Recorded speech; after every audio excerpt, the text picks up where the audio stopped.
Yeah, yesterday we got great social events, so those who survived know. So let's maybe recap a little bit yesterday talks. Okay, just to recall, we have 3-day event. Yesterday we had social event and the conference. Today we have another talks whole day plus design session. Of course, if those who want social event today, that's completely fine. You can organize yourself and we can go somewhere, or maybe even to the same place. And tomorrow we have hackathon. Okay, about yesterday presentations a little bit. So Marek, first of all, Marek presented Qubes 4.2 target and what he want to achieve. Then we have great presentation from Michał about like what's wrong with Qubes and how we can fix that. But there were a lot of interesting use cases and how really vertically we can integrate Qubes and how we can get value from that, and that was very useful. Then we have very practical talk from Frederick about Builder V2, and I hope we will use that during the hackathon, and we will really experience if this works and if the pitch was just a pitch or this is really working. I'm pretty sure it works. Then we have video from Jan, and Jan suggested us how we can improve Qubes for enterprise with this virtualized windows, and this is very cool use case. I believe we should think more about that and how we can achieve that. Marek during social event said that he's kind of wondering if this is really achievable, but we will see. Then we had great talk from Marta about UX. This was like, I really like those talks because it proves, it just like say, you are engineers, you not always think about how user think. So maybe we should change thing, and this is based on research. Not only we think this should look like that, or we think this should. No, this is based on research. This is based on feedback from user, and that's very important to improve. Then we have really innovative stuff from Arthur. I don't see Arthur, but about GVM and how we can pass through, how we can use GPU VMs and give close to native performance for VMs. This is very important. I believe whole operating systems, browser will benefit from that. And of course, if someone is not using Qubes because they want to play games, then they will be able to do that if we will integrate this feature. Then Demi talk about PipeWire and Qubes Video Companion. This is also very important. This is isolation of the audio, isolation of the video devices, and of course some innovation is needed also here. Finally, we had design session, and the output of the design session we have on this board. We have 5 points for hackathon, and today we have another design session, and I hope we can get some more points maybe from different area, because today design session will be more about hardware, about firmware related stuff. Okay, so what we will have today? First of all, we will have Dasharo on the modern Dasharo on the modern laptop from Wessel. I don't see Wessel. Where's Wessel? We probably have to call him. Then we will have Qubes user support stories and a little bit about the localization, documentation localization. Then we will talk about Michał Żygowski from 3M will present Alder Lake progress. And what kind of level of support for QubesOS we have there. Then we have a break, a little bit longer than yesterday, I believe. And then Deeplow will talk about Learnable systems. And last year there was also his talk. It was very interesting, showing how to teach people how to use Qubes. So I believe this is next step. Then we have TrenchBoot as an anti-Vilmate solution, another talk by Michał from 3M. And then Brent will talk a little bit about his hardware, about protecting hardware and how it can move Qubes forward and what kind of features it provides, what are the plans for the hardware. And finally we end today with design session about hardware requirements and the new the new certification process for Qubes, and then there is like closing notes. I believe. No, there is a last talk which didn't fit somehow on the slide, which will be from 3M Dev about performance in Qubes and comparison of performance on the machines that could be certified. So those are machines which use open source firmware, have Qubes installed, and how they performing, and there is some comparison of that. And then we will have closing notes for today, and we can go some social event if we want. And that's it for today. Questions? Also, there was a talk yesterday by Puck about. Sorry, yeah, that's true. That talk was also great. It was a lot of interesting internals from Spectrum OS and like kind of things which can be done better. So yeah, that's true. Sorry I forgot about that one. Okay. So thank you.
real life. So, hello everyone. I'm the founder of NovaCustom in the Netherlands.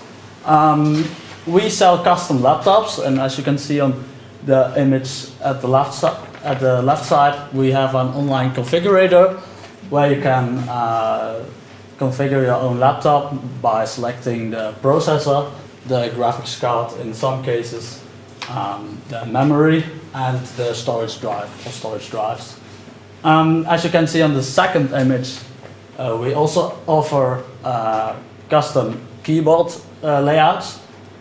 This is a Turkish keyboard layout. And on the third image, you can see that we offer a custom logo on the laptop lid. And we also offer laser engraving, which I've done with my own laptop. And so yeah. So today I will talk about how Dasharo coreboot-based firmware helps NovaCustom's customers. I won't explain the technical details, but I will simply clarify some practical examples. So we will clarify the wish of a modified fan curve, a customer-specific wish to disable certain CPU options for audio production, the integration of our custom boot logo into the firmware, and I will also talk about some other benefits of the Dasharo firmware. So we had a customer that was saying, even if I'm just doing basic tasks on my laptop, like browsing on the internet, the fan is making quite a lot of noise and it drives me crazy. So of course we had to do something about that. And this is one of the main reasons actually that we were thinking like, okay, we have to find an alternative firmware solution.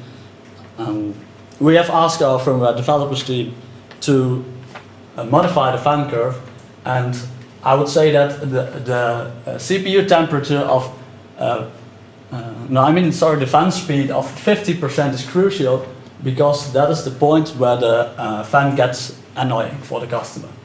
So as you can see on the left side, the fan speed for the default inside firmware of 50% is already hit by 60 degrees. So if a customer does a simple task like opening a web browser, then it can for a short moment hit 60 degrees, and then the fan starts spinning quite fast, and it's simply annoying. And on the right side you can see that we have asked Firmware to change the fan curve so that the fan speed of 50% is only hit by 70 degrees. So normal complaints of customers.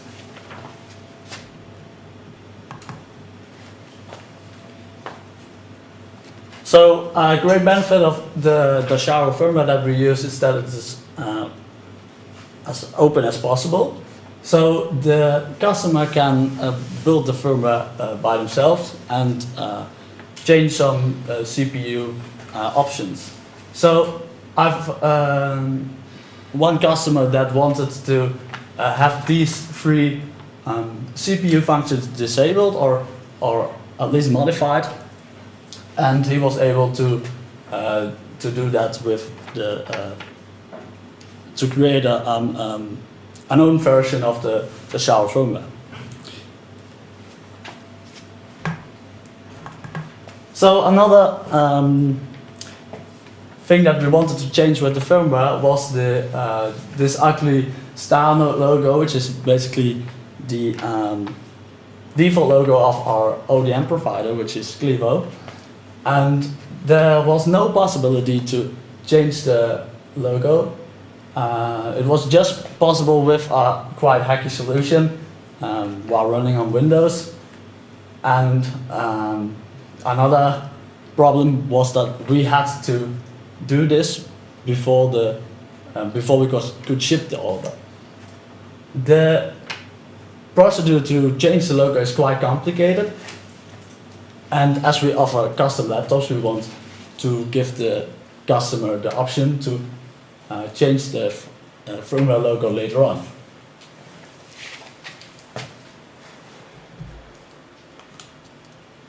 So with the Dasharo coreboot based firmware, we can now simply boot our laptop to our internal IPXE server, and then it uploads the firmware binary to that IPXE server, and then we can run a script on our desktop computer, which contains a CBFS tool, and what it does is actually it extracts the binary and makes a editable logo of it. As you can see, it opens it in GIMP, and then we can simply change the logo, and the whole process of compiling and so integrating and uploading again the updated firmware binary only takes about 1 second, and then we can simply hit enter on the laptop that needs a custom boot logo, and then it overrides the boot splash region of the firmware, which also takes about a few seconds, which is of course quite fast compared to other solution of Inside. So unlike with the Inside firmware that is not documented at all, or at least not publicly,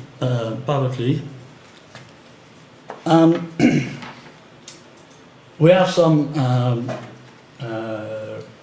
firmware documentation available on docs.dasharo.com, so we can refer customers to these clear instructions, so that in fact with just with the example that I had with the custom boot logo, the customer can simply follow these instructions, and then he will get it sorted by himself. So some other benefits of the Dasharo firmware that we use compared to the Inside firmware is that the firmware is updatable, which is also the case for Inside firmware, but it requires a USB pen drive with UEFI shell. So that is quite a complicated procedure to do. Instead with Dasharo, the customer gets informed by a newsletter, and for every new release there is a changelog available, which is not the case for the Inside firmware that we used.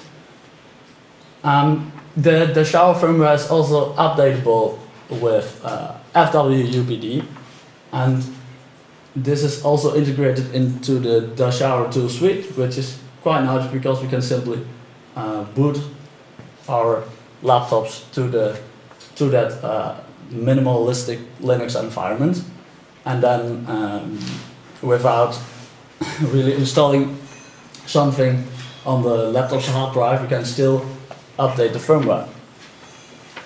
And of course every release contains feature and security updates. So the other great benefit of Dasharo firmware is its philosophy, which is more or less the same as the QubesOS philosophy, I would say, as it focuses on security and compatibility, in our case with both Windows and GNU plus Linux operating systems. So it is as open as possible, at least. Still we have some firmware blobs that are of course unavoidable at this moment.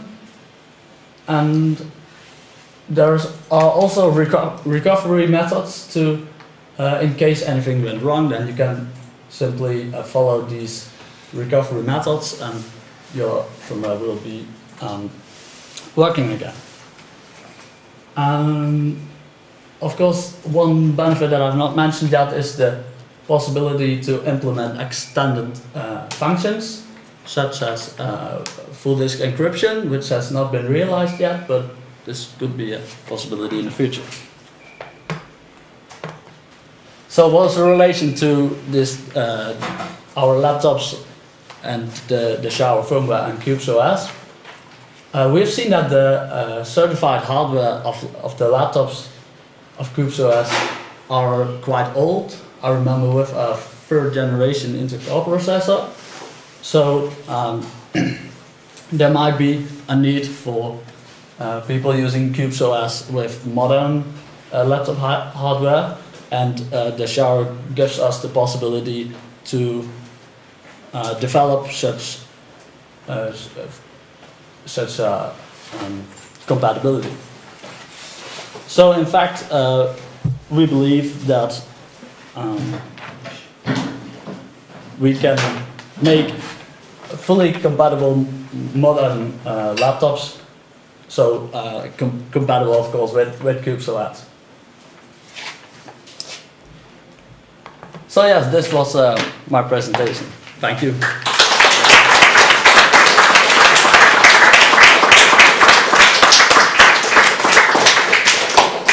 Are there any questions? Any perspectives for AMD laptops? That's a good question. So for this moment, as our ODM provider is Clevo, and they are like a relatively small company in the laptop business, and it's quite difficult at this moment to get AMD processors for well, let's say smaller suppliers. So in the near future, this won't be possible, but maybe in a year this can change. This can change. I don't know for the moment. Yeah, I also saw one intriguing photo on one of the first slides. The first slide? Yeah, I think it was the very first one. Yeah. With the sorry. gravers and stuff. For the first one. Yeah. Oh yeah, the second photo. Yeah. Do I see correctly, is this NVIDIA, AMD and Intel stickers on one laptop? Yeah. So this is not a. This is just trying sneakers. Interesting setup, I would say. Yeah. So stickers are also customizable, right? This is this is not a laptop with your Dasharo firmware, but instead I just wanted to show that we are able to deliver a Turkish keyboard, for example. Okay. That was a good catch. Like, Are the coreboot ports upstream? Upstream. Actually, you should ask him. this is his fault. I will remind. So some patches are still under the review, but you know the source code is everywhere. Either you can find it on the Gary Retrieval system or on our Dasharo coreboot fork. So like the coreboot is multi-vendor environment, especially Google, you know, is one of the main Siemens, and it's there is not enough power to review the code, and there are also some interests of various entities, like in Linux kernel, and not patches from small company from Poland are not always priority. Yeah, but code is there. If you want, you can take it. You can recompile it. Yes. Do you plan in the future to have some server hardware plans, or you just focus on laptops? Yes, we just focus on laptops. That's correct. Yes, please. So I'm curious. You ship hardware. Yeah. Do you do any sort of because if there is like some custom firmware that's supposed to be secure, etc. Do you ever do what's it called? Like tamper evident kind of like packaging to like deliver to customers? Is that something that you consider or could be part of? That could be possible, yes, but of course this has to be reviewed per case. Right. Yeah. And then one more Yeah. thing. So do you ever do like hardware checks of to make sure that no entity interdicted some packages for you that could be possibly? So we for the firmware we how to say that. So the people of 3M that developed the firmware and they maintain it. So I let that everything up to them. But I assume the question is about the hardware inspection. I believe this is not in place. So Wessel, this is like more like I don't know, like up to the Röntgen scanning of the board and comparison, X-rays, and comparison of the platforms. But of course, that means additional resources and probably more expensive service. But you know, like you already have, you know, potential customer asking, so you should consider that. Yes. You said that one of the customization was this fan curve change. How does it affect thermal throttling, and how do you test for that? Yeah, that's a good question too. So this is I actually have for these kind of questions. For us, it's important to not having complaining customers. So I think, and I'll. So I think, yeah, I don't know how to say it, but throttling, of course, will be more.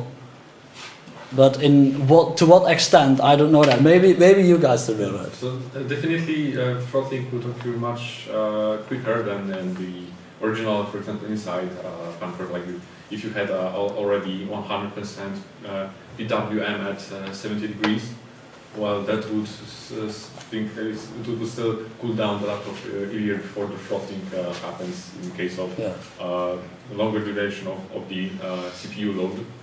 But other parameters are still intact. It's just the policy about the fan speed, right? Depending on the temperature. Could you make that customizable by the OS at runtime? I think we could. It depends what would be the best solution for that. Like just have. We don't want to add another system management interrupt for this kind of shit. Yeah. This is SMI. Why is it an SMI? It doesn't have to be, but you know, then you have to write a kernel driver so that it will communicate with the fan controller and stuff. So you need to add custom everything for any custom. I think the ThinkPads allow fan control. They do. Sure, what mechanism? But you have a ThinkPad ACPI driver in kernel, yes, so the other which probably exposes a bunch of stuff in sysfs, and then you can poke by writing a The other option I was going to say is, and this would require no special user space, no like special kernel changes at least, to require a user space tool, would be to, the other options I was thinking of are either make it adjustable by the end user via the firmware configuration interface, or via an EFI variable that was set from user space. Yeah, that's I think EFI variable is one thing, but I wonder. I'm not a Linux guy, and I wonder what is actually the support for ACPI fan devices and how Linux can actually interact with them. That's a good question, right? Not always works. So if Linux can leverage the standard ACPI fan devices and have some GUI to tune it, then probably it would be much better than using those EFI variables, because yeah, I know. I'm just thinking putting more in the firmware isn't the way to go, I think. Yes. Okay, I will cut the question right now and let's. Okay, the last question and. I've seen that some other vendors that are also open source firmware laptops have also started to provide open source embedded controller firmware. Did you look into this? Yes, we are actually changing to Open EC. We just last release of NV. Yeah, NS50 is with Open Controller. We switched to Open Controller. Ah, interesting. Okay, I didn't see this yet. Great. Yeah, this is in most recent release. I don't know. Fresh, like yeah, 1 week or something. Ah, okay, great. Okay, so thank you for the presentation.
Yes, thanks. Sorry for being late.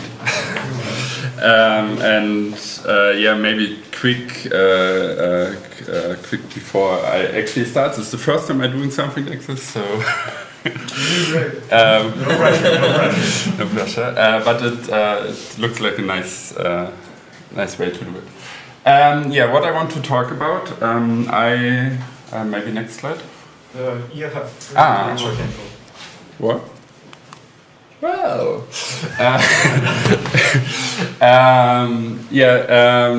the idea of this talk is I work for NitroKey and we ship on most of our devices QubesOS pre-installed. So that's actually, we have different option, but that's the option most users go for. And also before I worked at NitroKey, I worked a lot with more or less activist NGO people, and I tried to convince them to use Qubes. And so there are like kind of a lot of user stories which are like in my head, and I wanted actually to share it. Which comes out of this daily, somebody writes us an email and asks, how is this working? And sometimes it's related to our hardware, sometimes it's related to Qubes. And so I will structure this in a way, usability issues, which I would say is not something really security critical, but actually is a big thing. I always also wondered by myself how big this thing actually is in a way people are stopped. Anyway, do I have somewhere a clock? Let's see how I'm doing. I will show you. Nice. And yeah, security issues are issues which come up where actually user did kind of misused it or misunderstood something, or that actually, in my view, wasn't security related. And yeah, then there's a sad point why people stopped using it, because that's actually kind of also an experience I often had, that I like put some effort in, or people used it and then they say, well, no, I switch back to something else. Hopefully Ubuntu, sometimes Windows. And yeah, in the end, I really would also like to have feedback for sure, and also more like thing maybe also when other people have stories that can share, or people can relate to stories I tell. Yeah, that's the last part. Yeah, that's what I was just telling. Yeah, before it was actually like animated, but now it's PDF, so you have to you see all this stuff right now. Yeah, this first point actually was quite recent, and I was quite surprised because again, it was kind of an NGO thing, and people said me, well, we want to make, everybody wants to make their own backgrounds, and I was like, yeah, backgrounds, it's a little bit difficult in Qubes, and they were like, oh. And I was like, oh, is this a problem? And they were like, yeah, we want to have our fancy backgrounds. And I was like, okay. And then actually kind of the guy I was talking to was explaining to me, yeah, that like fancy looking things are kind of important, that people start to using them. And yeah, so I don't know who I need to talk to, but put a lot of fancy backgrounds into Qubes. Just allow copy to those zeros somehow. I know how to do fancy background. You open the image in full screen and do a screenshot. Or you open the terminal and that's a really good workaround. Thanks.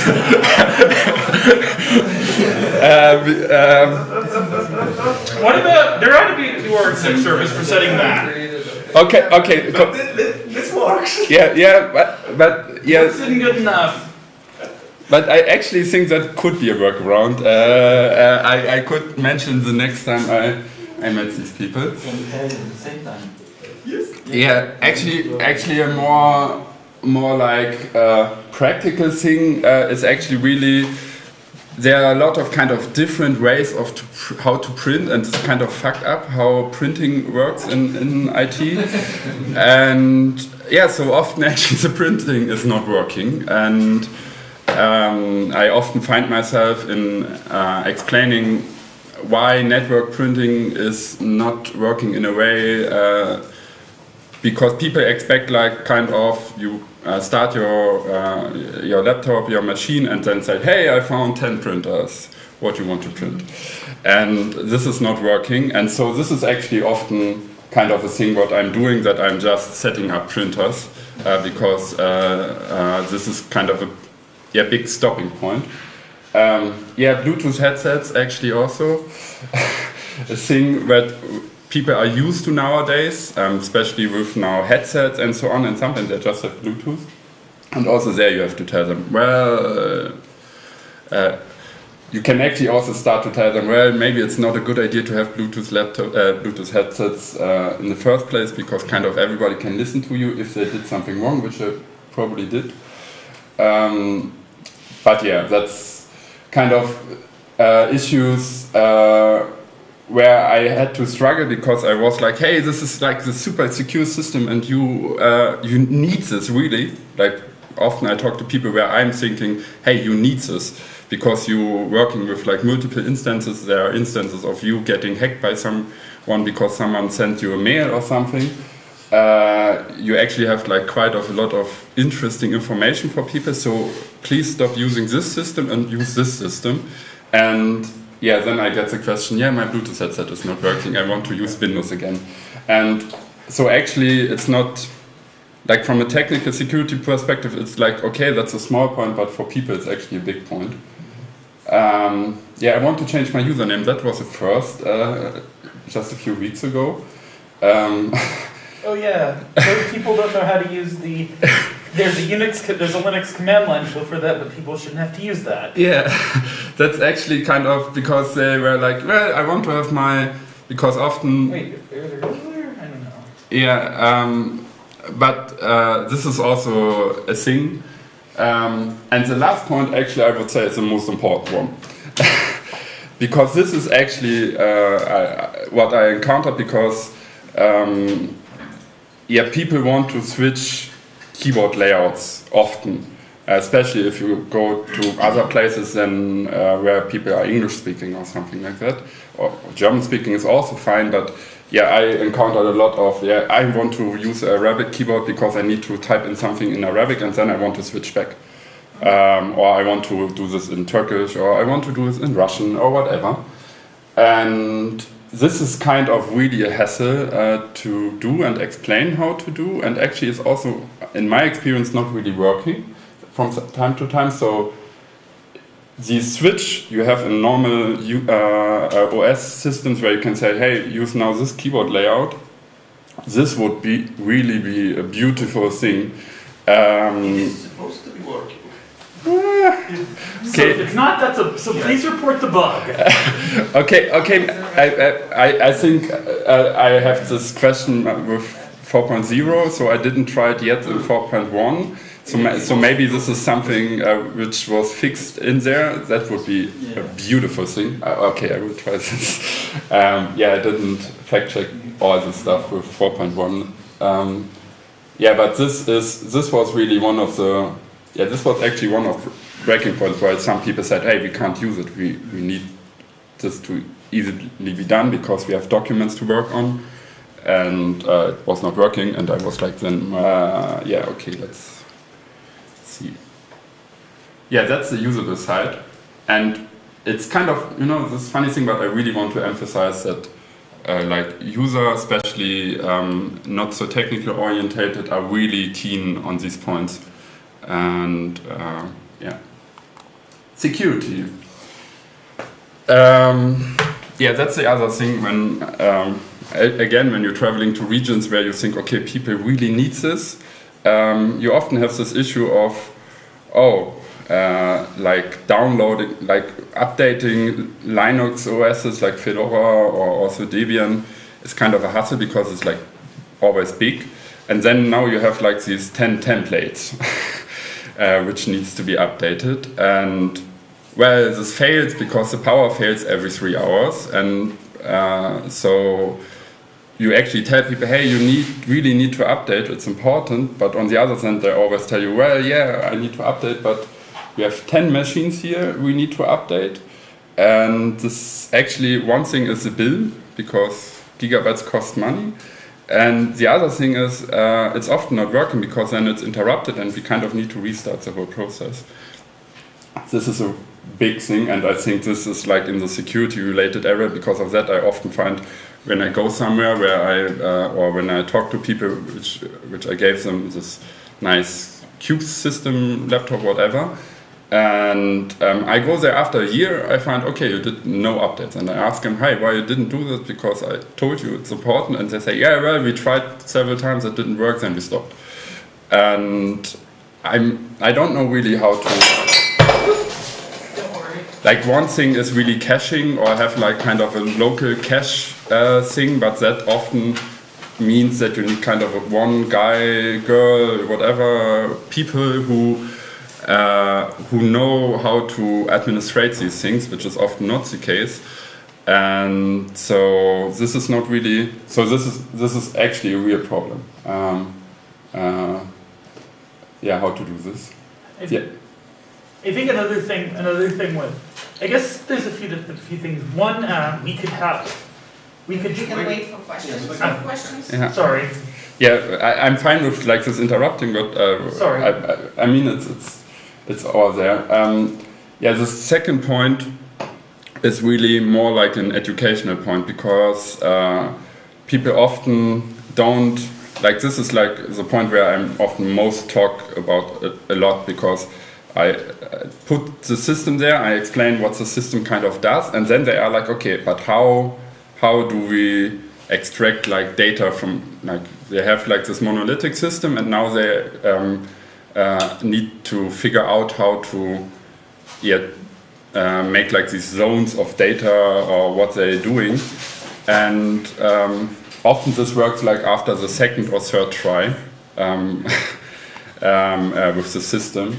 So there it's like I always nowadays go if I want to install the system or bring the system to people, and I go like, hey, please start thinking about this problem, because you probably need some days to figure it out before I go there, and then we set up all the cubes on templates and whatsoever, and so that it's working nice. But often people are really struggling with this point. And this leads to everything is in one cube, and actually it's kind of a monolithic system, which then is a security concern. Yeah, VPN is another thing, because nowadays, like a lot of VPN distributors have like kind of their own app, and people kind of expect to have these apps. And it's not like, okay, we take an OpenVPN config or a WireGuard config and put it somewhere. It's more like, yeah, you have this app, install it, everything is fine. And again, this is then not really working with Qubes in this way. And because if you do this, often you have like DNS problems, for example. This is so you need some kind of manually doing this. I mean, there is Mulvert, for example, which is kind of a good example, because they had actually how to do this with Qubes thing, but it's actually kind of outdated, which is not so nice. And it's also not, again, with the app, because people want to have this feature in the app that you can switch to the countries or whatever, and you can't do this with CLI if you don't really know what you're doing. And so, yeah, that's kind of the main other thing. It's like, okay, I install VPN Qubes with this app installed and some small fancy scripts, which, depending on what kind of VPN vendor they're using, is then working, kind of. Sometimes it's broke, and then they don't use VPN. That makes things more problematic. Yeah, this how to change my encryption password is again this CLI problem. Actually, it's kind of like an easy way to do it, but people want to have clicky bunty stuff, and so if you don't give that to them and you don't take care that they actually change default passwords or something you put there, then often after a year or something you come back and see, hey, you're still using the same password. That's not good, because I know the password. So also there it would be really nice to have like kind of click and something. I mean, this is really also a fault. It's not kind of a Qubes fault, I would say, in a big point. I mean, Ubuntu is also struggling with that and doing it nice, or Fedora, I don't know, but probably there's also didn't the tool, because otherwise we would have it in Qubes. And then there are people who actually kind of understand what they're doing, but install some stuff in like system cubes, like in the template for the system cubes, which is not supposed to be there. Skype is just an example here. So you have like then these really programs which are really go deep into the system and kind of starting and doing stuff. And you find it then now in sysUSB, which is not so bad because there is no internet, but you find it in this network, and then you think about, okay, if this service is kind of exploited, and I don't know what Skype is doing, but to me it looks like kind of malware, then this is a problem. And so again, this is connected to this how to separate activities. People really don't understand, hey, where to install what and how this whole template system actually works, because then often they are surprised, Skype is running in my sysnet, I didn't want it to run there, but I say, yeah, well, you use one template, and they use one template because updates fail if you use too many like this is like all kind of connected. Yeah. Why people stop using it? Yeah, it's actually often, or not often, but sometimes, my experience is that people, it's not just a learning curve, but it's also really this, I want to use it, and I just want to use it and don't want to configure it. Yeah, and also the thing of, I mean, this is all stuff we can't really fix fast, but it's also the stuff, hey, I search for a solution. I think it's getting much better now, but I search for a solution for a problem, and it's not like these, okay, there's like 100 pages of solutions for these problems, and a lot of YouTube videos or whatever. Often there is like one solution which are actually just working for technical people who understand what is written there, and not so much these, okay, let's do this thing. And so people are like, yeah, we used it, but actually the portion of time which we put into the system and not actually working with it was too big, and so we decided against it because our actually work was too much affected by it. Yeah, I think this is also something which got better in 4.1. I didn't yet really check, but people often need kind of Windows programs, and in different ways, and yeah, this in Qubes added up in being hard to configure, or stuff is not working, whatever. And I think I'm really excited actually about these things that there seems to be no movement in this area, because that will open up to a lot of people the things. And yeah, the last thing is actually, was a friend I asked, and because most of the people I talk to often use tails for stuff, and they end up with like 4 tail sticks. And I often tell them, hey, there's a system, you don't end up, like there is different kind of a thing, but actually I would say Qubes is, if you have 4 tail sticks, I think Qubes is kind of a good way to at least eradicate 3.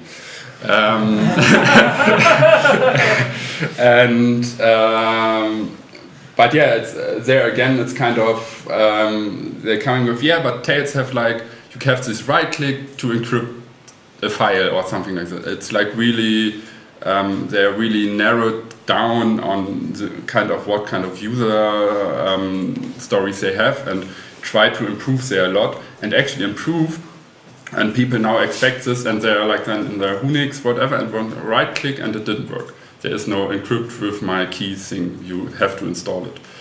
And I mean, this again could be say, oh, well, that's a Unix fail, but since how Qubes is, it's also like people either know it doesn't work under Qubes because they would use Unix anyway before. And so this all comes back to it. Another thing is, yeah, that's kind of like people often, it's like tails against cubes, which is actually not a nice comparison, but that's often a thing where then people skip back to their 4 tail sticks. That was.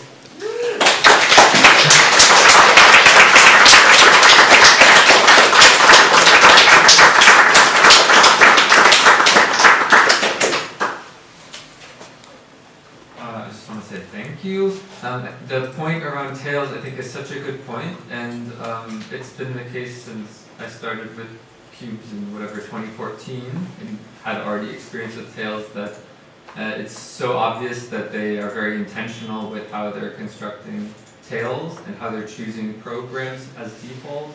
And yeah, I think we need to think for Qubes, like, it's nice to be presenting the user with, like, you know, infinite options or something, but the user is also expecting us as smart people who are familiar to be able to present things in a way that makes their life easier, since they want security. And anyway, I'm very interested to talk to you more about, like, these user stories that you've experienced. Yeah, so that was my question, sorry, but I really like that you were highlighting tails, because I think that's something that everyone who uses Qubes should try, and so that you understand and have the sense. They also have things in different languages, keyboards for different languages work. Yeah, it's such a good example, I think. Documentation is amazing on the website. Yeah, and it's easy and it knows what it wants to do. It just, doesn't give you the whole toolbox and tells you Good just luck. be smart enough. Do we need a tails template? Do we need tails template? Would it even make sense? I mean, we have an issue where we discuss, like, what does that mean? You know, like what is the function? Like, this is all from, I don't know, 2015 or something, where we break down the functionality of tails and then say, okay, what does that actually mean for Qubes in practice? So that might be like a Unix-powered template with pre-configured defaults that make sense, blah, blah, blah, blah, blah. But then there's also, like, the anti-forensics. So you need to have, you know, for disposable VMs, actual anti-forensics, or things like that. And then, obviously, a live USB, you know, because that might be a situation where that might be. So anyway, so we break that down. But I think we oftentimes focus on the technical aspects of tails, like what I just listed, and we're like, these are things that we can tackle, anti-forensics, blah, blah, blah. What we're missing is this holistic approach that tails has that's so effective, that's focused on, when the user is entering into this space, can they navigate to do the things that they need in a secure way? Is it set up to support them? Yeah, like one of the solutions I often think about this is to have like in this installer thing, hey, you can like do, hey, I want this kind of cube and this kind of cube and this kind of cube. And actually to have more available options there where you state, hey, this cube is doing this, and then you have like these templates which actually are kind of doing this. This is like one approach I often have in mind. Another approach is actually that I tell people how to start tails within Qubes, which often is like for them a wow thing. It's like, oh, I don't need to reset my computer every time I want to have my work. I mean, you also need to explain them, hey, where are the problems in the security way with that? But often for them it's like really, oh, that's cool. Yeah, but yeah, it's really this, hey, often people really expect to not be able to do mistakes. And they're really wondering, oh, I could make such a fatal mistake here. Why was this actually possible? So like from my experience at the moment, like you can't really advise people to like, hey, you need Qubes, you should run it, because you will be the support person.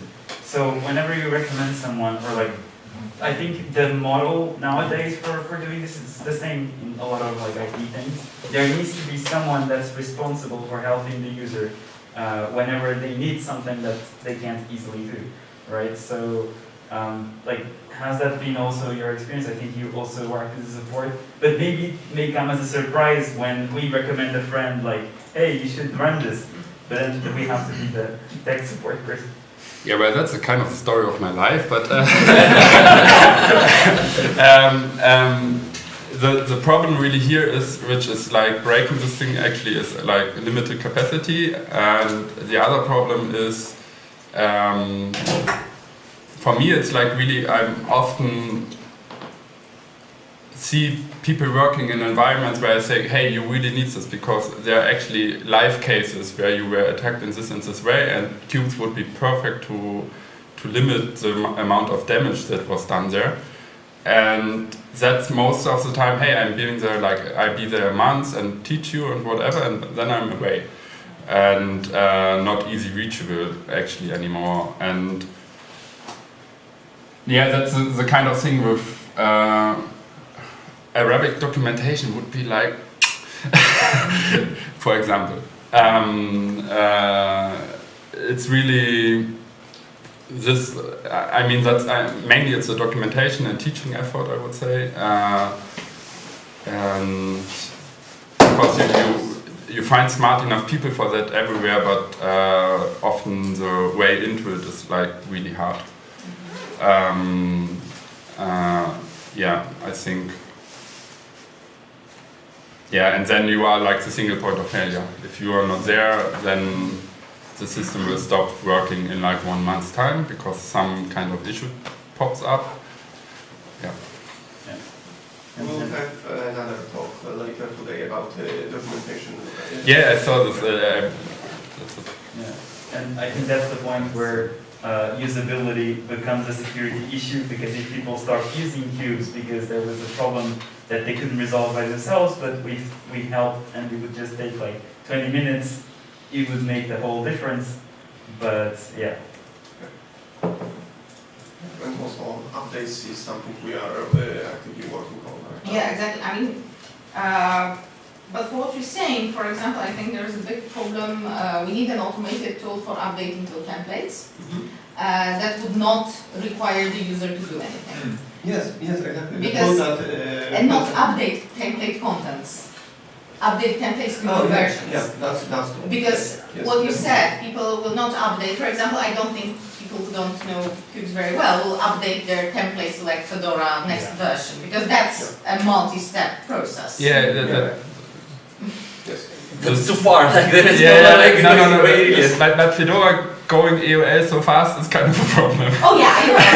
It annoys me all the time because I constantly realize that I'm using old Fedora, but I updated it like yesterday. Okay, it's yesterday. So yeah, I also recently just skipped 2 release versions of Fedora from 34 to 36. So you see, if even us who like working is like say, well, this is too much a hassle to do. Yeah. Maybe we should default to Debian. That's what I was thinking, not that I want.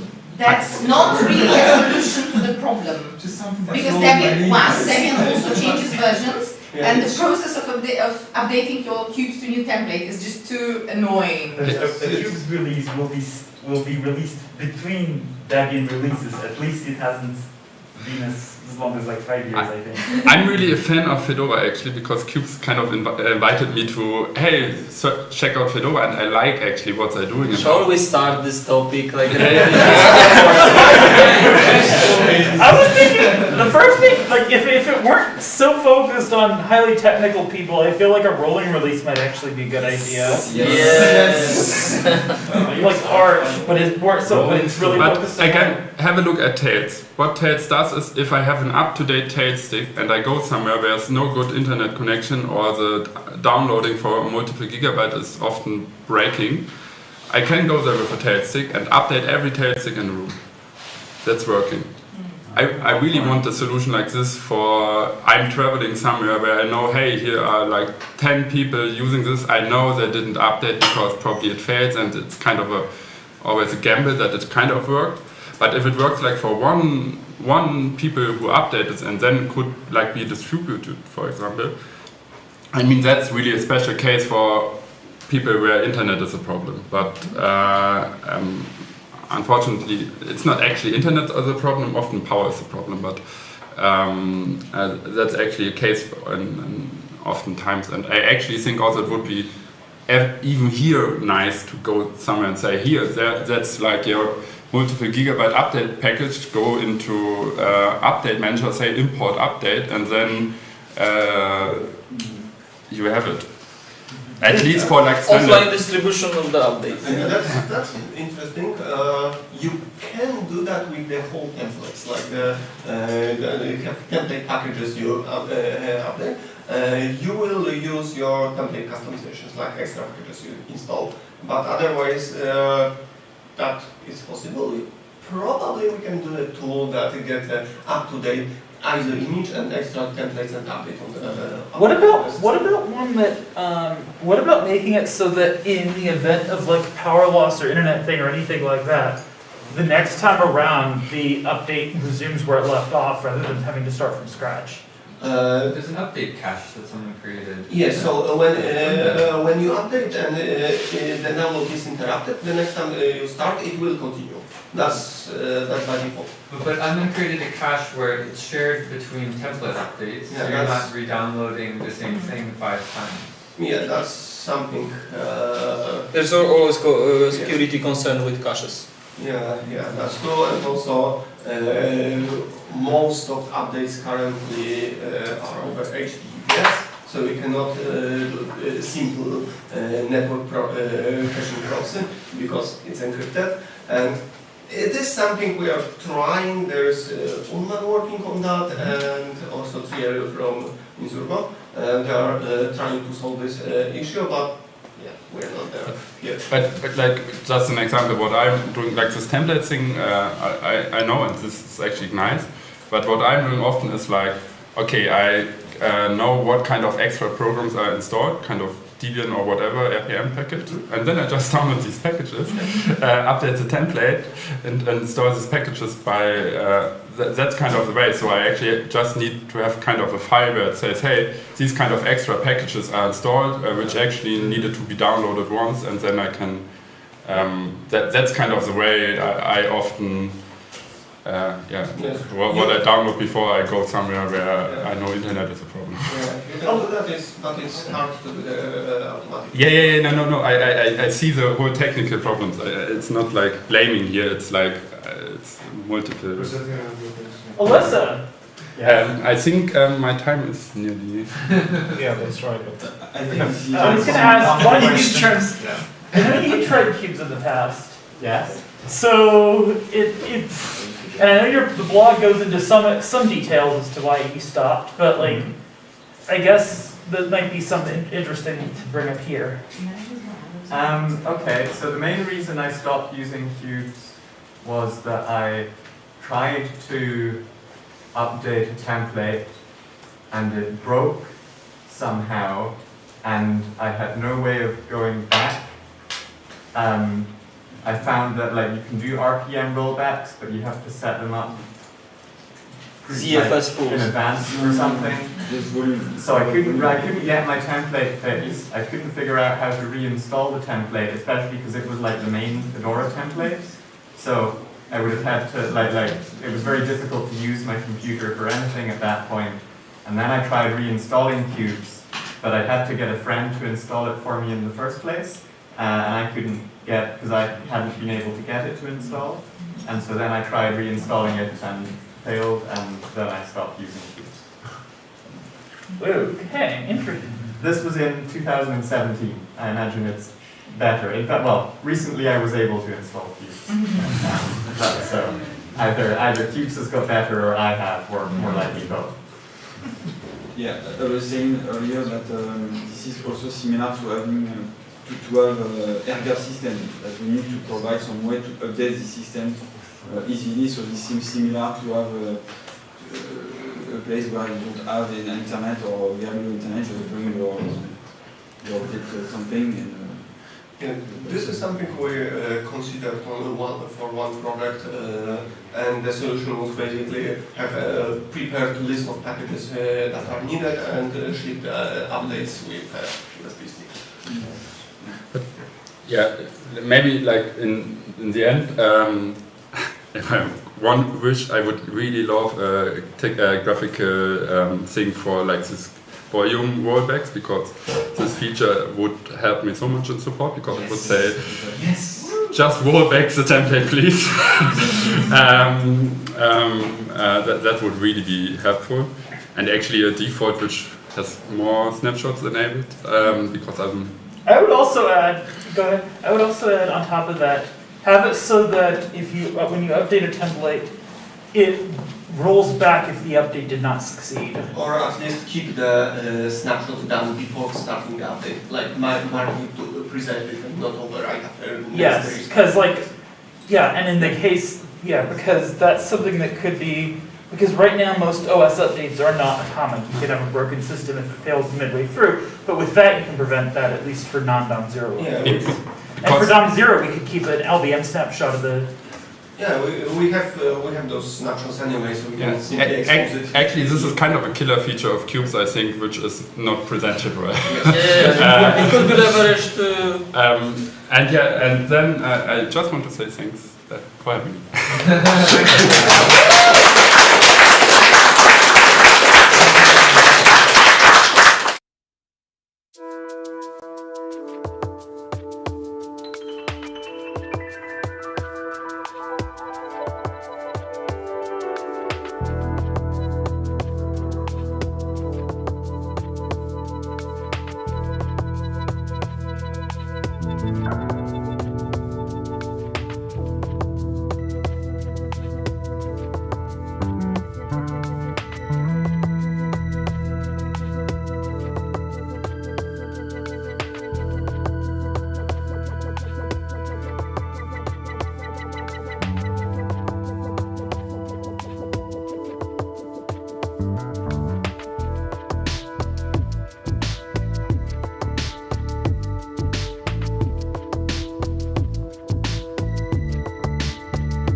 Hi everybody, I'm Maya and this is Tobias, and we want to talk to you about QubesOS documentation localization.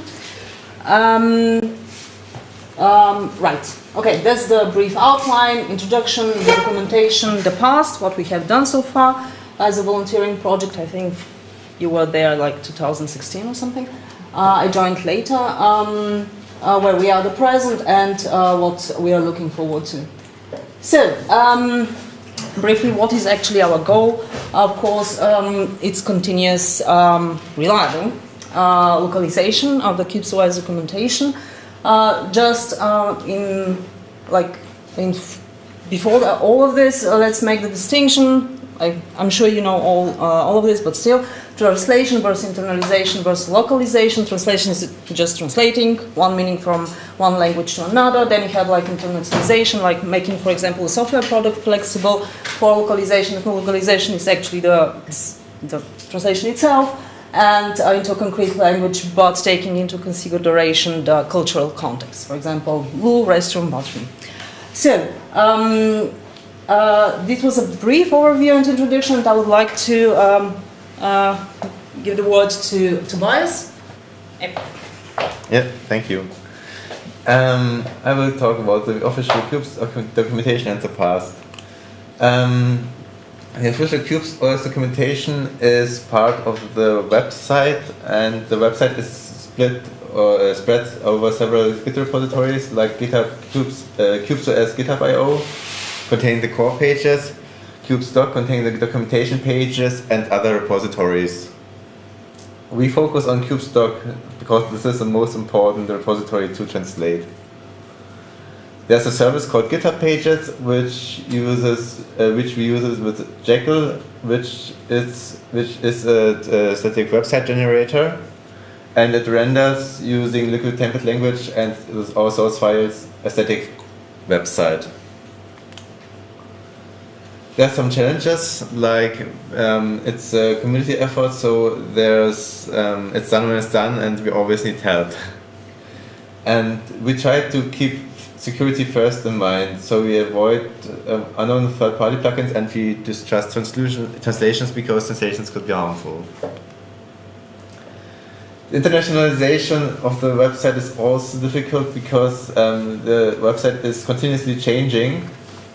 And also it's vice versa a difficult thing because an internationalized web page is a little bit harder to maintain, to read and write. We have a lot of markdown files to translate. They contain a YAML front matter and internal links with sometimes anchors included, and this is also a challenge. A markdown file, for the people who don't know it, it's a plain text file format with formatting hints which are easy to read and write. Then there are URLs, so for example how to localize this link. And so we have system requirements there, we have recommended there an anchor, and yes, how to localize this. This is a challenge. And we need a language switcher.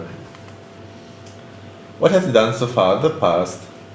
Before I come to the past, I'd like to introduce Transifex. Transifex is a nice web platform for projects and translators to make localization. So the projects come with their project knowledge, the translators come with the translation knowledge, and they together can make good things.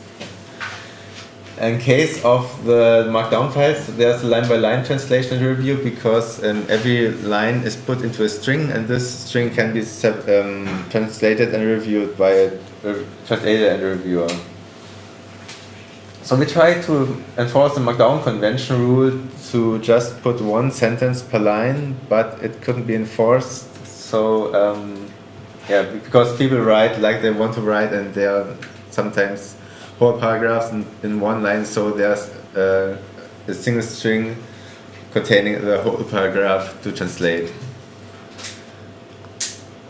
Transifex also allows us to script upload and downloading files. When I started in around, I guess it was 2016, I just found plain text files uploaded to Transifex, and that was everything I could find. I didn't find a language switcher, so I couldn't see the result of my translation attempts. So that's it where I started, and we just started internationalization of Markdown files like this. What you can see here is just the heading of or the header of a Markdown file,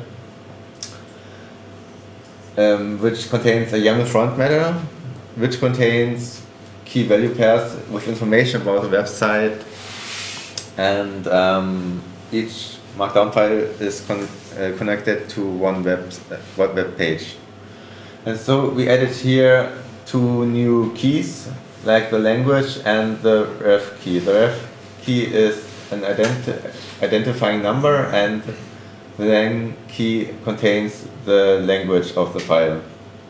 Then we can put this language, like here EN or DE for German, for example, we can then put it to the HTML lang attribute of the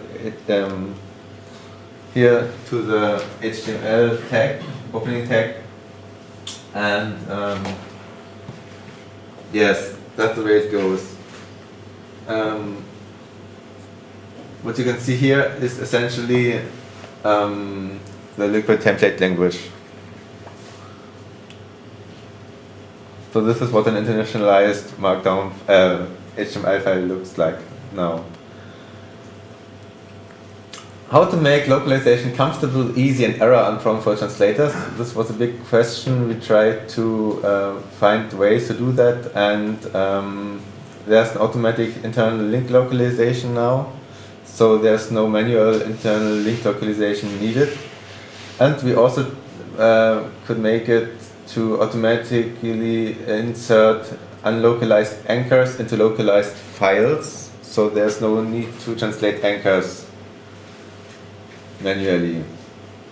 So this URL example in German, the URL example we had before is now for German this one, so we just put a /de at this position there, and everything else remains the same. So we don't translate system requirements, we don't translate recommended the anchor. So it was relatively easy to some light here. It was relatively easy to implement a homemade language switcher in the liquid template language, and but it was tricky to implement. And we have a dedicated mailing list, Qubes Translation. We have also a bunch of Python, Bash, and Ruby scripts to automatically upload untranslated files to Transifex, download them from download translated files from Transifex, make some post-processing steps like the internal link localization, and then storing them into a dedicated repository. Last but not least, we have a comprehensive set of rules for translators and reviewers, with do's and don'ts, what to translate, which way, and what to not to translate. And that's what the past, and now Maya will talk about the present and the future. Thank you. Okay, so I try to not be nervous, but let's see. The present, we are going to go to the Read the Docs community edition. I hope everybody knows Read the Docs, false, but still, false documentation hosting platform. And we'll go to pros and cons, the conversion from Markdown to restructured text, why, like local development, Transifex workflow, possible of course, everything's possible, probable, I mean suggestion, deployment, and what should we do with the QubesOS website without the Markdown documentation. So, what are the pros and the cons? Of course, the first one is versioning, which is actually out of the box with the Read the Docs. There you will have a release-specific documentation like Qubes 4.0 and 5.6. Since we are going to use going to use Sphinx generator. We have like inherited goodies like internationalization, localization out of the box, offline PDF generation, and in my opinion, easy local development environment. As they put it, it's a continuous documentation deployment. What they do, actually, you commit, you have the documentation online. What I found is actually just one CD, nice. Some not so nice things is, for example, perhaps the different designs of the website and the reader docs for versus documentation, two different text tags, getting familiar with new markup language, perhaps minor bug deployment issues, and advertising and analytics, where one should say that they have like an ethical advertising and analytics policy. Where you can actually, at least from the analytics, opt out with do not track. So, why Markdown? There is actually support for Markdown with reader docs via the MK docs generator.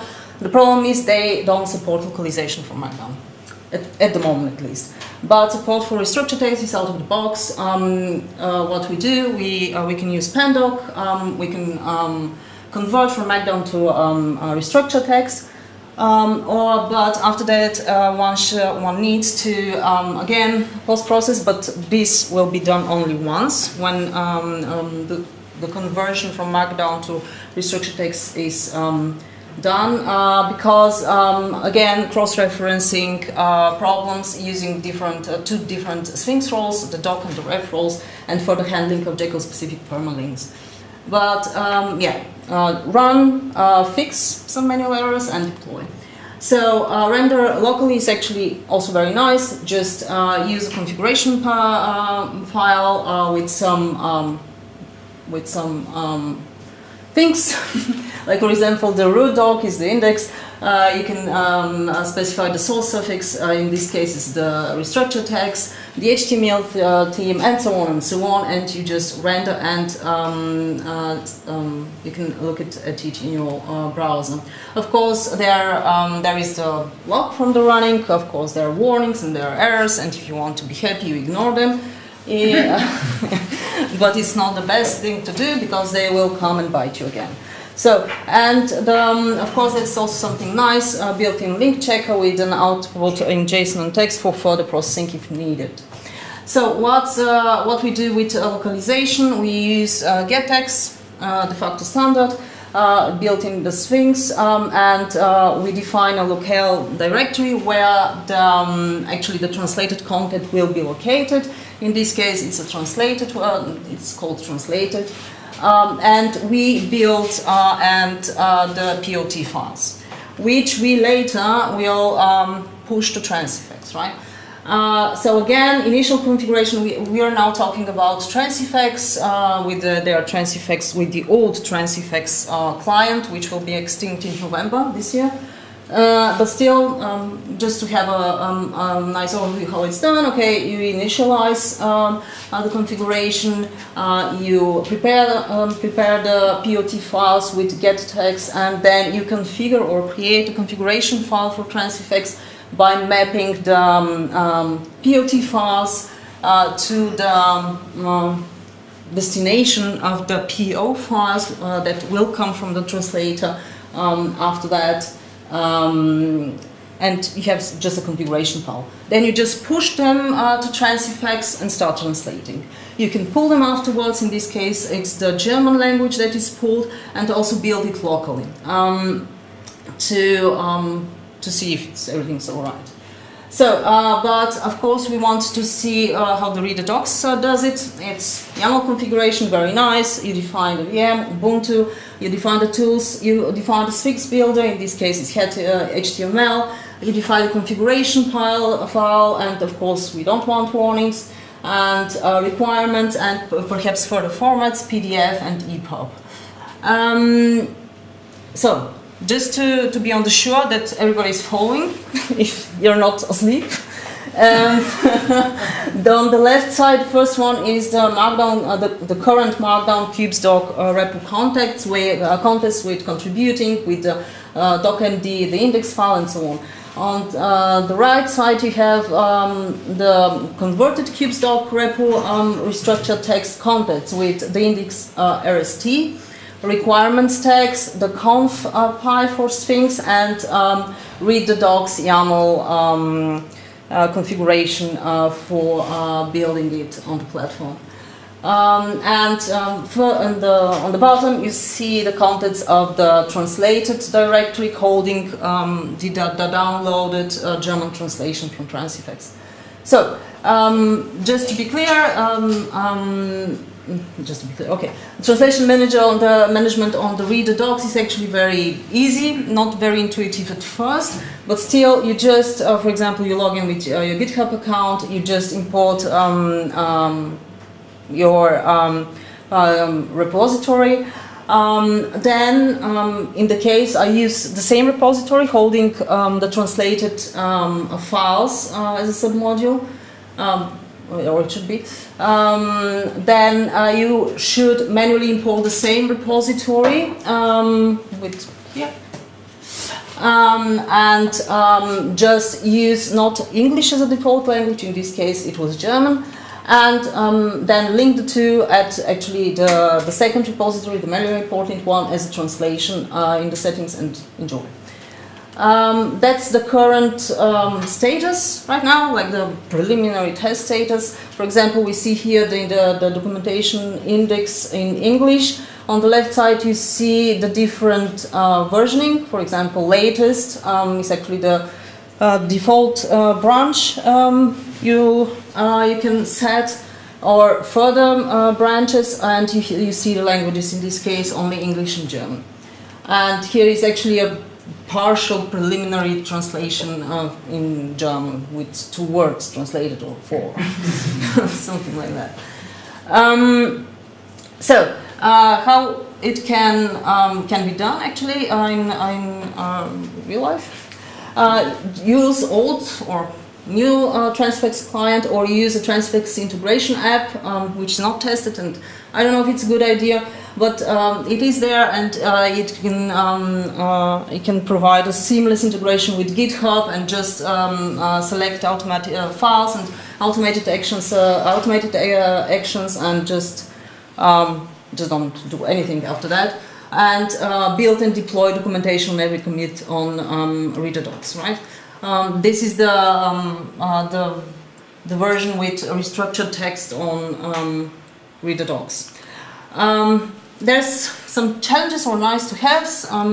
For example, liquid versus Jinja templating. I'm not going into details, but Tobias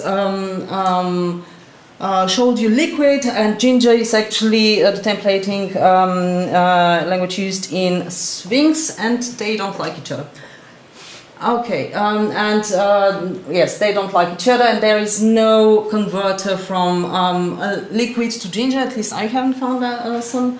And there should be actually some manual, not manual, it functions. I mean, you can use Jinja templating and use, for example, data or strings to populate restructured text documents dynamically, but it's frustrating at the moment. Can be done. For example, why I'm just blabbering is, for example, we have the hardware compatibility list, the HCL, right? And it's actually dynamically rendered via Liquid in Jekyll in this current version of the documentation. Can be done with Jinja, needs a little bit of time. And of course, the Sphinx redirects extension can be also used. So yeah, that's it. The other solution we have, for which actually its existing solution, Tobias spoke about it, is localization of the official QubesOS documentation in Markdown using actually the current state as part of the official QubesOS website. Is actually more or less the same. Prepare, create the Transfex configuration, push, pull and post-process translation, or use Transfex integration app and post-process translation, build and deploy documentation, right? The problem is actually with every pooling translation there should be actually a post-processing step because of the needed localization of the links. But it's still a viable way forward and can be used for localization of the website if RTD is the way forward. So, what are we looking forward is what are we going to do, right? Is it RTD, is it GitHub pages or something else? Actually, not only the two. Then testing and fixing bug space, then hosting or just stay where they are. The transifex translation, then if you have the localization documentation already hosted, and further on, it would be very nice, of course, to have the official website localization, including pages and perhaps even posts or news. And the awesome user community documentation is actually also very nice to have it localized. But it's fine. And here is actually a sample of specific tasks that we have to do if we want to get on with it. For example, create a localization brief, create localization issue template for issues, perhaps with localization or translations, FAQ, glossary guidelines, all the goodies and perks, and so on and so on. Now, actually, we want to thank you, and we would love to welcome you to get in touch and reach out. It's the simplest thing to do via the mailing list at cubes-translation@googlegroups.com, and we would love to collaborate with you on that project. And that's it. Yeah.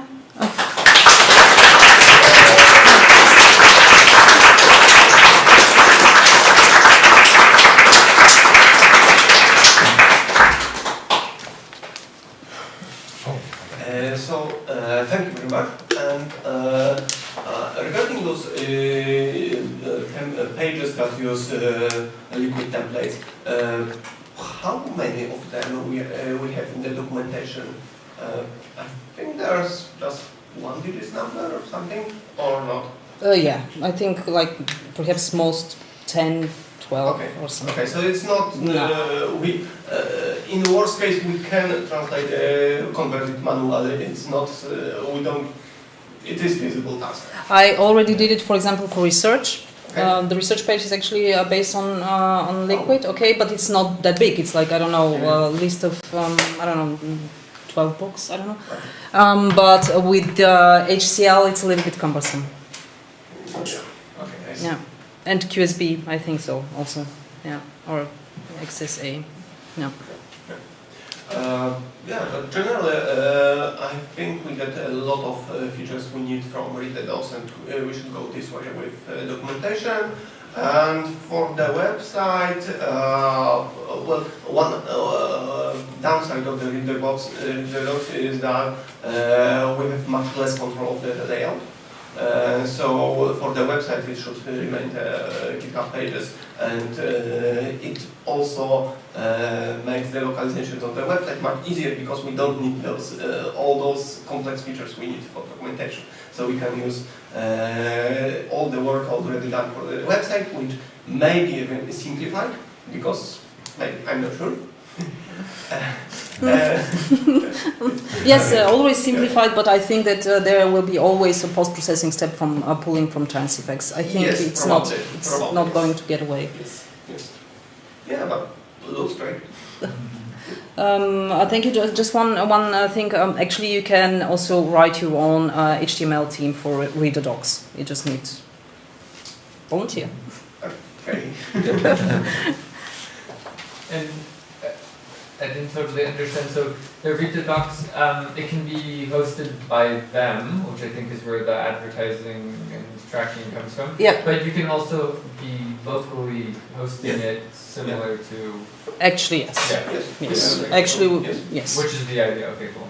And then the question is like whether it's has the same styling or somehow integrated into the website, or if it's going to be something completely different, linked from the website. Yeah, because now I'm just using the default The template. default is this is the default of Sphinx, or this is something specific to the Read-a-docs. Okay. Yes. Okay. And my understanding is like for like secure job folks, like you all like think are using Read the Docs, and you have a separate website that's like docs.securejob or something. I think that we recently moved from the hosted version to self-hosting it. So you self-hosted? for our Read the Docs documentation now is self-hosted. Yeah. But it's Oh, not nice. integrated, I think, in the website. Okay. Yeah. Nice. Yeah. And can you explain a little more about what it means to be not distrusting of translations?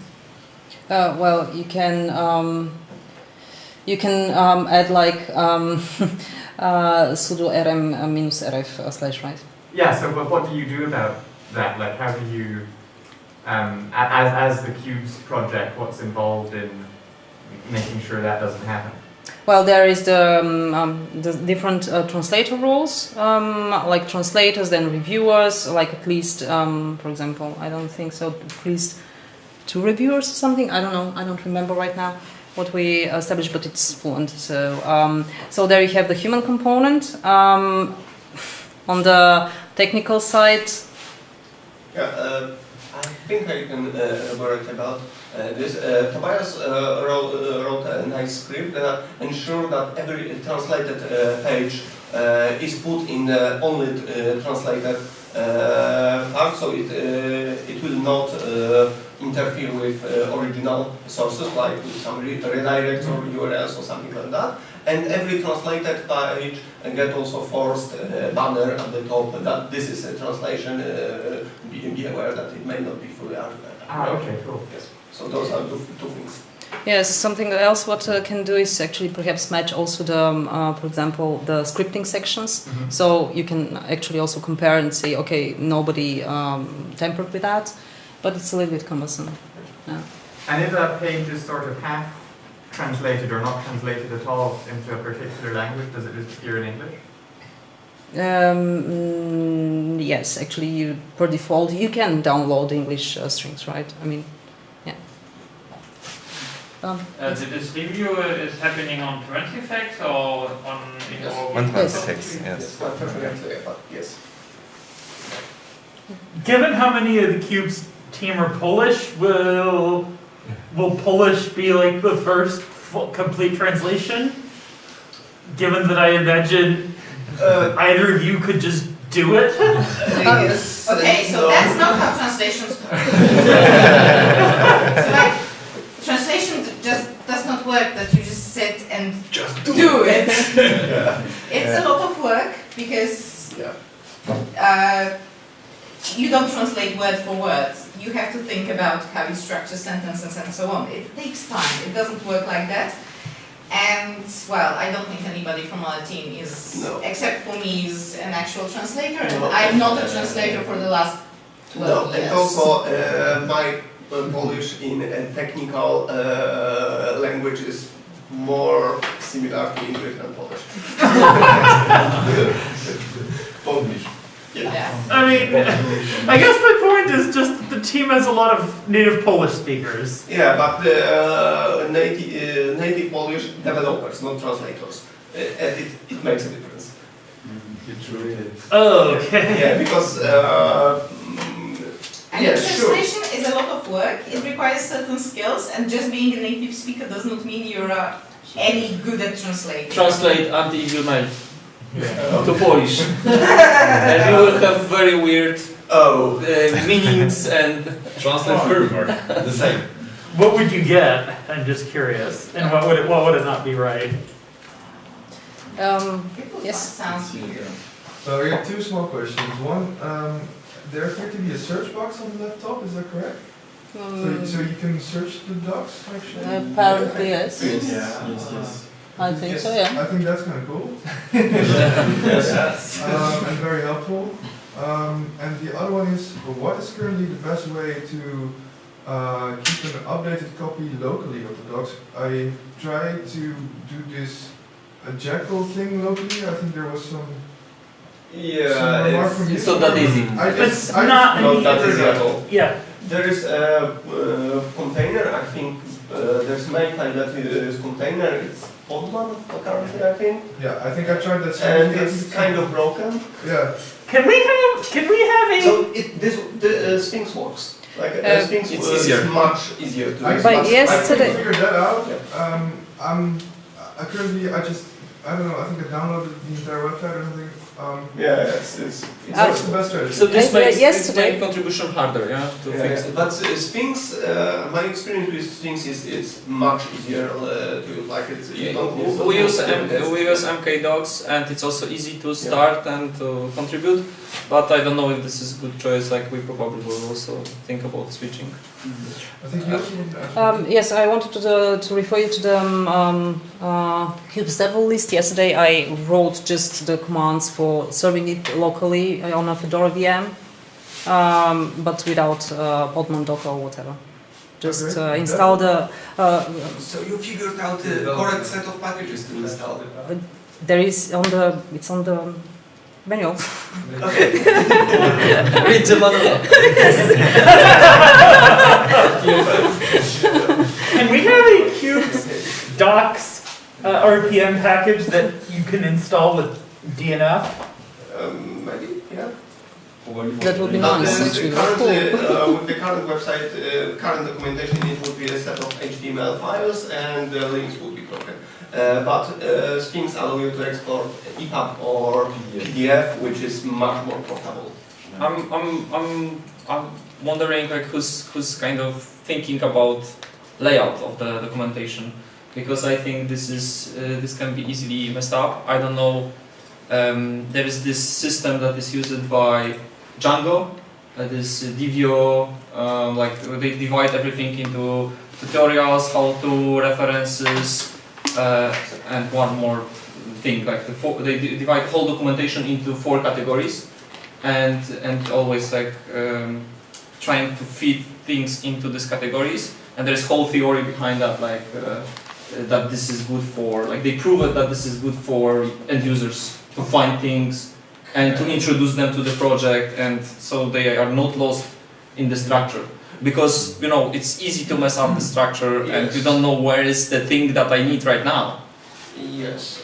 Can you send the link? I sent on the matrix. Okay. I would like to not interfere with not mix the subjects here, because the translation localization. Yeah, I understand. I'm sorry. Yeah. Yes, but this is something that we definitely need to look into. I just wondered if there is anyone who's kind of consciously think about layout of the documentation. Or we're just dropping to whatever we have, just adding. We had like 2 or 3 years ago some project with what was Season of Dogs? Google Summer of Code. Google Summer of Dogs. There is Season of Dogs, similar to Summer of Code, with for documentation, and it was about improving the structure also, but it's just incremental planning. Okay, last question. I have friends who translate but are not technical. Where do I point them, and what are kind of the tools which they need to use? Thank you. For starters, Qubes-translation googlegroups.com, but perhaps we should exchange contacts when the localization and translation is actually finalized, or all the infrastructure, whatever, and so on, so that they do not get frustrated, because it's actually also, I think it's very important as a translator. I translate, I see also my content like really fastly deployed, and I see my value up and running, right? Yeah, exactly. So the translation is happening on the Transifex platform, and in the past, with before all this work, we did that manual, like uploaded source content manually, and then it got some of this got translated and never deployed on the website. So we like to avoid translating before having this workflow. I think my main problem is that they're really not technical, so I kind of. And Transifex is actually quite Yeah, nice it's a and website. pleasant to use. Website, we have one. Yeah, it's doable for like humans. Yes. We have also to do create tutorial bits for translating and maintaining that, so to make but this. Transifex is quite friendly. Yes, yes. But But the if, funded project of Localization Lab that helps out with human capacity for people who are less technical to translate privacy and security oriented projects like Qubes. So they'll also help out as well. Yeah. okay. Thank you. That was. Thank you.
Hello everybody, and welcome to my presentation about QubesOS on a modern Alder Lake desktop platform.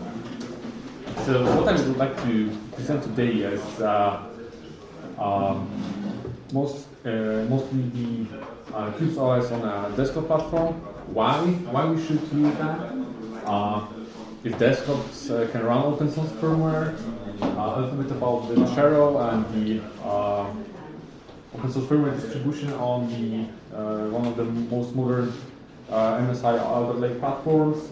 A little bit about the Qubes certification requirements and how we would like to fit in those requirements with our open source firmware now and in the nearest future. I will also present some short demo and answer any questions if they were here. So, who am I? My name is Michał Żygowski and I'm a firmware developer at FreeMZ. I'm a hardware guy that specializes in open source firmware and coreboot. I'm doing this for over 5 years already. Mainly interested in advanced hardware features and security. I'm also a TrenchBoot developer, coreboot core developer. Also doing some trainings on open security training too. And I'm also the Open Power and Software Technical Group Workgroup Chair. Who we are in the short? So we are doing various firmware services and embedded system services products based on Yocto, WPD, UEFI, coreboot, and such stuff. We are various licensed service providers of those projects and adopters, members of the Open Power Foundation, etc. So,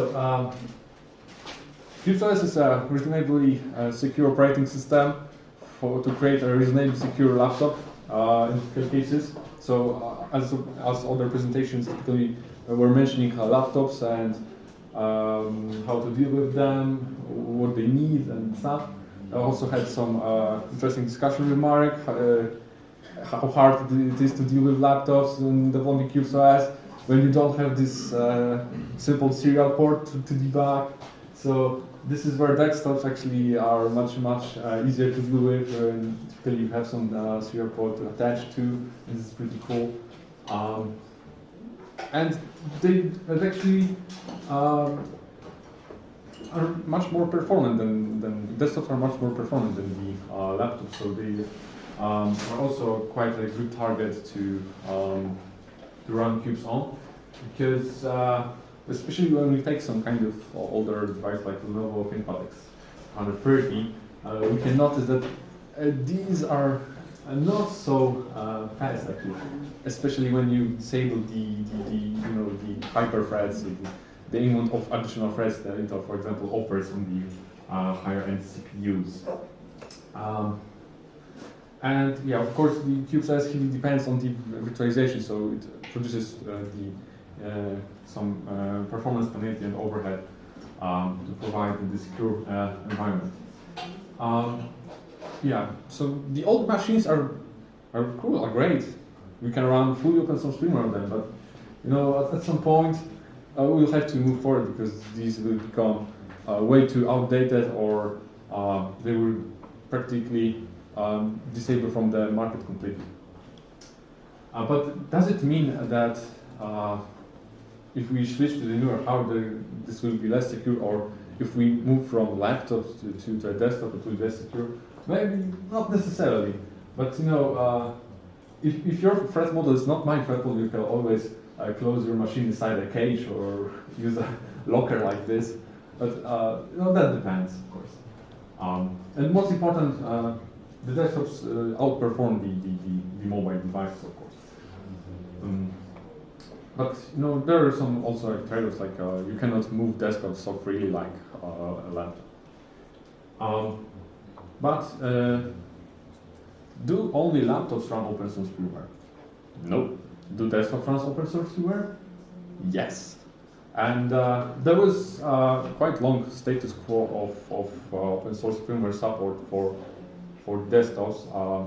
There's a long elaboration about the actual state of the desktops in the open source firmware environment on the Reddit, which basically complained on the state of open source firmware desktop in coreboot lab. the newest machine you can actually run open source firmware on is like a 7th generation or 8th generation mini server. So these are already like say 5 years old, and there is no more perspectives to have some more modern hardware. But a new opportunity has come, and for us, and the time has come actually to break this status quo. So we've got an opportunity to actually port an open source firmware to the most recent 12th generation Intel Core Alder Lake based desktop. The machine selected was the MSI Pro Z690A, which was selected as a new port to the open source firmware, Dasharo and coreboot. But you may ask what Dasharo is.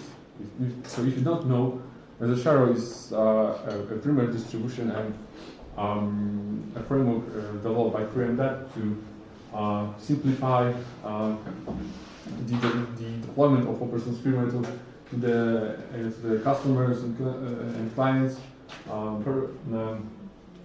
ensure the long-term maintenance and respect the privacy and liberty of the owners, and provide trustworthiness for everybody. So how to actually port the hardware to open source firmware? So in typical cases it may look something like this. So you have those bunch of wires that is connected to the main board, and and you're using some GPUs to poke some signals on the board. But if you look closer, there's a small magical wire here that is actually soldering to the SPI flash chip that is used to flash the BIOS. Sometimes the goals justifies the desperate means. But those typically extremely simplify certain operations. So the most recent Dasharo release for this platform is actually v1.00, which basically was concluding our initial phase of the project with the complete basic support for the firmware. And you can read more on the docs.dasharo.com about the releases, the installation manuals, and for downloading the binaries and stuff. So what we actually support is basically we have a UEFI compliant boot mode, which we can use to boot Windows, Linux, and of course QubesOS. How wouldn't? And apparently the original MSI firmware had some issues with the display when it was being launched with the Qubes installer, or the FPS rate was like 1 frame per second. So it was pretty terrible experience for those who haven't migrated to Dasharo. And they also support some network booting with iPXE. You can boot from USB and NVMe and SATA.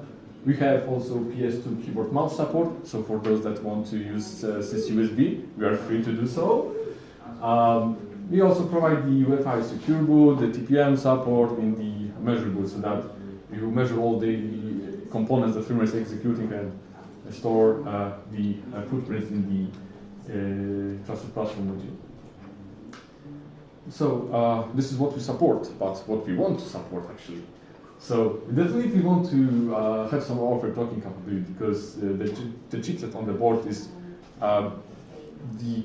the most capable in terms of overclocking features that it offers. It's like if you compare other chipsets, it all has those tick boxes selected that you can do this, and that. Of course, we would like also to have some setup process, because if we add more and more features to the BIOS setup, we of course want to protect it against some unauthorized accesses. Many people also may demanding some management engine disabling, like give some option, set the high assurance platform bit there, or use some software method to neutralize or disable it, or even display a status what you currently have done to your platform with the management engine, so that you can, for example, confirm whether you have done the right thing. there is also a feature which is actually offered by this board, which is called Flash BIOS button, that you have a dedicated USB port, USB 2.0 on the rear side of the board, where you can plug a stick, press the button, and the magic happens and uploads your firmware, even if the platform is bricked completely. So this is a nice feature. I don't think it will definitely simplify the life of the end users. They try to experiment with the BIOS or they mess something up with the settings, then you have to just place the stick with the ROM, press the button, and let the magic happen. Yeah. So this is especially important then if you mess up something with the let's say overclocking settings, right? So if you forget that, okay, if I want to reach this kind of frequency on the cores, I need to set 10 additional settings because, you know, otherwise the voltages and the currents will not keep up with each other, etc. And there are many more settings that people would typically want, like power state after power failure and stuff. But what would be most important actually is to fulfill the Qubes certification requirements. So in June this year, Demi-Marie Obanor has published a future certification requirements for QubesOS to the Qubes Devil mailing list. So it is a thread that contains 7 security aspects of the hardware and firmware that should be fulfilled in order to pass the certification in the future QubesOS versions. And what hardware must actually and firmware must be met to be even eligible for such certification. So these requirements were mostly touching such aspects as PCI devices state, like you cannot have some kind of mutable persistent states and stuff. You have to disallow any direct memory access so that any malicious device will not mess up with your operating system integrity. And about the state of USB and network controllers, like you shouldn't be able to boot from USB by default, for example, just on demand, and have some option to enable or disable it whenever you need it. And then for the network controllers, so that you can enable and disable the whole firmware network stack, because you know that's yet another surface for adversaries to attack your device. And of course, the always loved PCI option ROMs. So these are another blobs of code that lives on your PCI Express devices that the BIOS is unconditionally loading and executing. So these are paint in the firmware for everyone, because if someone injects some kind of malicious code from the operating system to the PCI device, to the option ROM space, then the BIOS will fetch it after a reboot and basically do an Armageddon on your device. Right? So to address all those aspects, we try to make some new releases which will step by step implement all those requirements. So for the most recent release that we plan to ship, so the V110, we would like to first, for example, have an option to enable the same network stack. And this is what I have been developing for the past few days, actually, to prepare for some demo, which I will show you a little bit later. So here we have the fragment from the Qubes Devil thread, which states that the firmware network stack should be disabled by default, so that the attack service is much lesser. And yeah, it is almost never useful for desktop or laptops, except you have to do some kind of mass deployment in an enterprise or corporation. Then maybe it will be useful. But otherwise, it is not, right? of course, we often use the network booting in our laboratories to, limit the usage of physical USB sticks, because why we should use that if we have a network boot, right? So other features that will be included in this list is the basic coreboot code basically based on the most recent main tree with various Alder Lake support improvements that were developed by me and our community. Meanwhile, when between the 1.00 release and today, I have fixed the bug for the Ventoy live ISO booting method, which caused some kind of enormous 10-15 seconds delay between the Ventoy menu and the target ISO grab menu. So it was caused by some kind of, let's say, reliable PS2 detection. So legacy devices are pretty much have pretty much high latency.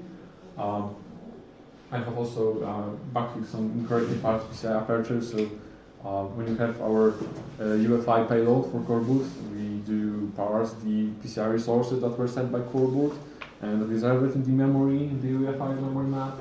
But apparently it was only choosing the 32-bit space from the PCI, or if anything appeared above this boundary, it was being squeezed into the 32-bit space, which when I look at it, was, my God, this had to explode at some point. So I decided to fix that, and now all the apertures are reported correctly.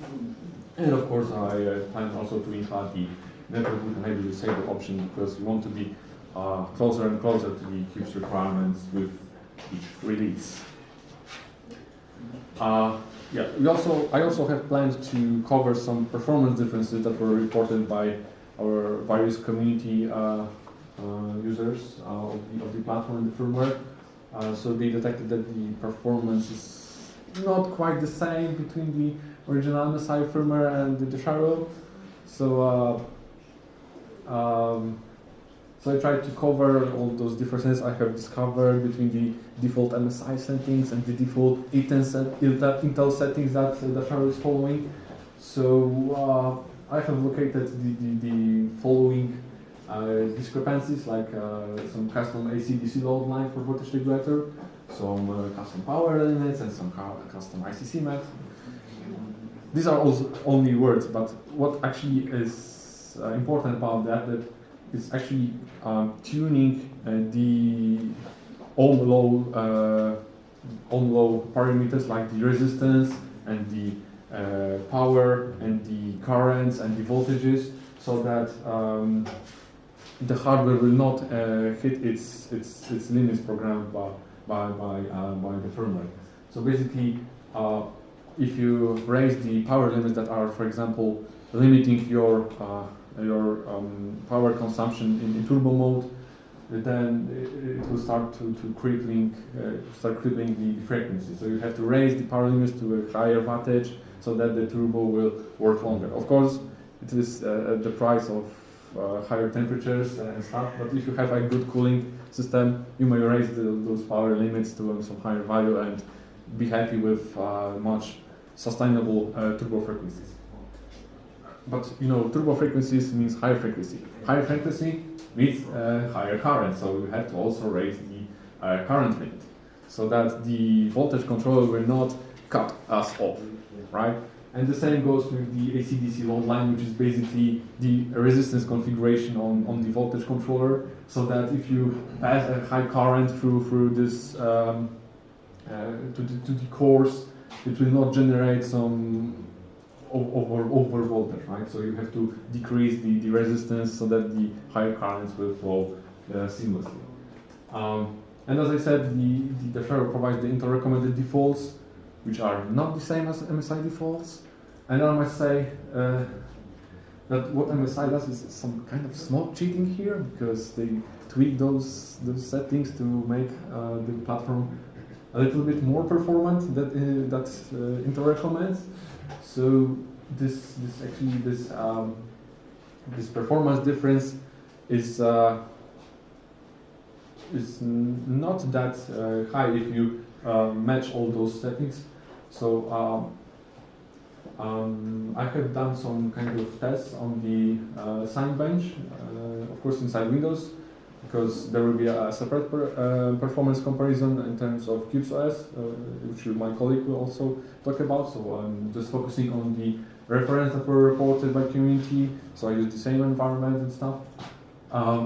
And here in the table you can see the multi-thread performance benchmark and the single-thread performance benchmark. And I have been step by step adding those modifications to see how are they impacting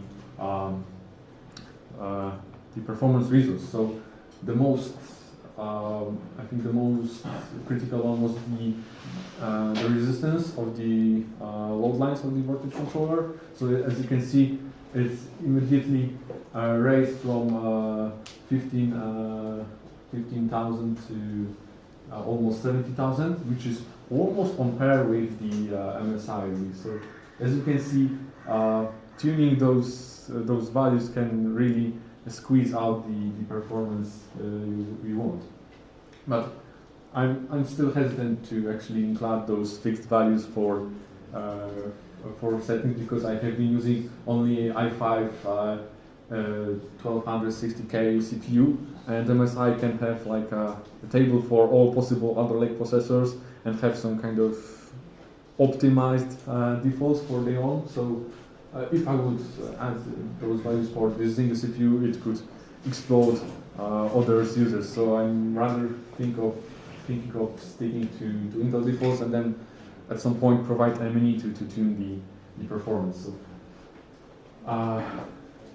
yeah, and of course you can see that there is some abnormal single thread score in the third column, but this is rather caused by the CPU affinity, because Alder Lake CPUs consist of performant cores, which are the typical client desktop line cores, and then you have an efficient cores, which are actually taken from the embedded segment, so they are kind of inter-atom cores, and they are much less performant. So the abnormality here is caused by jumping over the efficient cores much more often than on the P cores than on MSI firmware. So in MSI firmware it just loads the performant cores and has the single thread score is much higher. And as you can see, those values on Dasharo actually oscillate like in 100 point range. So this is kind of randomized by how the scheduler actually assigns the load of the benchmark. Of course, we would also like to continue those efforts with supporting more open source pure desktops. We have earned the experience we need. We also can support the incoming Raptor Lake 13th generation Intel Core CPU easily with the same board. So you can also support some kind of similar MSI boards like Wi-Fi, non-Wi-Fi variants, DDR5 variants, because we already have the base, we have already the know-how.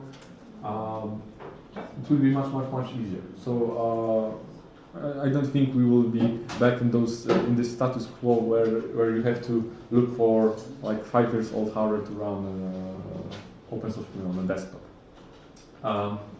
And of course, the Z619 allows the full overclocking capabilities. So when you launch a QubesOS on it and tune those settings, you can achieve a pretty insanely fast virtualized environment.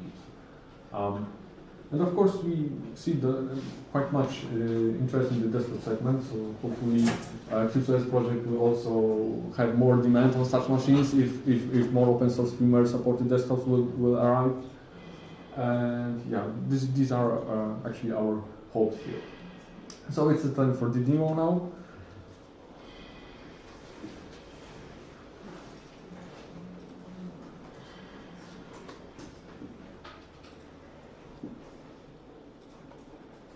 Okay, so this is a standard actually menu that is showing up when you boot.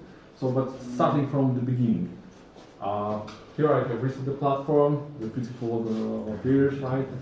You have to wait a little till all the IO peripherals are inverted. Okay.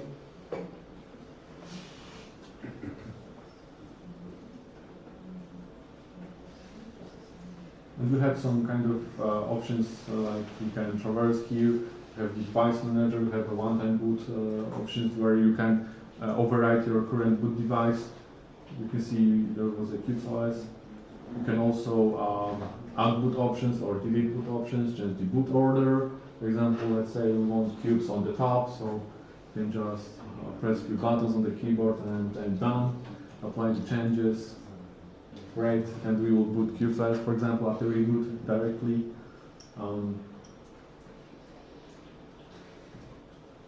Okay, let's go back, and we can have also the Dasharo security options, or where we can, for example, log the spy flash.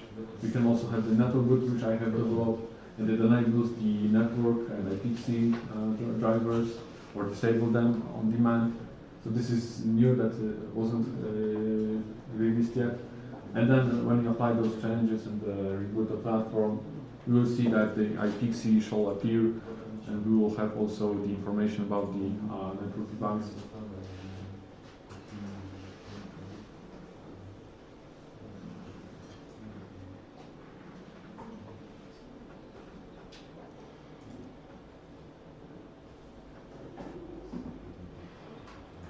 And as you can see, QubesOS is first now, like we said it earlier. We have also the IPC network boot, which wasn't previously shown.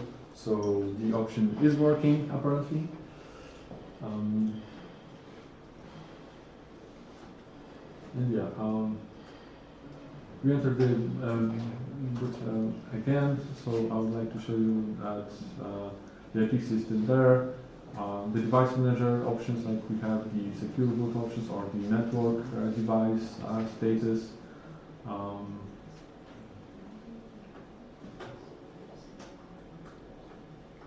And you can now disable the networking. The IPC shall disappear along with the network device list.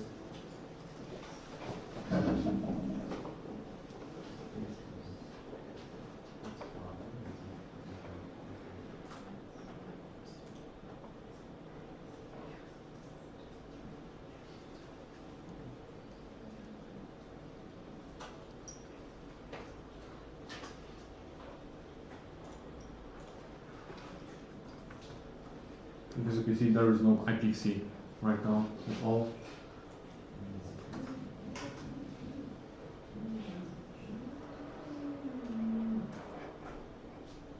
And when we look at the device manager, also the network device status also disappears, so the drivers of the network controller are not all. So now we can finally launch our QubesOS, which we have been waiting for. And yeah, you will see how insanely fast it is actually booting from the password prompt up to the operating system. So actually, typing password is almost takes longer than hold the system loading.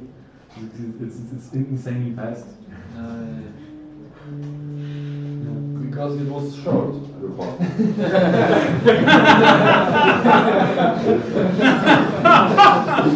But imagine if you have a non-demo password, like you have special characters, numbers, stuff.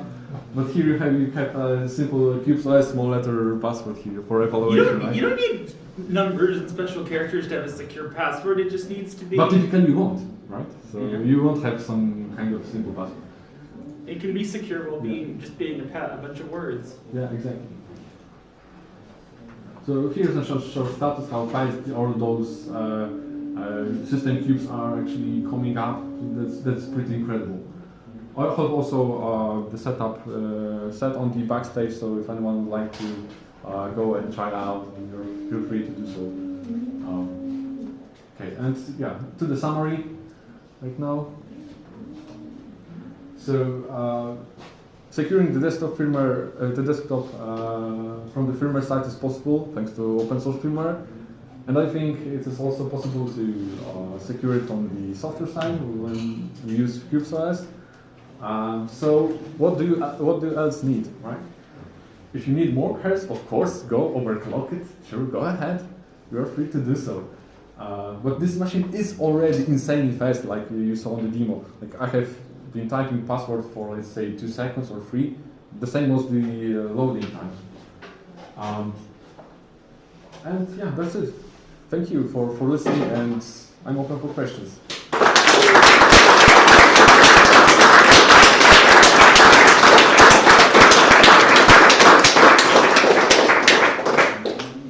Okay. So, what was the hardest part of porting coreboot to this board? What was the best part? The hardest part, or the best part, if you...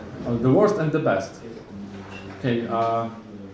The worst part was to bring PCI Express 5.0 port up, because it was requiring another firmware block to be loaded from the management engine into the CPU. So that was a terrible experience. And up to today, I don't understand why Intel decided to design it in such a thing. To protect IP. Yeah, IP protection, but I also don't understand why they didn't move it to the Intel silicon initialization code, to the FSP, right, to the firmware support package block, because they simply could, and hide it and everything would be alright. But instead, they have shifted the burden to the firmware framework developers. Now, if you want PCI Gen 5, you cannot parallelize ME because you will not load the binary blob. And probably. And that's the solution for not parallelizing ME. Well, if you want performance, you cannot. You can work around that because you can hard code the blob in the firmware and then screw the ME. Did you have to reverse engineer to understand that you had to do that, or was that kind of... No, there is actually a public implementation of the driver in the Intel's Slim bootloader, which is another firmware framework. So I just basically look at the code and re-implemented it from scratch in coreboot. So we're doing. But you know, finding this dependency was actually taking me like 1 day or 2 because I was basically clueless why FSP just says you cannot use this device because you haven't loaded some firmware. But who should load that damn firmware? Me? And yeah, we're doing this stuff for 7 years, and I'm former Intel BIOS engineer.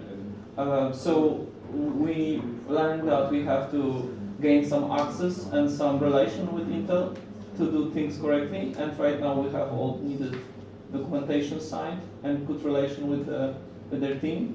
By the way, my friends are still in Intel, so I'm sometimes meeting them, drinking beers and learning what's going on. So. Yeah. And to the second part of the question, what was the best part of the port?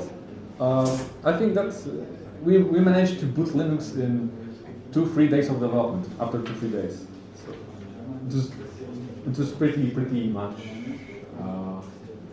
a feat. Yeah? So when will you start develop on DDR5 platforms? The follow-up on which platforms? DDR5. DDR5. That depends. If you generate a demand for that platform, then you can start tomorrow. Okay, so no current plans for that. Yeah. You had gone over a bit of the future potential Cube certification goals. Mm-hmm. What does it look like compared to the certification goals or requirements for right now? And so maybe Demi could answer a little bit on that. Yeah, she's the one that's. We will have design session dedicated. Okay. So we can also discuss that later. Just up front, I'm just going to say that these were my ideas, and these were what I think they should be, and. Yeah, I think this is a good discussion topic. So it's not final by any means. Yes. It's not final. There are lots of corner cases that should also be considered. So there are probably other questions. So we should keep on schedule because this is definitely discussion topic. Yeah, this is discussion topic. Yeah. Okay, please. So on these modern, like more gamer motherboards, the whole USB BIOS update stuff. I believe usually works by having a dedicated microcontroller, Yes, which is connected to that USB port, which is kind of a security risk because I don't know how good those USB stacks are going to be.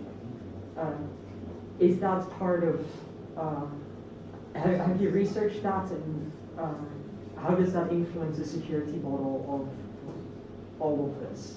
Okay, so I have been researching this just a little bit, just to know how it really works, because obviously there are no schematics for this platform. So apparently there is a fintech chip that is acting as both USB host and USB device class, and it's, you know, when the phone is powered off, it acts like a host. When it is on, it just passes through the traffic, and it runs, of course, its own firmware. It has an Intel 8051 core inside, of course, because what other core it would be there?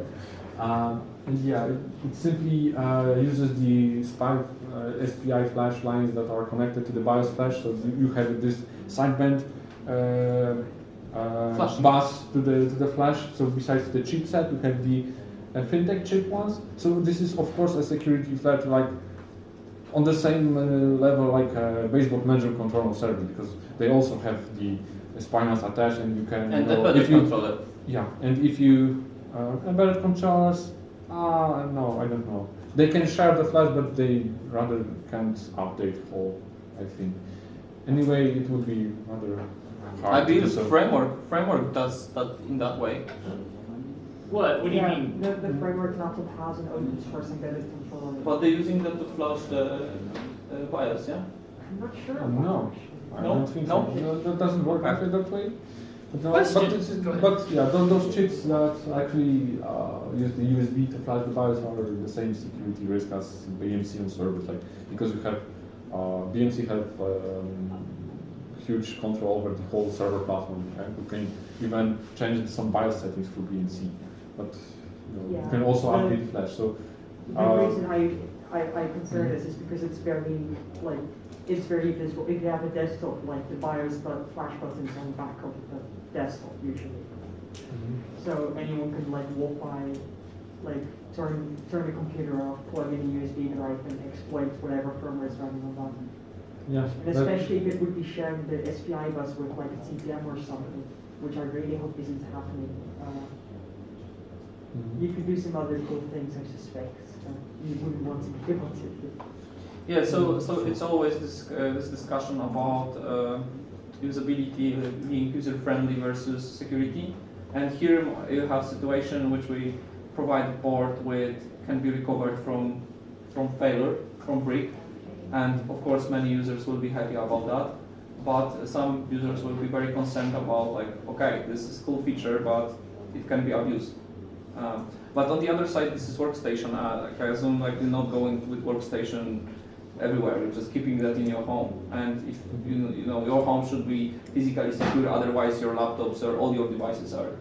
Like also I showed, you can close the desktop in the case, and yeah, you are secure from physical threats. Physical security of hardware is also important. Or you can use the encryption, like Joanna's one interview with the TrueCrypt developer. Why would you need encryption if I would close my machine inside a bulletproof case, right? But actually, it's very non-trivial to find a padlock that is you cannot fit in half a minute. There is some cool research made by some people, so that's a solvable problem, but not easy one. Yeah. That all depends on the threat model, right? I think maybe the best solution to that would be to have would be to instead have an open source microcontroller that does that with open source firmware, and that had a little region by which you programmed a hash of a signing key, and then it will only load. And then it has a good quality USB stack written in a safe language, and it will only, and a good quality fat implementation written in a safe language. And it will, before it uploads the firmware to the SPI flash, it first checks to make sure that the firmware is validly signed and is not downgraded. There is other way to that.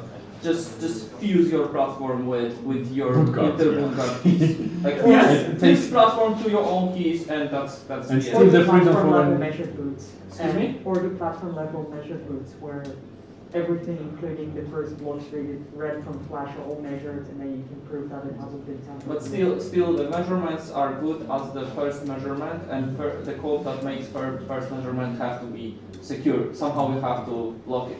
I mean, isn't that done by the platform itself instead of the firmware? This is not. that's not as simple. Okay. Yes, this is a little bit more. Have you all looked at heads, and is that something that you consider or your customers consider? Or I'm curious.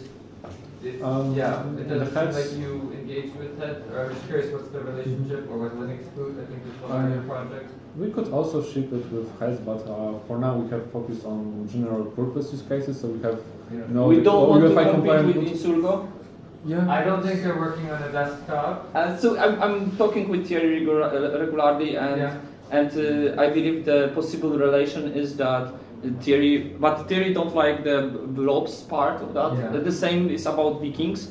So they are more like a kind of shifted in the direction of completely zero blobs platforms, which is not possible for modern hardware. But except on power.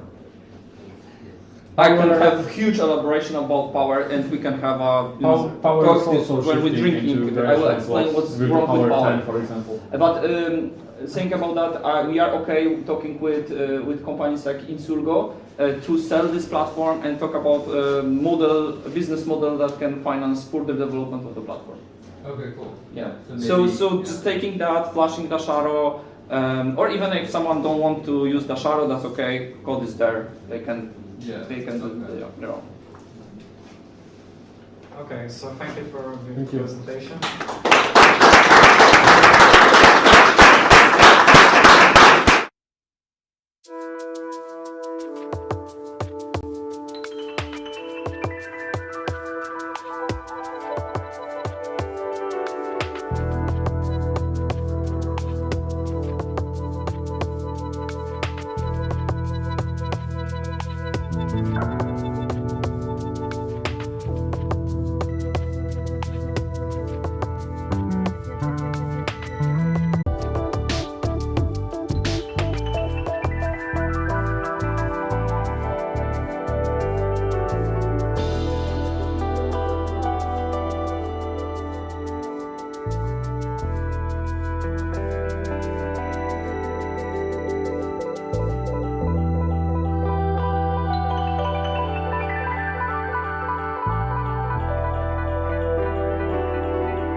everybody, Deeplow here. So today I'll be explaining the continuation of my work towards building an integrated onboarding tutorial for QubesOS as part of my master's dissertation.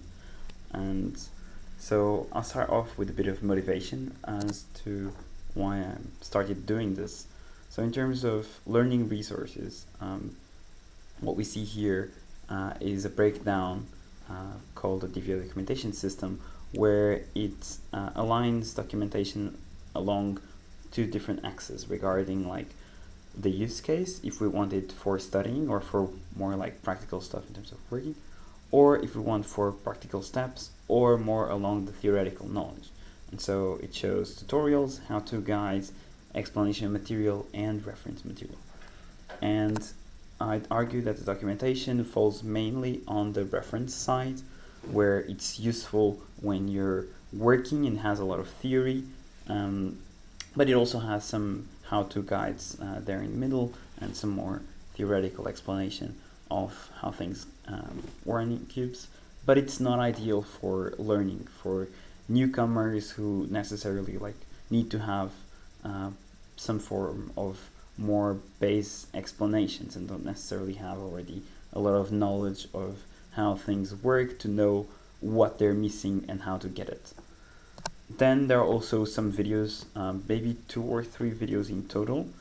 Some are outdated that have a reasonably good educational perspective. For example, I think Mike Ali's video is the one that I think is the most detailed one in regards to like how things work, and it also has some vibes of tutorial in that it's thought along the lines of like how can I teach someone. So it's not just like presenting what exists in Qubes, but this is like very rare, and I'd argue that there is a need to have some more so that new users are supported. Then there are also some community docs, which are mainly how-to guides and also explanations. So tutorials is what I'm focusing here on the most, and they have a few key aspects. So firstly, they are learning by doing.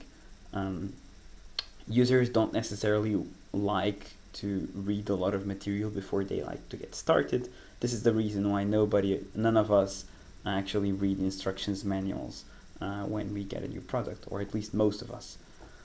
It's also must work, so it's a series of instructions or like a sort of guide that must always work. A novice user, when they're starting to use a product for the first time and they have a little tutorial or they watch a tutorial, it should map to their actual system. It should work perfectly. Otherwise, a novice user gets stuck, and that's a terrible first experience.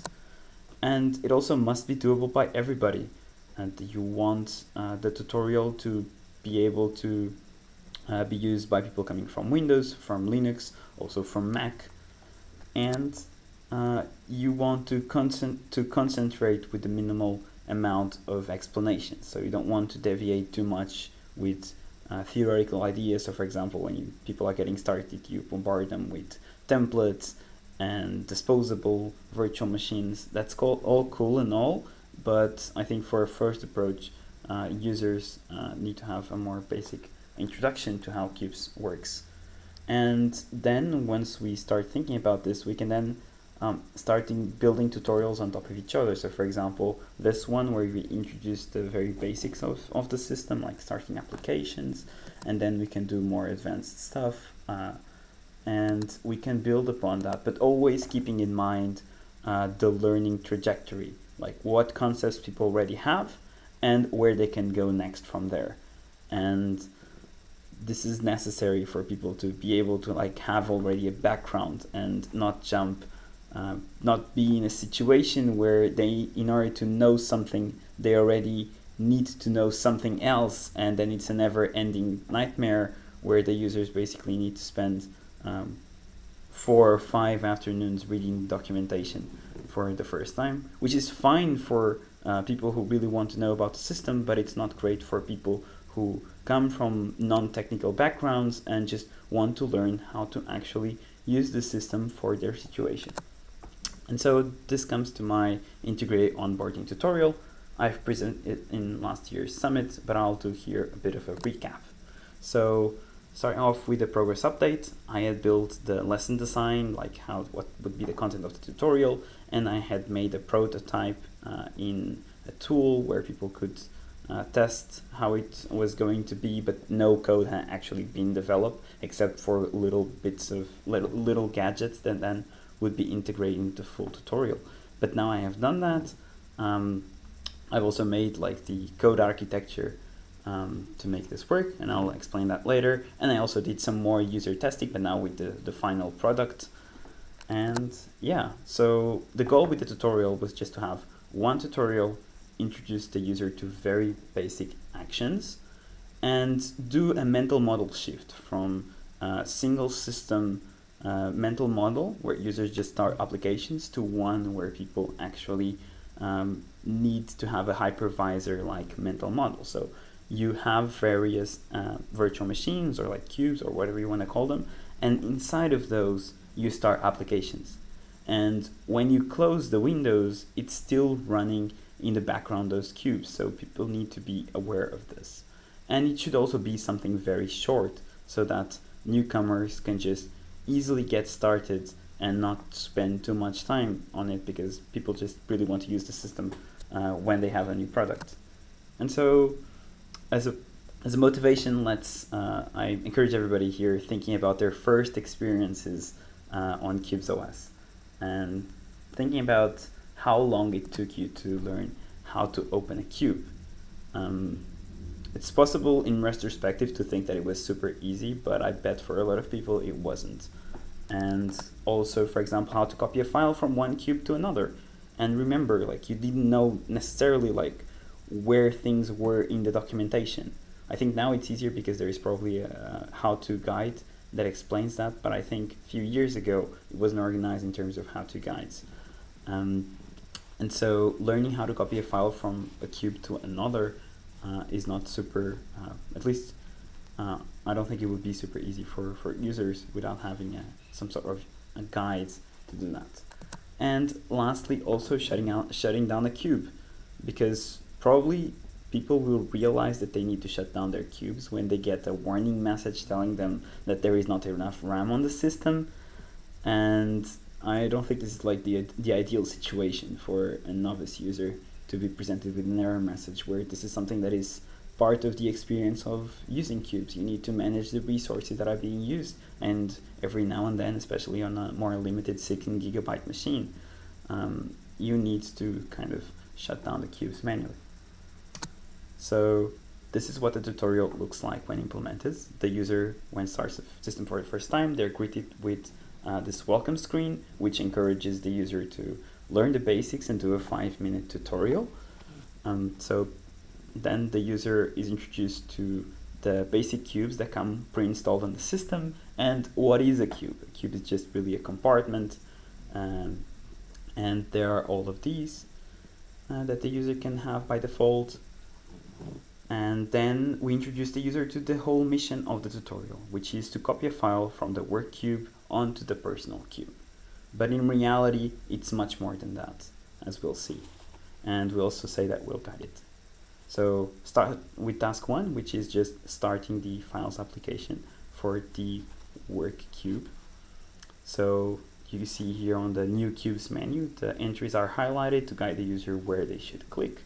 And they click on files, and then it shows a window saying wait for the cube to start, because users don't necessarily have the expectation that things take so long to start, especially coming from any other operating system, really. And then we go to task 2, which is doing the same for the personal files app. So do the same, and it's starting. Also, we remind the user again that they should be waiting a bit for it to start. And yeah, and now that the users have the file manager side by side, we tell them that each cube is isolated, and as they can see, the windows, each of them has their own files, and we highlight on the importance of colored borders. Task 3 is to copy a file from one cube to another, So here the user is trying to find out the option, and they see it down there, copied to another app VM, which is not easy for new users to find when they're starting. And here we introduce the DOM0 policy approval prompt. We explain what its goals are and what's really its purpose, because then it's going to show, because the user wanted to copy a file from one cube to another. Then they type their personal, and the file has been copied, and we tell the user where the file has been copied to. In this case, the cubes incoming folder. And task 4 is to shut down the cubes. And we kind of lead the user to close the windows, just to tell them that closing windows is not enough. So we go along with people's expectations of how to shut down things, and then we tell them, okay, in cubes it's a little different, so they need to go to the cube domains widget and shut it down. And as you can see here, mission complete, hooray! Now you know your way around cubes, and you're done with the tutorial. And so now let's get a bit deep into the weeds of how the tutorial actually works. And so it was a bit challenging to make this tutorial, because it's not just like a tutorial that would be on a website where it's just all HTML and it's all the same environment, and you can target any element and see any event that happens on a web page. No, it's actually a loose system with a couple of different components, and so it's a bit more challenging to do that. So the way that I've implemented the tutorial isn't actually just as a single tutorial. I've made it in a way that other tutorials can also be created for this. So here is the overall architecture. I'll get into the different components, but the main part to take away from this image is that most of the code is running in DOM0 because it needs the vantage point to be able to see system events and also show like user interface elements without having enforced colored borders, so the user can actually see what is from what is actually windows from the tutorial and what are windows from the various cubes that the user is interacting with. And so I figured that a good way to introduce you to my tutorial would actually be to like basically making a how-to guide on how to make tutorials using the thing that I've created. And so I'll be showing you how I did it from the like how you would possibly do it if somebody else would also implement tutorials, given that it's not super easy to do new tutorials, and I'll get into the reasons why later. But so it starts off with the very easy part of lesson design, not super easy, but lesson design and testing with users. But this is really the non-technical part of doing tutorials, and this can work for anything else. It doesn't need to be integrated on board in tutorials. It can be videos, it can be text, and I highly encourage people to actually actively think about how we can improve the lessons for QubesOS. Then we create a non-verbal version of the tutorial with some elements that I'll explain later. Then we kind of implement this in quote-unquote code. And lastly, we test, and test again, because users are going to break your tutorial in unexpected ways. And if you want to have a tutorial where people can have a bit more freedom, it's just not like a video that you're watching, or it's just not like text. You need to be absolutely sure that it works in basically every single situation, which is a bit challenging to do. So we'll start off with the lesson design and testing. You will have to think about what you want to teach, and also consider like the various tasks that people are doing. Like group little actions into tasks, and then each task has a series of steps, and that's basically what a tutorial is. And basically all you want is to teach a user and listen for feedback, and all you need is really a friend. So just like explain to them, point to the screen saying like, okay, so now you click here, and then if you want to do that, you click here, there. Don't make it too complicated in terms of like, oh, if you want to do this, then you go here. If you want to do that, then you go there. Because a tutorial is really just a one-way path, essentially. The only deviations that you should have are more along the axis of having, like accounting for user mistakes. So like the user opened the menu, but then they accidentally got out of it. That's the kind of like bifurcation that you can think about, but not too much deviation from that. Then once you're done with the tutorial, like you have it memorized, you start writing it, right? So you can, for example, do drawings on paper, or use a UX tool, design tool like Figma to really make a series of steps for the tutorial, and like think about what steps lead to which steps, and what are the conditions for the steps to, like what are the successful cases where the user passes on to the next step, which cases make them go back on a step. And then when you're doing this, you should also think about like what are the information elements that you're going to present to the user, because when you're explaining things verbally, it's like when you're doing it via just text, you need to have some sort of way to show the user things on screen. And so these are the elements that you can work with. So we have modals, and these just really have like you can do whatever you want in them. They are used to show more information, more in-depth explanations. So for example, you can see this one, and to create these you can use a GUI tool called klein, which is basically used for creating user interfaces. And so you can just like click, drag and drop, and really adjust this and visualize it. So there is actually no need to know coding for this part, which is also thought in the sense that I wanted tutorial designers not necessarily to have coding skills, but more thinking in terms of like what are the educational aspects. And so the tutorial design and implementation up to a certain point can be done without actual knowledge of code.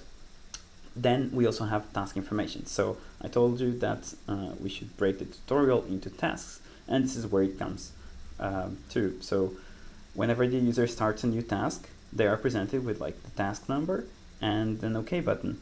And when they click on OK, the task is kind of like minimized to the bottom right corner. It says like how many tasks are left. It reminds the user of what their present tasks are at all times, and also shows a convenient button to exit the tutorial if they so desire. Then there is step information, what I call for pointing things on screen or showing more contextual information. And so on the left we see there something pointing to the Qubes menu, so you can point to anywhere on the screen based on coordinates. And then you also have like some sort of normal thing which kind of shows a notification where like you can add text. For example, we used it to show that each cube is isolated when the user had the personal and work file manager side by side. And then there is also an unescapable one, which is for actions that are happening in the background and for you to remind the user that something is happening and they can just wait. They're not supposed to interact with the system. And if you don't have this, like even with this, a lot of people are going to click randomly on the screen just because like, I have some time to explore, or maybe they don't even read this and they just like think that they are supposed to do something. Then we also have the ability to modify some Qubes components, and this is the more complicated part. So for example, you saw there the highlights in the Qubes domains widget, and like for this, there is actually some needs to change the code inside of Qubes components and do the usual pull request to include this in the main code for Qubes, and there is little way to go around this limitation. And so, for example, I've modified also the operation execution dialog when you want to approve or disapprove a certain QR exec action. I've made it so when it shows their type personal, so the user types actually personal, and then like it also highlights the OK button once personal is highlighted. I've tried to make it in a way that there is as little as code as needed in the actual main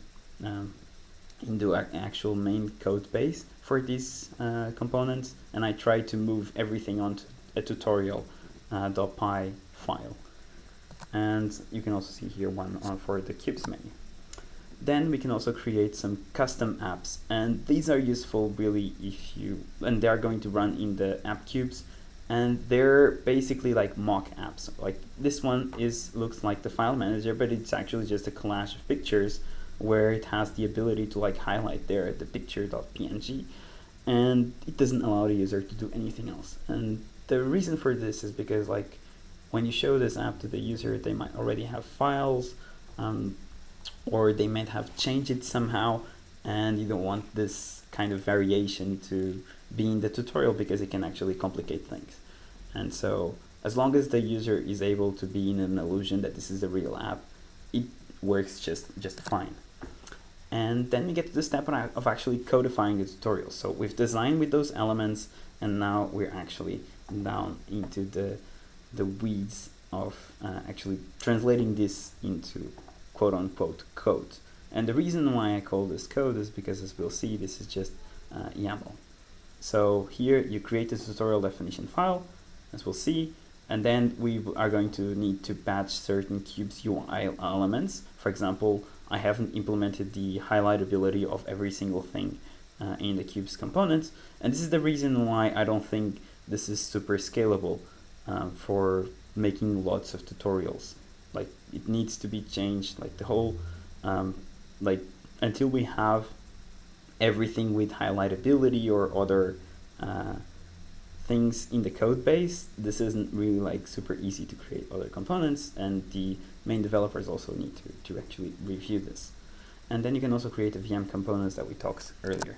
So I think this is like one of the coolest parts of the tutorial, to be honest, and this is making the tutorial, the definition file. So I told you earlier that you could create the basically the series of images and descriptions of like what each step should be involved in, the non-verbal version of it, and basically you can create a markdown file with all of the images that you create on your prototype, and then you add little bits of YAML that describe each step. So you have image, description, image, description, image, description, in a way that both non-technical users and also somebody who just wants to check out the tutorial can see it. And you can see the first onboarding tutorial there on that link. So basically a step, as I said earlier, is just really something where some UI is shown, and there are some transitions with conditions for going to the next step, or like the previous step. So here we can see the first step, which has two transitions. One if the user clicks on the right button, and one if the user clicks on the left button. And in terms of the UI, I'm showing a custom user interface, which was created with Glade. And yeah, it has some text for the next button in the back button, and that's it. It's just going to show this on the first step. And so the step structure is basically a name. It has a setup part where you run instructions for actually how to, for example, highlight certain components. Then you also have the transition conditions. Like for example, the user might click on the tutorial interface somewhere, and that's going to generate an interaction, which if it matches with the interaction that's there, it goes to the step described below. And for example, there are some system events, like for example, you created a new cube or you started a cube, and all of these are going to have associated like interactions which you can use to transition. Then there's also a UI part, which is just for explaining like what are the design elements that you used. For example, you use the step information pointing, or you use the modal. And lastly, the teardown, which is exactly the same as the setup, but it's going to run when you actually go to the next step. And so here we go to the part of like patching the Qubes UI elements. For example, I need the Qubes domains widget to be able to highlight the not necessarily the shutdown part as was in our case, but we want the user to open the file manager through there. So we have to add that code. And there are also some, for example, on the Qubes menu, I need to detect when the user opened the Qubes menu and closed it. So I also needed to add some decorators to the functions of starting the Qubes menu. So there is a generated interaction there. So here we can just see another step where the user was supposed to click on personal and then files. And so as you can see, on the setup, we actually call the Qubes menu. And on the left-hand side, it's the code in the Qubes menu for actually exposing this functionality to the main Qubes tutorial. So it calls the do show tutorial to app with files, with personal files as the arguments, and then it just runs the code there on the Qubes tutorial, and this is done via dbus. And then we have the transitions. So the user clicks on Qubes menu, personal, and files. This is also code that is in the Qubes menu. And yeah. So then we can also create the VM components if we need it, and create a package for that so the tutorial can run also there, for example, like the mock application that we talked about earlier. And then with user testing. Let your users break the tutorial, really, and then go fix it. And repeat this step until it's perfect. Like in my case, I compared two groups of users, 8 each. So group A was the getting started, plus the steps, like reading the getting started page on the Qubes website, and then doing the steps like without the tutorial. And then a group B, which was doing the getting started page, but also doing via an integrated tutorial. And sadly, I didn't find any statistical difference between the two groups in terms of like performance time, but it could have been due to the sample that I got, which I'll get into later. I found out that also the documentation was barely used. So on the no tutorial group, users had the system, and then on the side another computer which had the documentation open, and they could just consult anything to solve the current task that they were in, and very few actually did use it. Which kind of confirms the theoretical knowledge that people prefer to use things rather than reading manuals. And then like open applications was the only one that was a bit different between the non-tutorial group and the group with the tutorial. And I'll also explain this later. And shutting down Qubes was also, like this was actually where the biggest difference was. So there was an issue that I found with shutting down a Qube, and especially because users which were without the tutorial, our last task was to tell them, okay, so now shut down the Qube. And they just closed the windows and then they assumed that's it. And with the tutorial, they actually understood, oh, okay, so I need to click on the Qubes domains and shut it down, or they can do it via the Qubes menu in the future, but I didn't do that because at the moment that was not working yet on the prototype. Then there are a few shortcomings of the tutorial, like things that need to be fixed. For example, people, when they didn't click OK immediately on the tasks, they could just interact with the system and the task get hidden behind. We just need really a backdrop here to prevent the user from clicking elsewhere. Then some users were not really seeing the copy to other app VM option right in the bottom, and this is problematic both in the tutorial and also in Qubes itself, because it may be that this is too low on the options and it's too verbose in terms of like the amount of text. So then some users were also like trying to explore, like for example, while they were waiting for a Qube to open, they just went around and clicked on multiple workspaces, and this could break the tutorial. So if the personal application, that the personal files open on a desktop where they were not in, on a workspace, then it could actually just have issues, like it could break the whole tutorial. And then for example, what if the user opened the file manager, like if they open multiple windows, like what if they just wanted to do that? It would only open the mock files application once, and the other applications would be the real file manager, and it could be to unexpected results. So things to consider when designing tutorials. And then like there was some occlusion of tutorial elements by notifications, like the Qube status personal, it is starting, and that was getting occluded. And I didn't find a way around this, but it also didn't interfere a lot with the users. They managed to find that they were supposed to click on the Qubes domains window. And now we're approaching the end. I just want to talk about some of the limitations of the current code. So the study participants was quite a small sample size. So I had 5 participants for each group, and then they were basically computer science students for Western educated, industrialized, rich democracy countries. So it wasn't super diverse, and this might have been part of the reason why I didn't really have a good set of participants where you could really see that the tutorial made difference or not. But again, we're not sure because there were inconclusive results. But when doing when actually testing with participants, I think you'll want to probably just test the tutorial itself. This was more for the academic process of seeing, validating my implementation. Then there is the need to create the hooks on Qubes components and modifying the Qubes components code base on a per need basis. And the last limitation is the relative positioning of UI elements. So for example, I didn't find a way to see exactly where the Qubes domains widget was actually in. And so I had to create hard code relative positions from the top right corner, -70x, which isn't ideal when notification, when tray icons switch.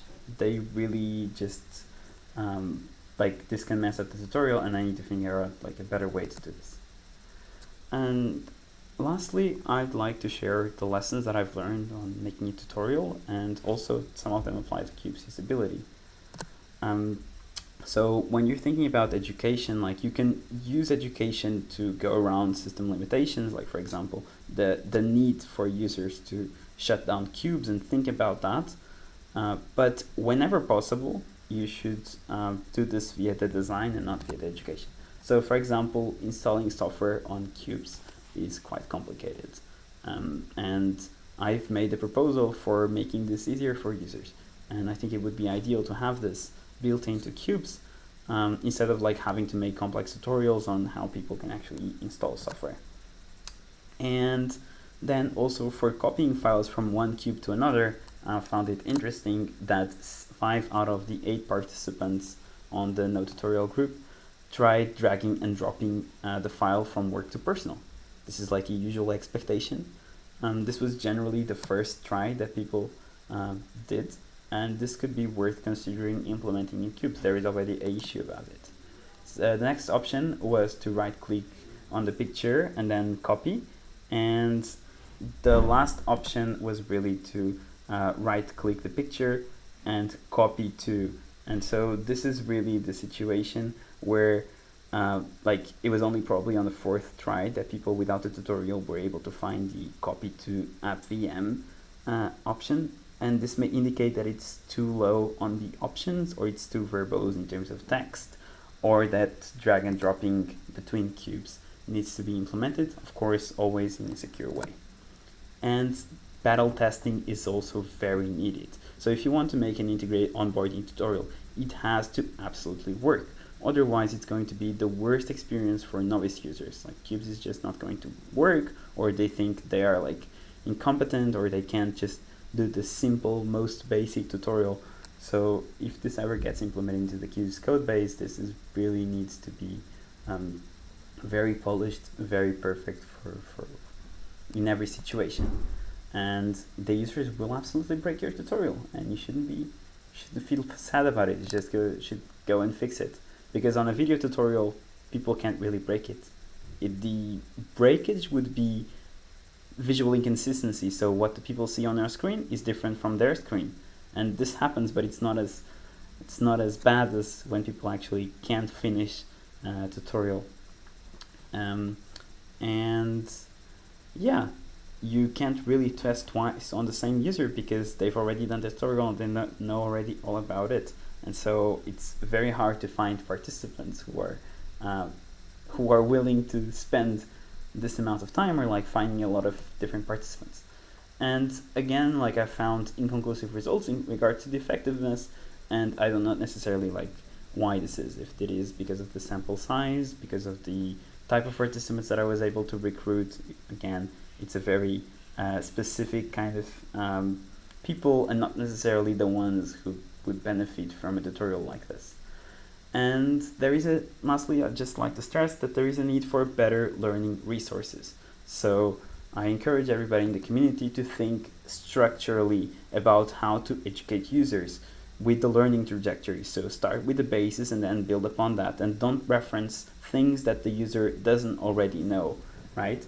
And also I would encourage people to make possibly videos about Qubes, because most of the videos that are available when people search are from reviewers who try Qubes and find whatever conclusions they have, but they don't really know how to use it every day, and so they do certain weird explanations of how to do things, how to get around things that they didn't really find a better way to do, because Qubes takes a long time to learn, unfortunately.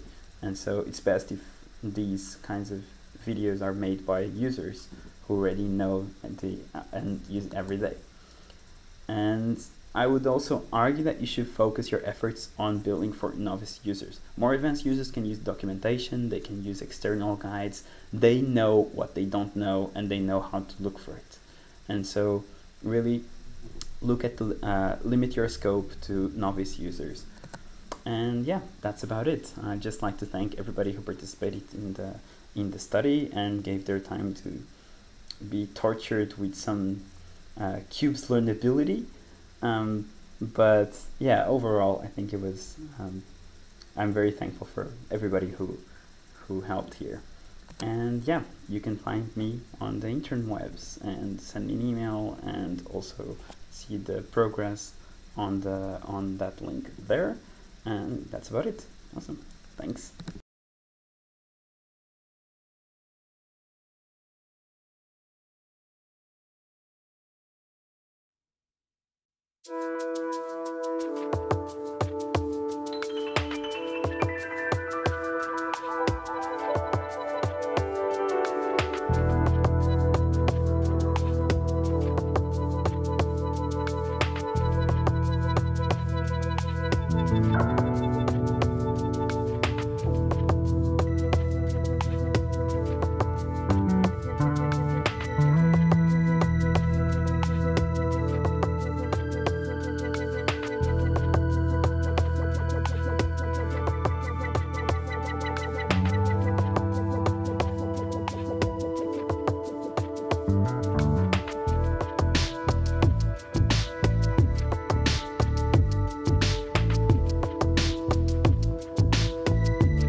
Welcome to my second presentation on the QubesOS Summit, where I will try to talk about the TrenchBoot and how it can aid the anti-AEM-way software in QubesOS. So what I would basically tell is sort of a short recap what an AEM-way attack is and how Qubes approaches to protect against it. What is the current status of this security mechanism? What is TrenchBoot project and how it can provide the hardware and architecture agnostic DRTM solution to aid the anti-AEM-way package in Qubes, and what are our plans regarding that? Apparently I also planned some demo, but I haven't managed to glue everything together in merely 1 week of work, so please forgive me. And of course I will answer any questions at the end of the presentation. So I have been presenting the anti-AEM-way topics for basically since the beginning of QubesOS Summits, like almost each year. I have been covering some DRTM and anti-AEM-way like an obsessed man. So, but you know, I'm friendly developer, so why shouldn't I? Of course, I'm also interested in the security features. So I'm buried so deep in such technologies that I can't basically escape this environment and such kind of features. So I always gladly like to talk about that. And yeah, in the company we mainly develop the firmware, so I like to implement the firmware side of these security technologies, ensuring that everything works in open source firmware, and possibly, if skills allow that, also to implement the operating system side of these features, because we also try to develop products on the operating system side with Piotr, and also we try to dirty our hands with QubesOS from time to time. So that's it. To quickly explain you what AEM-way attack is, it is an attack that is often conducted by maids in the hotels, where they take a stick which is plugged into the hotel guest laptop just to install some keylogger or sniffer. So when the maid leaves after some cleaning services, the guest launches its laptop, types the decryption passwords or login passwords. It is recorded on the hard disk or any other storage that the keylogger uses, and then maid comes again for cleaning services, puts the stick again, takes out the passwords, and she enjoys, or he enjoys, a new laptop. So that's in short how these types of attacks work. So Qubes intended to give some kind of protection against such of attacks. So they advise an anti-AEM-way security package which leverages TPM and dynamic proof of transfer measurement, in short DRTM, to protect against such type of attacks. But as I said, it requires a TPM and DRTM to actually be present in the silicon which the platform is based on, and it's also kind of hardware dependent, because some technologies like AMD DRTM requires a discrete TPM module, so it's another factor that actually may limit the hardware selection for the anti-AEM-way supported platform. So, what are the open questions for such type of attacks and security mitigations? So, first question is, if can we even trust the hardware features that silicon vendors provide? Because, for example, Intel DRTM technology requires integrating some binary blobs into the firmware and into the operating system. For example, the ACM, which stands for Authenticated Co-Module, and already the invisible things like revealed some bugs regarding those modules. So, the silicon provider provides you with all the necessary components that you can use to leverage the technology, but then it sometimes appears buggy. Second question, if we can trust the hardware and the software we use, if we can trust the hardware and software we use, can we feel safe? Well, that depends, because there's again, if you have bugless hardware, which probably is impossible, you can also have some bug in the software or injected keylogger. So that is why we need some kind of anti-AEM-way to feel more safe. But we would probably never feel 100% safe. And the most important question is how to determine if the state of the software we launch and the overall state of the platform is actually trusted, and what can we use to actually attest to this kind of state. So, and ensure that there was no tampering done with our device. So the solution of anti-AEM-way tries to ensure the state of the platform by leveraging those security technologies and hardware, additional hardware like the trusted platform module by Trusted Computing Group and the DRTM technologies like Intel Trusted Execution Technology and AMD Secure Start. And of course, we have some additional protections like TOTP codes and secret sealing into the TPM for additional mitigations. So a short comparison of these DRTM technologies and their requirements, because I believe this is kind of important to note that these technologies are not simple. They are simply not simple. They are pretty hard to use and even harder to actually implement, because they typically enforce a lot of requirements on the CPU state before it can even be used on the device.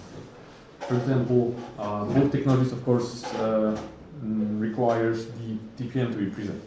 But, for example, Intel supports the integrated firmware TPMs in their DRTM technology, while the AMD do not. And we had a funny surprise when trying to launch DRTM on AMD with firmware TPM. And it occurred the firmware TPMs do not implement all TPM localities. So they have only locality 0, and you cannot possibly use DRTM with that, because DRTM requires locality 4. Surprise. Another thing is the required components which are used to leverage the DRTM technologies. Intel required the ACM blocks, so you have two parts of these blocks, like the BIOS ACM, which is used on the BIOS level to initialize the technology in the CPU to the correct state, so that it will be used by the operating system. And the SINIT ICM, which is actually used by the bootloader or operating system to actually launch the operating system in a secure and measured manner. So for AMD, there is no such requirement, because there is open specification how to implement a module that is going to be measured and which is handling the secure launch of the target software. So TrenchBoot actually is implementing such a module in open source, of course. So this is the only available implementation that can be utilized on, for example, on the AMD hardware.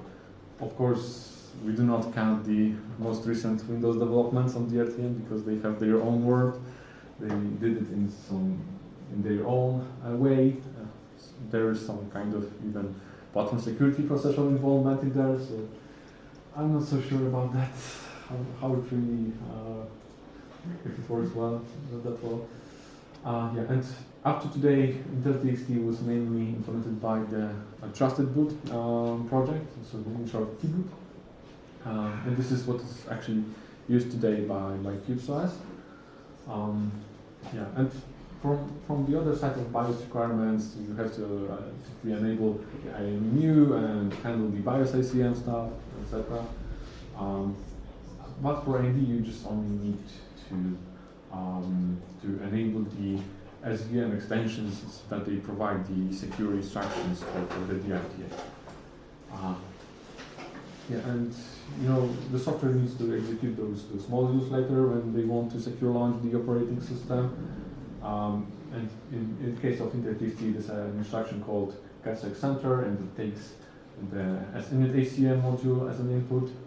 And on the AMD side, it is taking this 64 kilobyte block that is implemented, for example, by TrenchBoot in open source, to be measured with the secure instruction. And then this module does exactly what we want it to do, depending on the boot protocol used, either it is Linux or multi-boot or whatever else. And yeah, comparison of instructions. IntelliTXT have many sub-instructions to those security getSec instruction, which is called leaf functions. I know there are, I think, 8 or even more such instructions, while in AMD it is just squeezed into 3 instructions. So the complexity is much higher on the Intel side. So when it comes to QubesOS until AEM-way, the installation is quite pretty simple. Just install the package, invoke like 2 commands, where you set up the TPM, and then you install the actual entry into group bootloader and the tboot and stuff, and everything is pretty much straightforward. Of course, QubesOS provides some additional protection, like I said, where you can have a TOT pin with multi-factor USB device. You can use, for example, redundant USB sticks to store those TOT key codes and secrets. Of course, you have to use non-default TPM storage root key password, and you can use some additional secret key file for the LUKS and disk encryption. Attacks that are still not prevented according to the AEM-way documentation is that there is no prevention from sniffing the password and keystrokes and access to the anti-AEM-way USB stick, so it is up to you how do you protect your anti-AEM-way USB device. There are no protection against some fake motherboard injection or buggy BIOS updates leading to some compromises of BIOS, or some SMM attacks leading to, for example, the TXT compromise. There also is an attack of successful measurement bypassing with some buggy CRT implementations in BIOS. So if the BIOS is compromised, then it can replay the measurements, and you're basically clueless whether the state is as it should or not. Okay, so currently the status of this software package is as follows. It basically supports only Intel hardware, and only TPM 1.2, and only legacy boot. So we are basically stuck in past century. So I have come today to propose a project which will try to address all those limitations. So we want AMD, we want TPM 2.0, and we want UEFI boot probably as well. So I have been showing on the past time that I have successfully launched TrenchBoot, DRTM, and the QubesOS on AMD hardware. So I got those PCRs populated. I have executed successfully those security instructions, and I could measure the Zen and DOM0 to PCR in a secure manner. So we want to further extend those efforts and cover more and more possible hardware configurations. So we don't want to care about what TPM version we have. We don't want to care about whether we have Intel or AMD processor. So and we don't want to care whether we have the legacy boot or not. Yeah. So we want to have everything working. So here comes the TrenchBoot with the 8, where TrenchBoot is a firmware that builds upon those security technologies, which are called by TrenchBoot the boot integrity technologies, and they provide the root of trust for measurements, like the DRTM ones. And the goal is to perform the launch integrity actions for the operating systems. So those boot technologies are the DRTM technologies, as I mentioned, so Intel-TXT and the AEM-way secure startup. Currently, the upstream support is that we have patches sent to grab devel and Linux kernel mainframes for the Intel-TXT. Firmware to implement the AMD support part for the AMD secure startup, thanks to the AMNet next generation Internet 0 pet. So what we did was to extend the patches of Intel-TXT to cover Linux secure launch for AMD. We also implement some preliminary Zen support for that, and yeah, we extended this 64 kilobyte block in TrenchBoot with TPM event logging as well, because as it is open implementation, you have to handle it somehow yourself. So we invite the method to pass the area of memory where the measurement events will be stored, and we pass it further to the operating system, and retrieve it and check it whether the hashes of the components we wanted to measure are actually what we expect it to be. And yeah, summing it up a little bit, TrenchBoot may fill the gap of the missing hardware support, like I said, because it is hardware agnostic.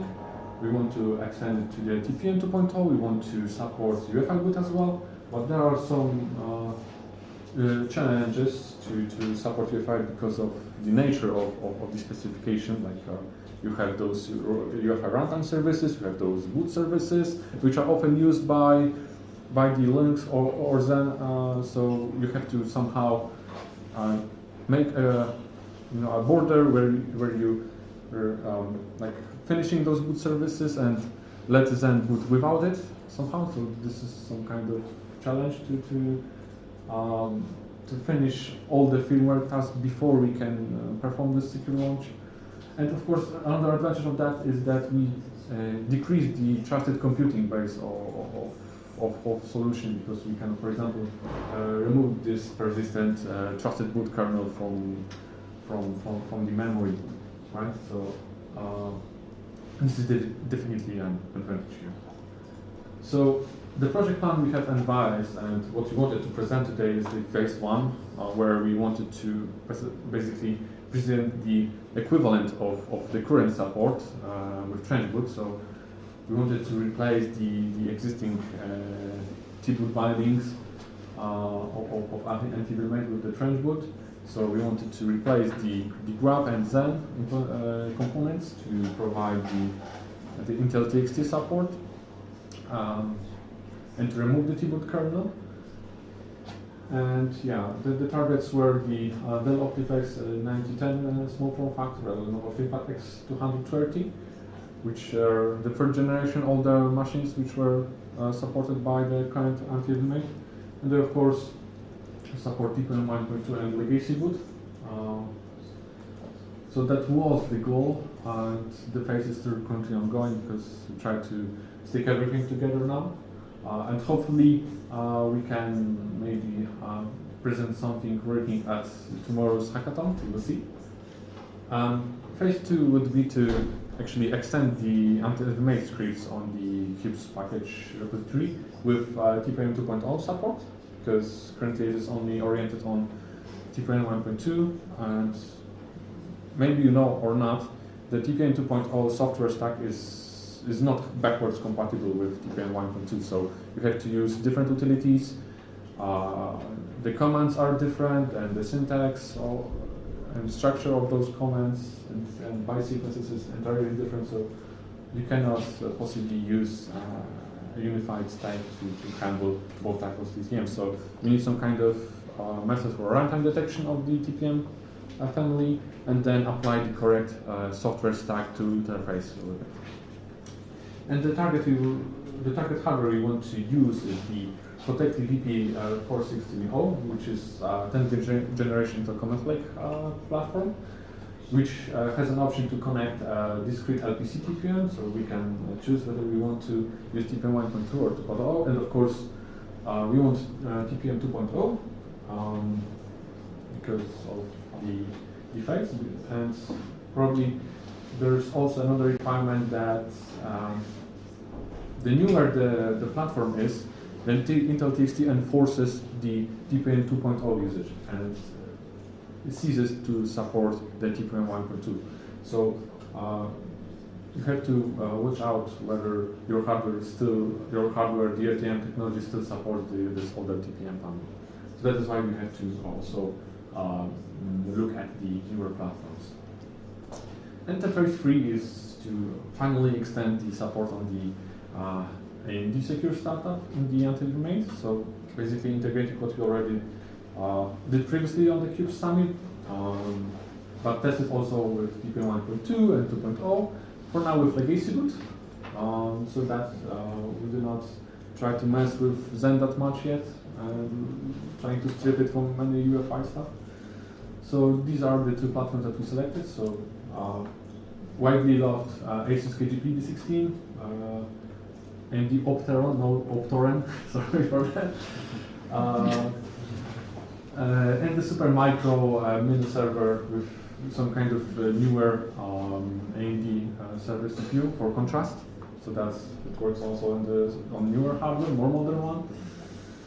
And then one of the last phases is the support for DRTM in UEFI mode, because it is the most tricky and most challenging one. So you have to remove all those dependencies on UEFI boot services for them, and have the clean separation of the firmware world and the after security launch world, so all the QubesOS software that it will be running. You have to grab past all the required information that Zen is currently using UEFI services, and we plan to pass it with the multi-boot tags, of course, because everything is there in the spec. All you need to do is to say, is to construct a multi-boot header in Zen that says, okay, we support no boot services, you can just terminate them and we will be fine. That's what we want to do in this phase. And we again using the Supermicro server because it has UEFI boot capabilities, unlike the old KGP. So this is the only target we will try to utilize in this phase. Yeah, and that's it when it comes to project plans, because this will fulfill the whole scope we have in plan. So we have covered both TPM versions, we have covered both firmware implementations, the UEFI and the legacy boot, and we will cover, of course, both Intel and AMD hardware.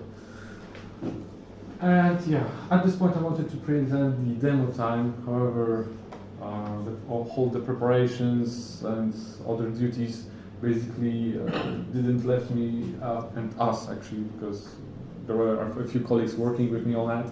We didn't have enough time to glue everything together, and I'm very sorry about that. Hopefully we can show something tomorrow on those hardware in the backstage. And yeah, so summing it up, anti-mate is a very awesome feature. Like, I have been fighting with the firmware implementation of those older machines like for almost a year to implement the Intel TXT correctly, for example. It is so complex that it was very, very hard and time consuming to actually make everything working seamlessly and properly. And I think that the complexity and the limitations of the hardware make the whole project pretty hard to move forward, because Intel is making the RTM technology very restricted to only the higher end CPUs. So you have to match the chipset, you have to match the CPU, and you still have to match the TPM. For example, if the BIOS does not provide firmware TPM, then you are screwed. So this is why it is pretty hard to have a good hardware for testing, and yeah, I think this is the main reason why it was in such a stall for the past few years. Yeah, and we also pursue the open source firmware support for the DRTM technologies. Currently, the third generation processor, the TXT support is almost pretty solid and stable. but we still struggle a little bit with the more modern Intel platforms. The DXT isn't working that well there yet, so this is something we also need to work on. And I believe TrenchBoot can bring solution to almost all those missing pieces I have been narrating in this presentation. So, yeah, I look very much forward to see the end of the project and the end result. So, having almost any device running anti-mate on QubesOS. That's my dream. And thank you. I'm open for questions.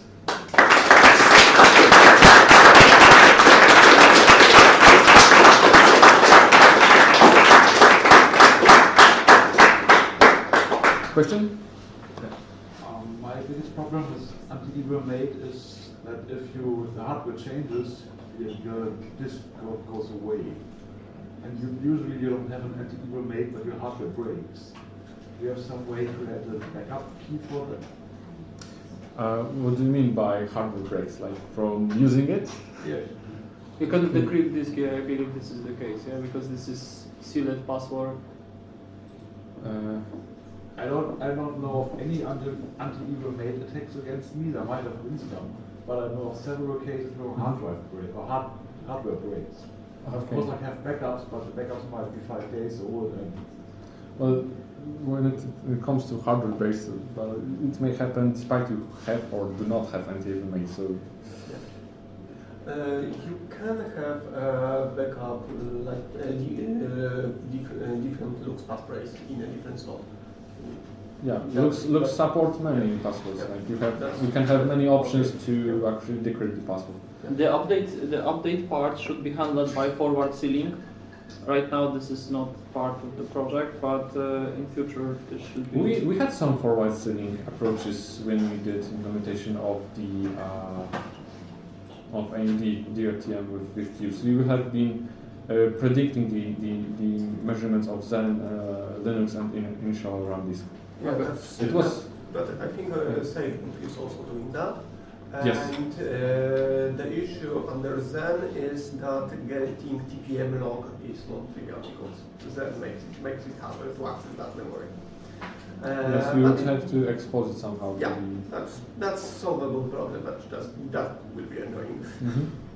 Also, I have some information that actually Linux is approaching some kind of support of those coreboot reserved memory, where you can access the firmware log from the booting.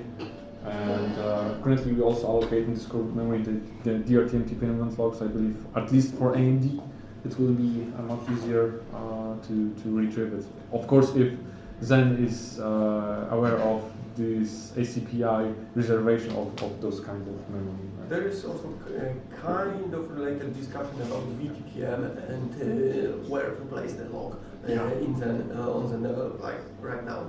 So this may be interesting to Benny? So, a couple of things. One, have you considered implementing some sort of protection against SMM attacks on? I know Intel has the SMI transfer monitor. AMD has its feature where you can jail SMM in a VM. Basically, have you considered implementing either of those? And also, what about open firmware on AMD? And also, what about basically. Let's start with these two questions so that I don't forget what was the previous ones. Okay, so first one, I have done some approaches to integrate a SMI transfer monitor. I did it on the Dell Optiplex, but I haven't yet tried it to glue with Intel TXT. But it isn't actually a challenge. The bigger challenge of the SMI transfer monitor is the operating system API to it. So the operating system, in this case it will be Zen, it must be aware of SMI transfer monitor presence, right? It must somehow be able to handle that. But of course, with open source firmware, it is definitely possible. Second approach is to make the SMM deprivileged, so we can try to move it to the privilege level 3.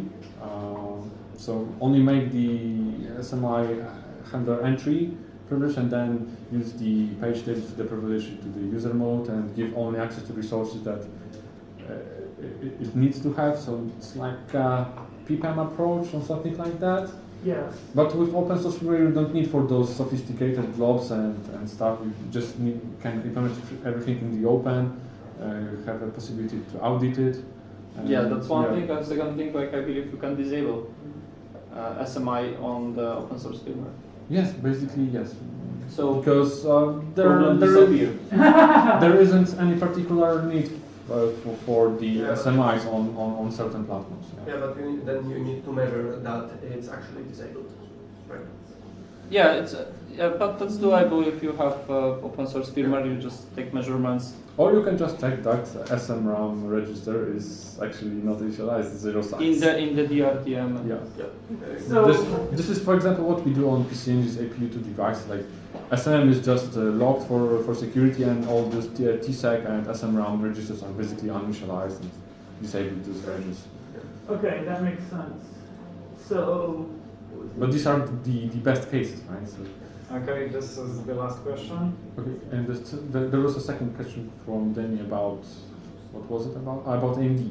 Yeah. So open firmware AMD. Well, that's a hard question because there may be the demand on the AMD platform, but we are having a hard time to get any real opportunities to port the AMD hardware to open source firmware, actually. So that is why there isn't basically any support for open source firmware in AMD. For modern ones. Of course, we have the Chromebooks from Google, which use the AMD version of PC engines, KGP, D16. This is old stuff. AMD based works.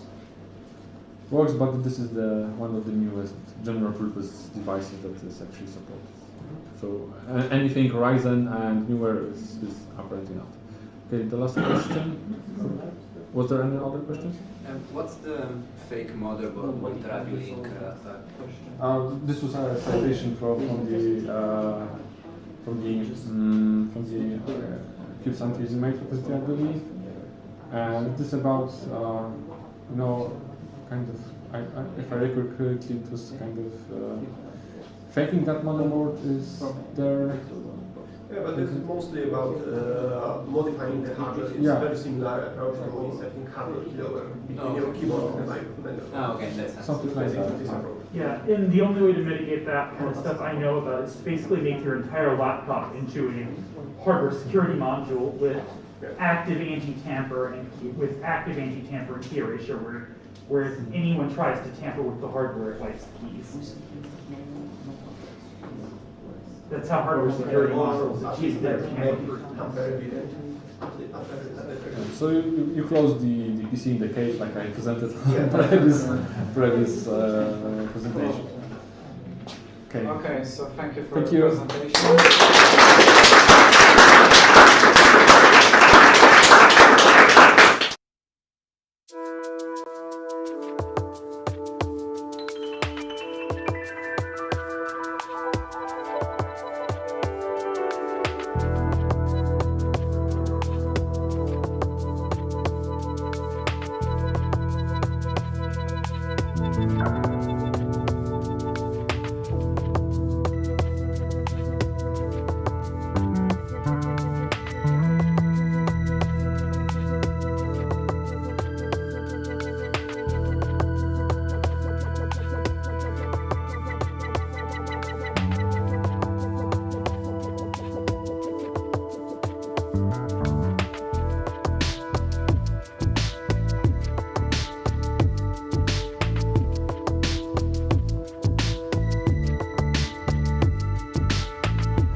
Everybody, welcome back.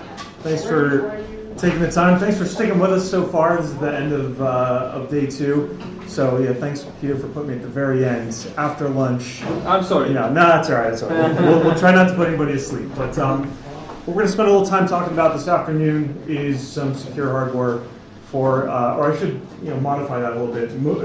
Reasonably secure hardware for a reasonably secure OS.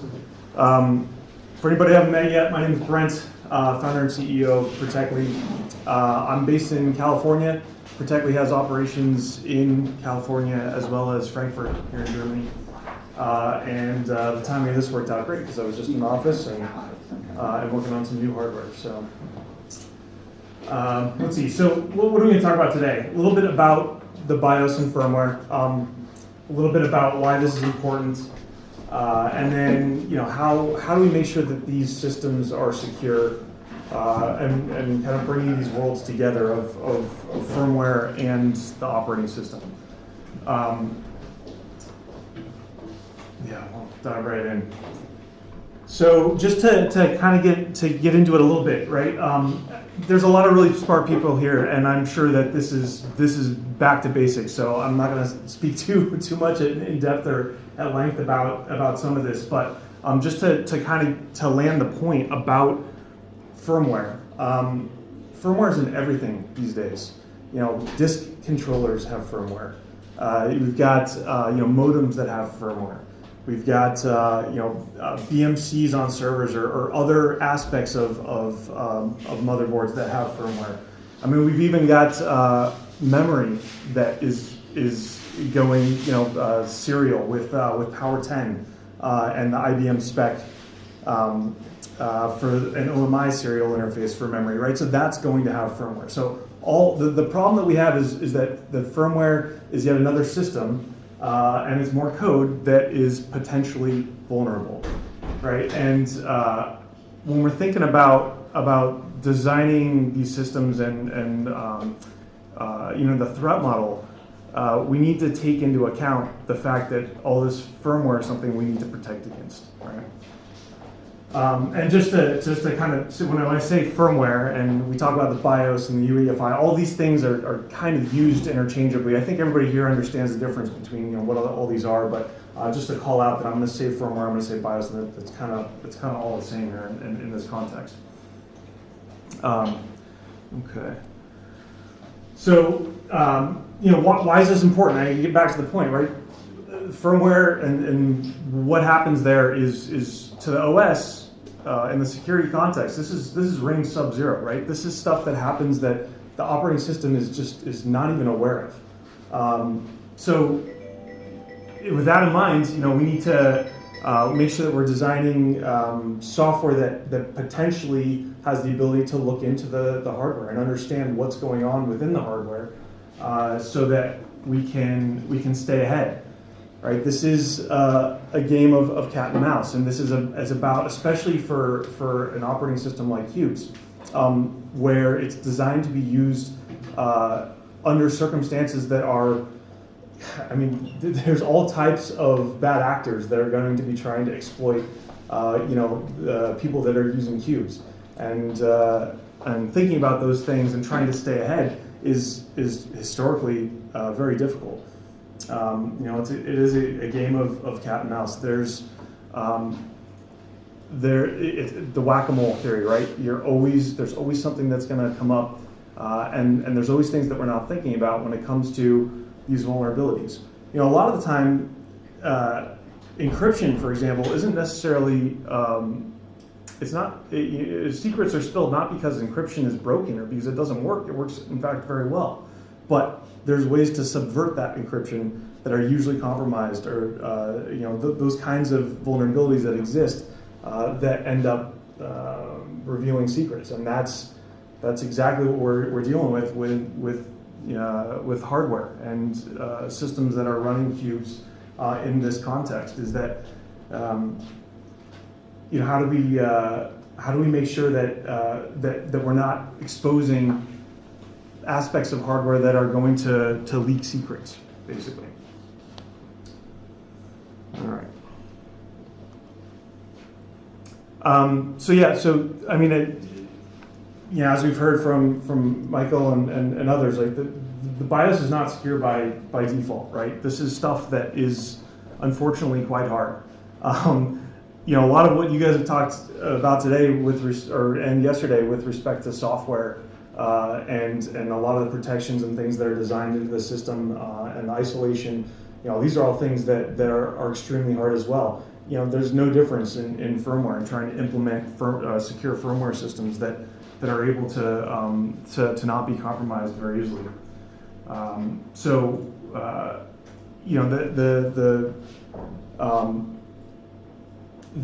When we're considering the security postures and thinking about the users who are using these things, making them secure but also easy to use is perhaps the most difficult part.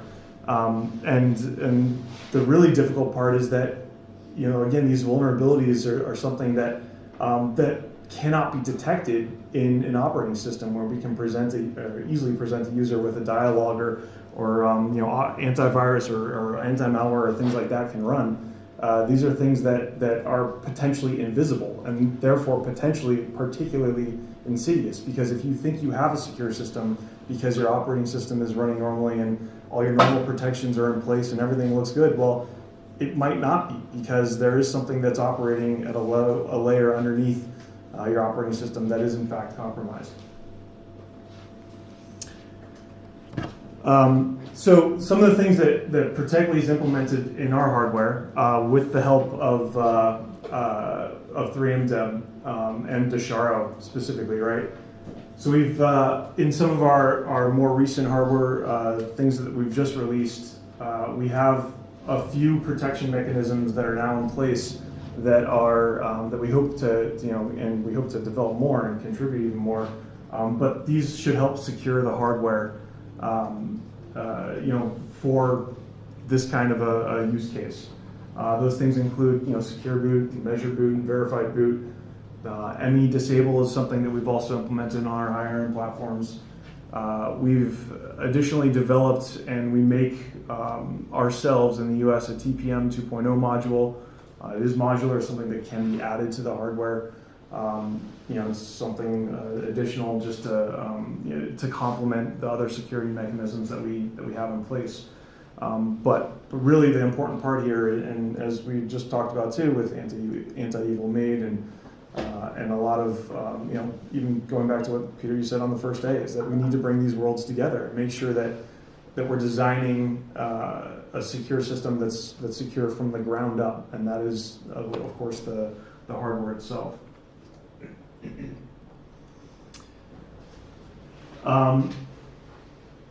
So just a few things about how we get there, right, and where we're going as a company, but also how we're supporting the open source community and developing some of these features. So just in terms of our products, we're developing coreboot and adding Dasharo and security features across the entire product line. This isn't something that we're just making available for specific things. It's a mindset, right? And that's where we need to get to for all of our products. And we're going to be developing, for the future and getting all this stuff to work end to end. So DRTM is definitely in the works, and that's something that we plan to work with 3M Dev on. We look forward to being able to implement. Just a little bit about the hardware and what we offer. I mean, usually our stuff ends up getting used for a firewall. Additionally, it usually ends up getting used as a hypervisor on the higher end. We can accommodate a fair amount of memory, 64 gig in some of our platforms. So that's very conducive, along with NVMe storage and some of the security features to using as a firewall. One of the use cases we talked about just the other day, right, is if you are a network admin and you need access to a lot of different networks, having a bunch of different network ports is very helpful, because you can leave those networks isolated, or at least not have routing between them, and pick and choose. You can be connected to all of them and pick and choose which one you're going to be connected to at any given time. We do our best to support as much software out there. We have written a ton of tutorials about installing a variety of different software. Everything from Windows all the way on up to Qubes. So one of the things that we're doing to help support the community as a result of what we've got going on here with some of our newer platforms, that we're offering the community discounts on hardware itself. So this is somewhat limited in terms of time, and that's because this is definitely not a money maker for us. But again, we like to support open source community. We love what Qubes is doing, and we want to contribute as much as we can here. So if you guys go to, if anybody's interested in hardware, you can go to this URL and choose any of the platforms that we've offered on the page. You can get a 40% discount on the hardware itself. This applies to anybody on the streaming session as well. But there's two options. You can get a 40% discount, take the money and run, as it were, or you can actually donate that back to the community as well. So if you choose one of the coupon codes in there, and you'll see it on the landing page, we'll charge you full price, but we'll take the discount we would have given you otherwise, and we're going to donate that back to the community to help advance additional development and everything else within Qubes. I think that is it. Oh, that wasn't. There's just some fun references there, and that should be it.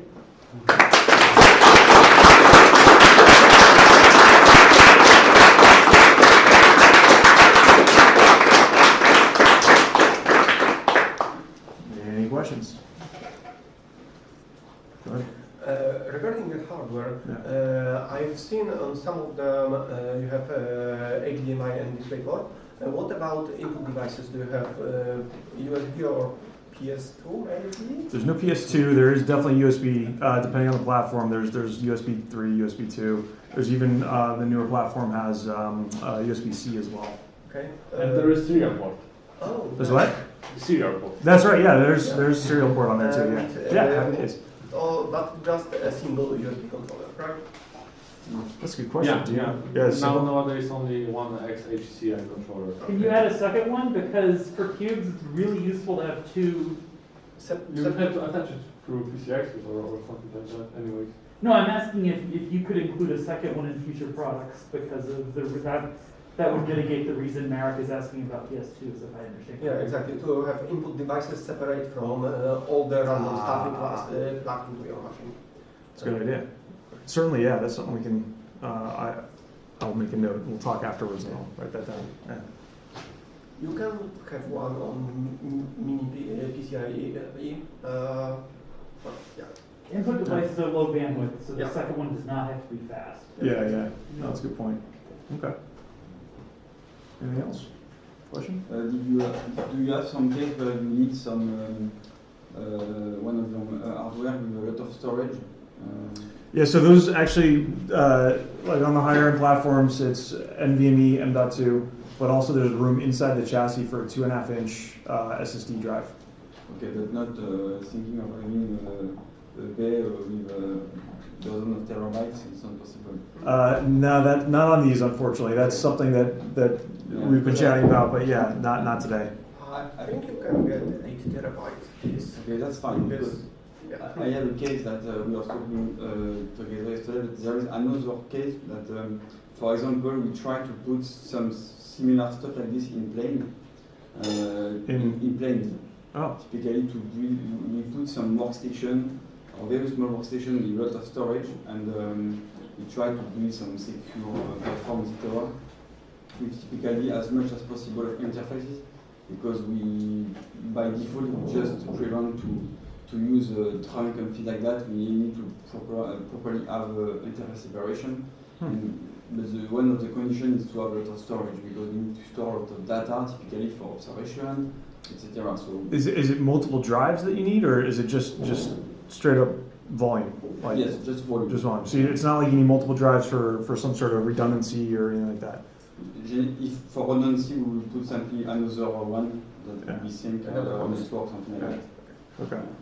Yeah. So On these, it's the NVMe storage and the 2.5-inch SSD. What's the max storage that you have available right now? I mean, you can get. We don't sell the Mac because we wouldn't sell any of them, but you can get 2.5-inch drives with 16 terabytes in them. So I mean that's that's a lot. M.2 storage. Sorry? M.2 storage. M.2, yeah, the NVMe drives. I think 4 terabytes or 8 terabytes maybe now. I honestly am not quite sure, but there's a fair amount. I haven't seen 8 terabytes. You seen 8?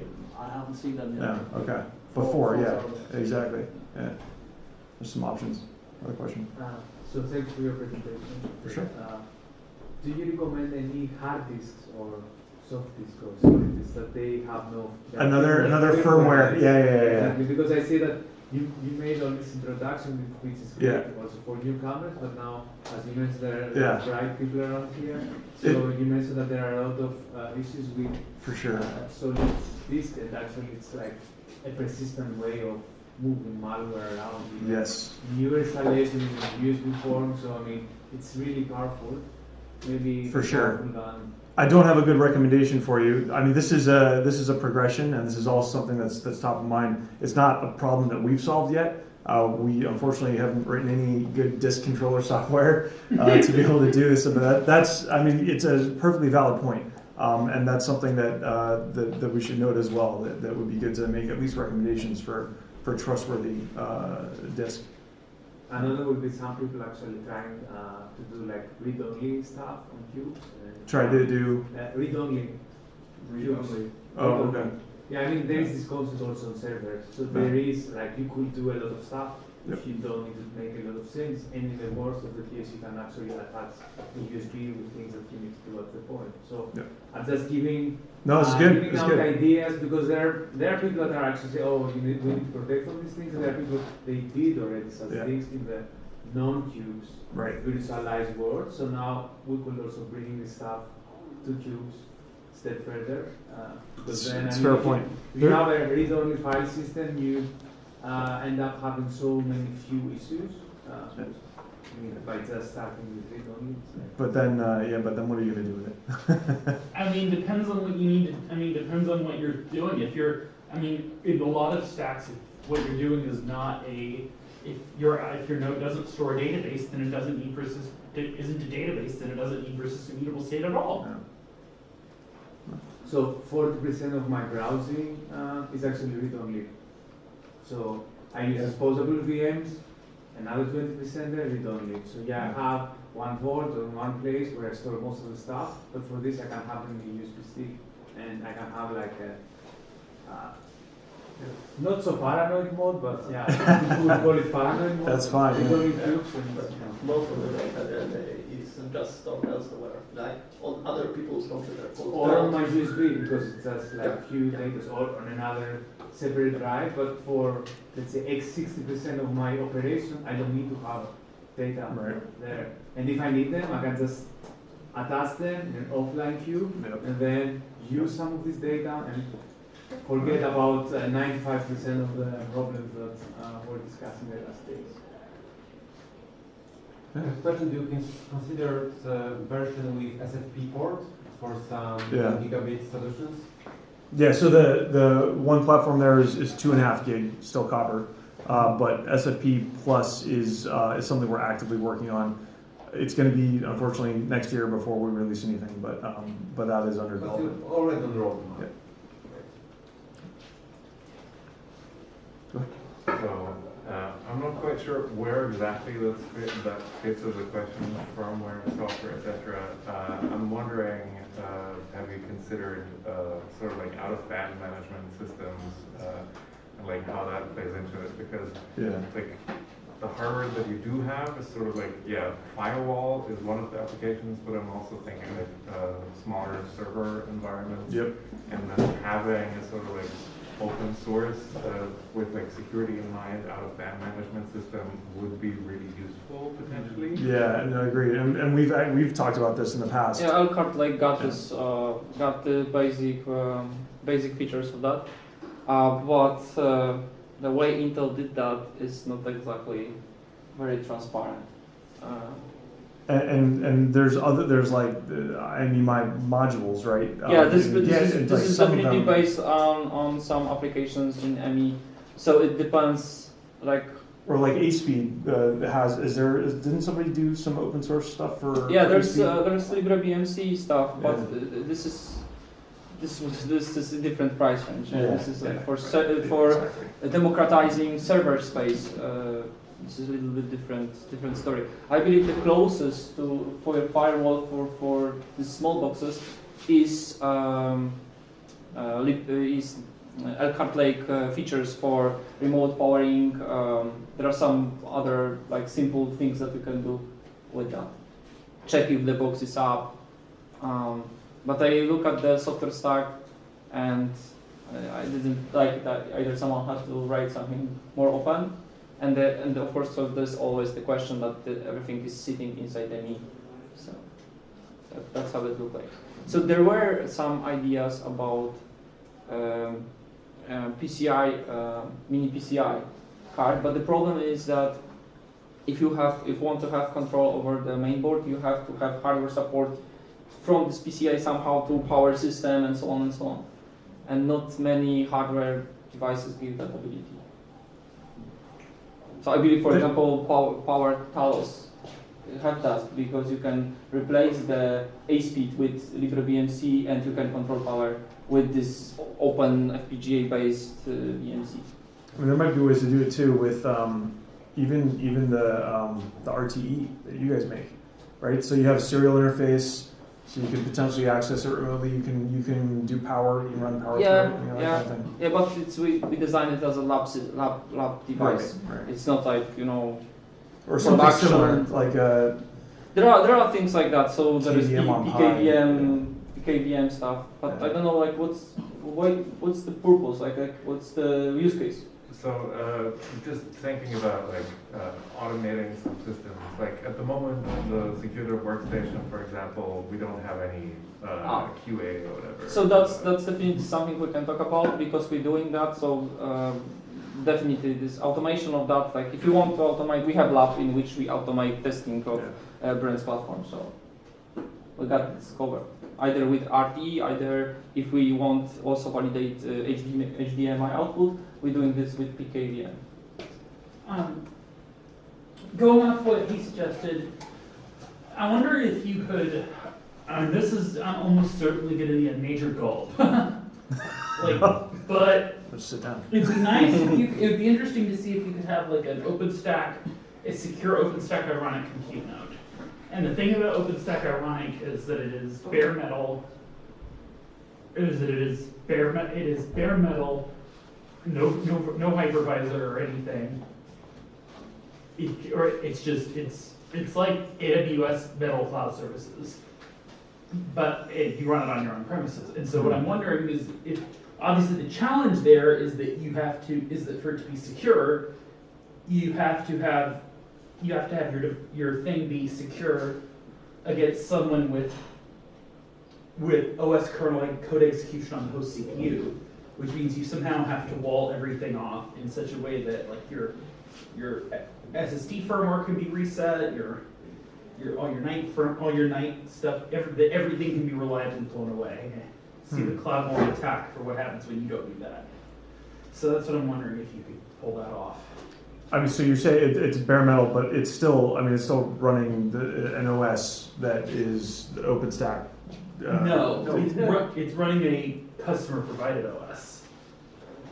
That's the whole idea. I'm not familiar enough with how that's. Yeah, so basically you are running giving access to the raw hardware operating system on the host. And when you reprovision that machine for the next customer, you need to ensure that everything that was modified, possibly modified by previous customer. Yeah, this is bare metal cloud providing, and I believe this is like different business. Like this is something. It's very hard. Yeah. How do they do it? So you should look at Pocket, like Pocket does it. Yeah. But how does Packet do it? I think they try to reflash everything in between customers. They have So most of their provisioning stack, I believe, is open source. Yeah, they presented that open source firmware conference. Oh, you're saying they have like literally like they literally have spy flash programmers hooked into it. The alternative, the way that Amazon has fixed this, is just by making custom PCIe cards that do like that's actually do storage and stuff, so you don't actually have to worry about firmware of your own disk because your disk. Yeah, but this is little bit. They just made their own drives. So, any other questions regarding Protect the presentation? No. Thank you. Thanks.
Okay, so we'll have this design session now.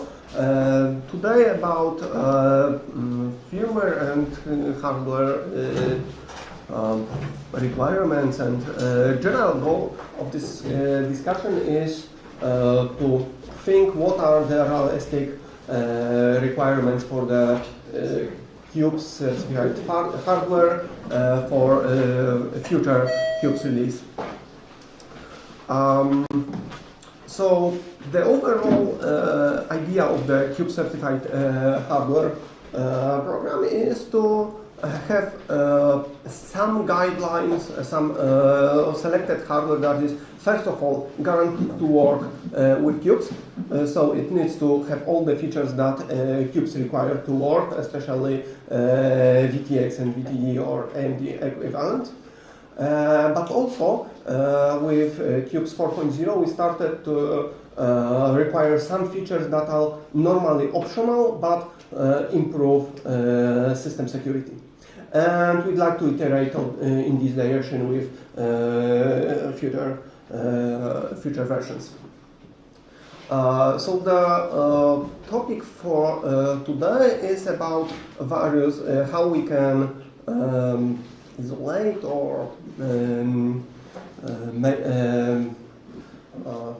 let's use the word isolate different devices, because we have in Qubes we treat some of the devices as not fully trusted. For example, we have USB controllers, network adapters. We connect them to specific system VMs to isolate from the Zero and from other VMs. And especially for USB devices where you can get a random USB device and plug into your system and hope for the best. So in Qubes it is isolated in a very specific virtual machine. But it is isolated only when Qubes is already running, and you need to somehow start the system.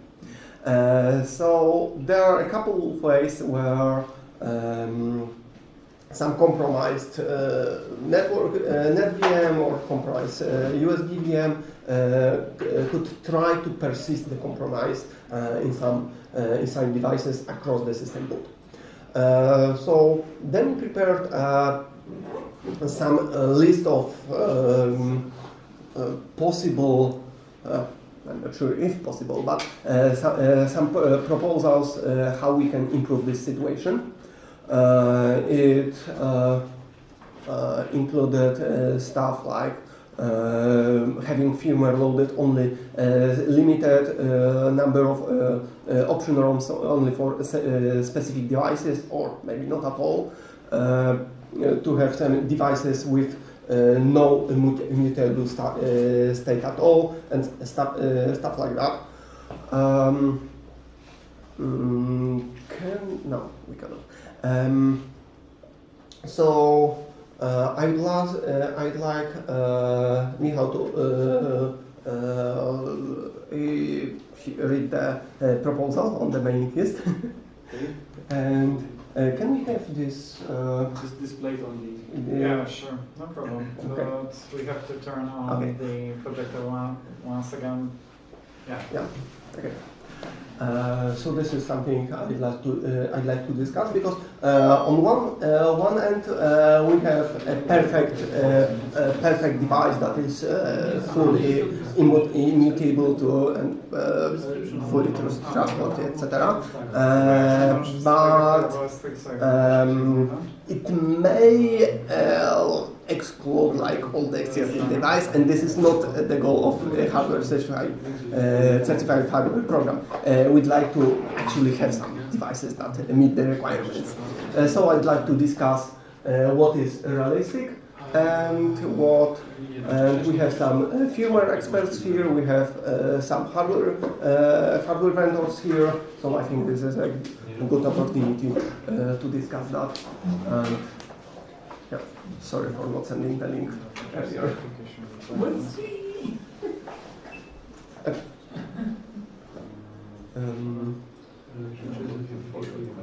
Yeah, I know, and it's funny because I should have that link, but because I only have my phone, I don't. Yeah, Just a moment. There is not much traffic on Qubes Devel, so it's really easy to find. But getting to Qubes Devel is not that easy. Yeah, I know Google. You remember directly the No. groups? Groups google.com/g/QubesDevel. I think there's an archive somewhere else, but yeah, there's also my yeah, archive phone. And there is not much traffic. Not much search for security. I think it was July, so yeah, this is June. So the next yeah, the second on yes, the top. yes, this one. Today is And this is actually yeah, already this is false, and you can scroll down entirely, or is okay. Really? Okay. This is just my answer. So the first message maybe no. Yeah. Oh, what happened here? But this is another thread already. Yeah, this is the thread, but where is the first message in the thread? Wait a second. This one, yeah.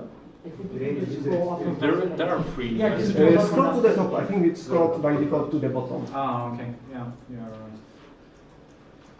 Oh, yes, this one. Control plus.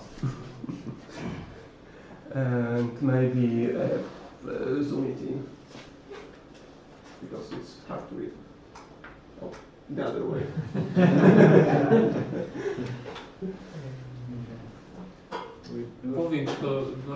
Control plus? Control plus plus. Yes. Oh, yes. Perfect. More. Okay.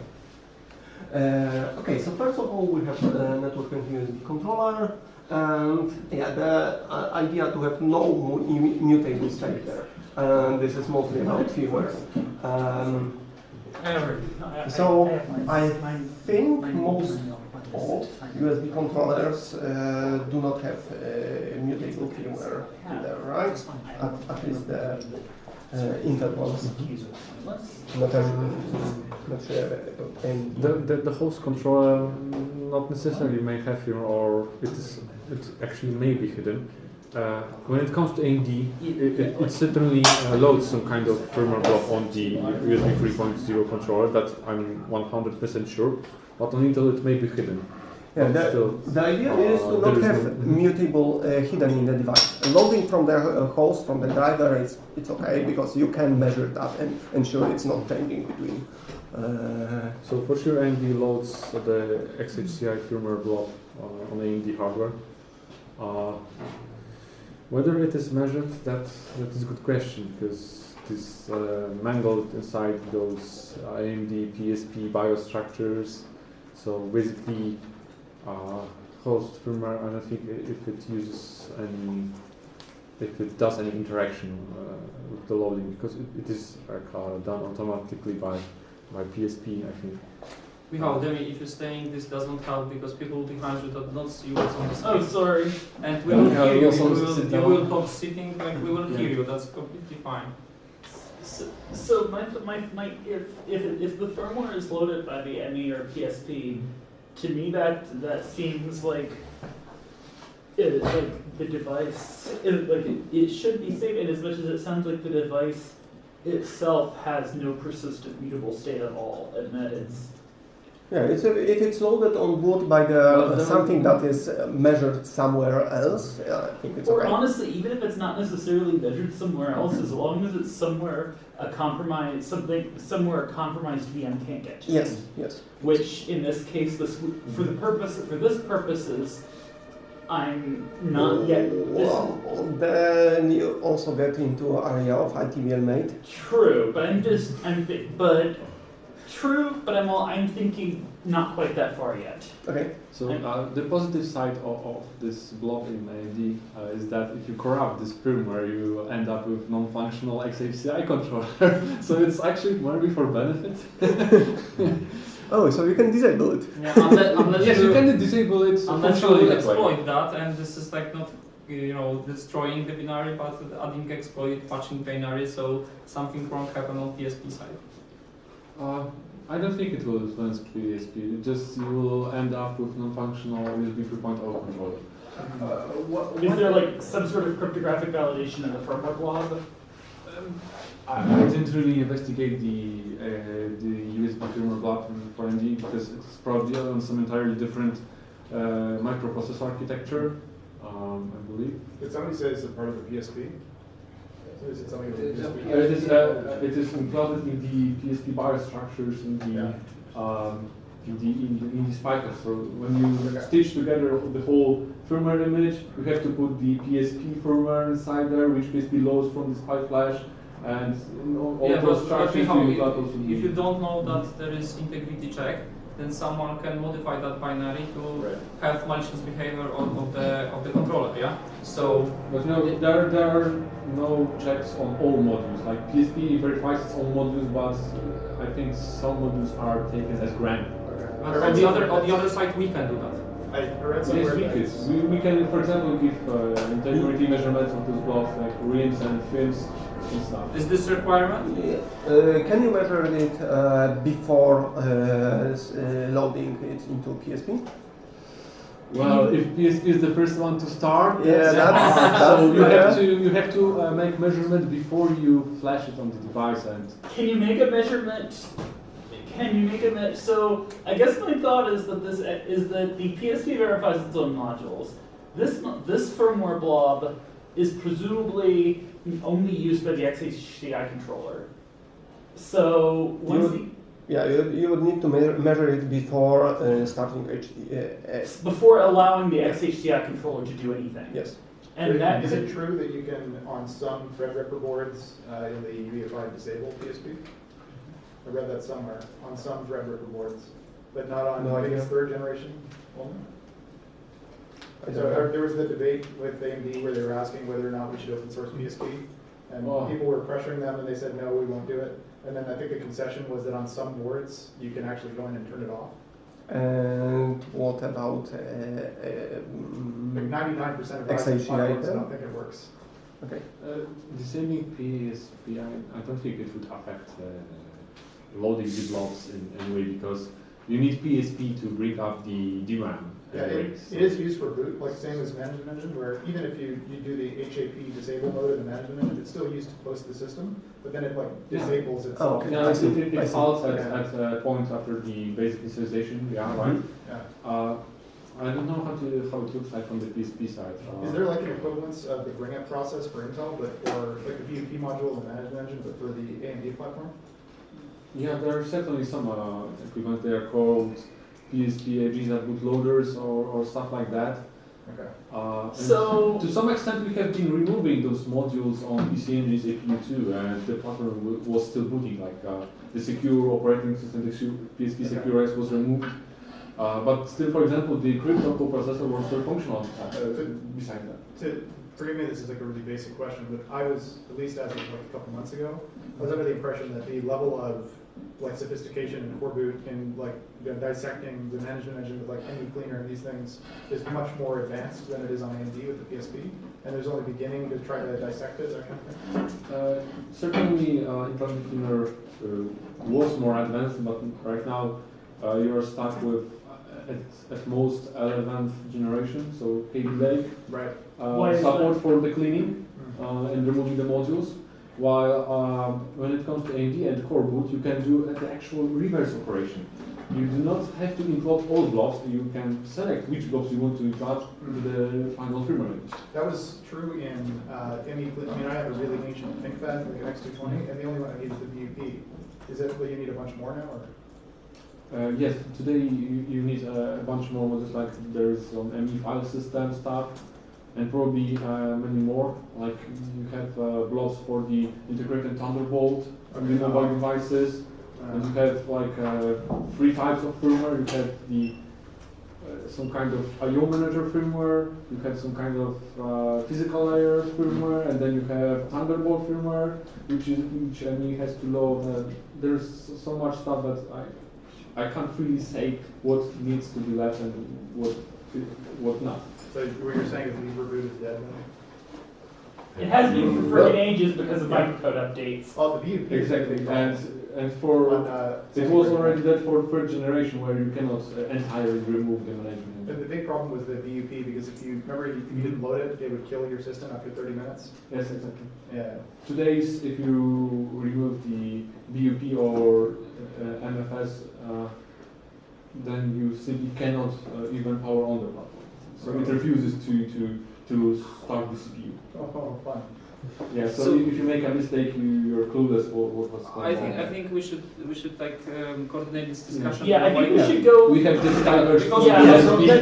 So generally, the first point is realistic and we can require it. What about network adapters?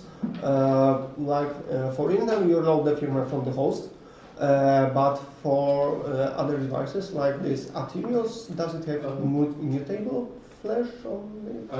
Some network controllers have programmable options, like for example, the Intel 2.5 gig mix for certain has those EFI options there.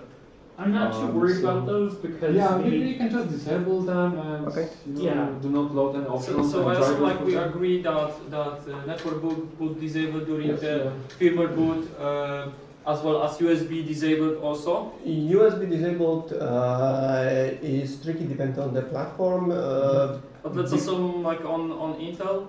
Because we can for example, so we can divide this requirement to like two directions, because if we have a desktop, we can just disable the onboard USB controller and use PCI Express attached one.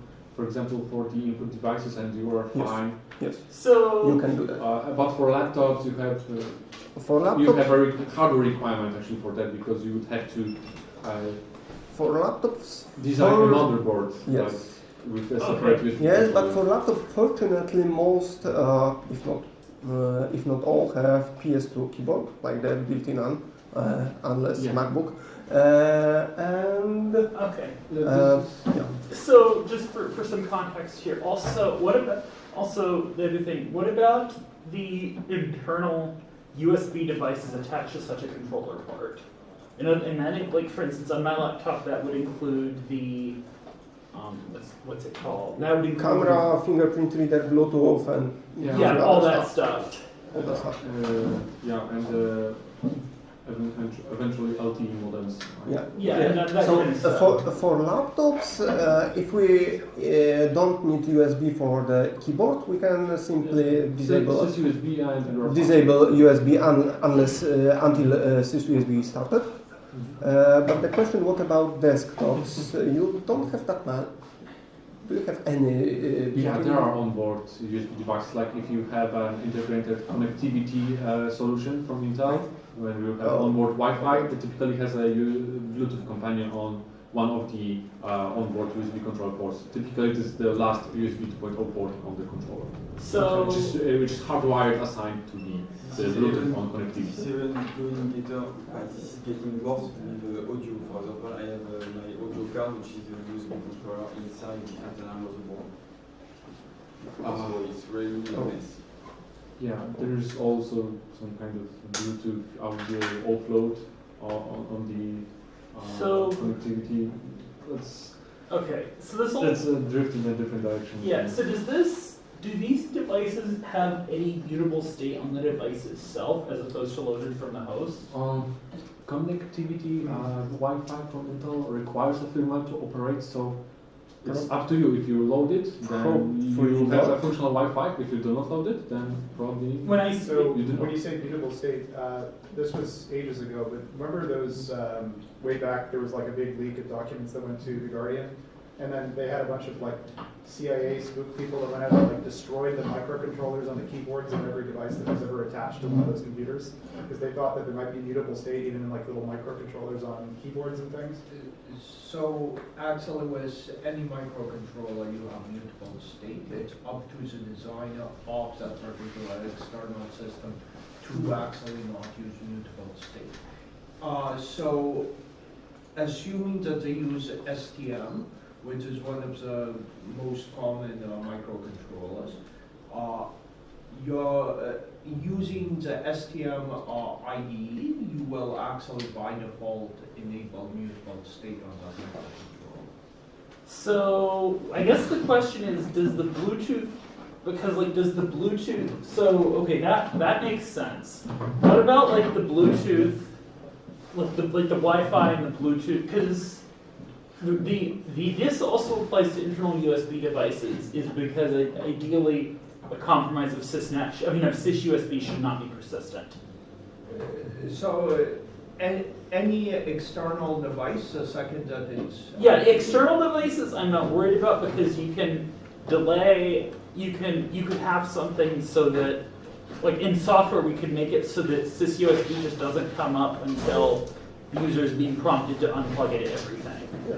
But I'm referring to what I'm interested in, but internal devices, the user can't just unplug, and that's why there's a difference. But there's tricks that you can actually make volatile memory on these USBs and on these microcontrollers that actually go into persistent memory.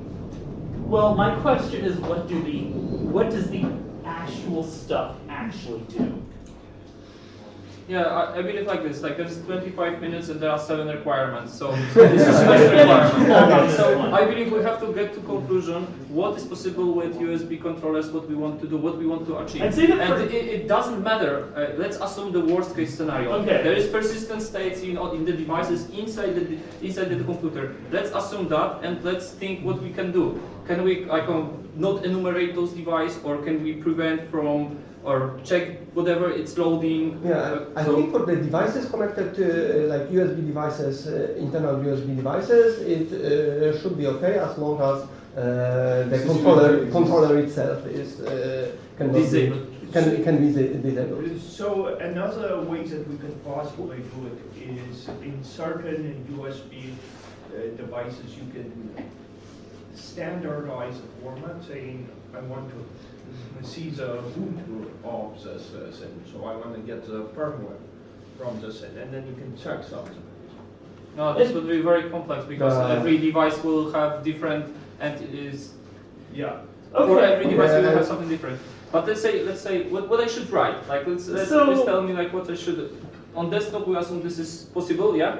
Michał? Yes, we can just... On laptop we assume this is possible, or this is like in certain condition possible if we don't use... Yeah, I think... laptops you have sys USB and you should be safe, right? Yes, on laptops I think it's fine. For desktop the question is about input devices because you have them on USB. 2 options. Separate PS2 controller or have a... Separate or PCIe USB. Or second USB. Yes, separate. So, but disable the onboard one. Yes. I don't even. Why would you need in firmware? Like it's fine. Like an option. Yeah. So one controller not possible, 2 controllers possible. Yeah. Yeah. Yes. Yes. USB 2.0 or yeah, for the input. For input, yes, for input devices can be 2.0. It can probably be even 1.1.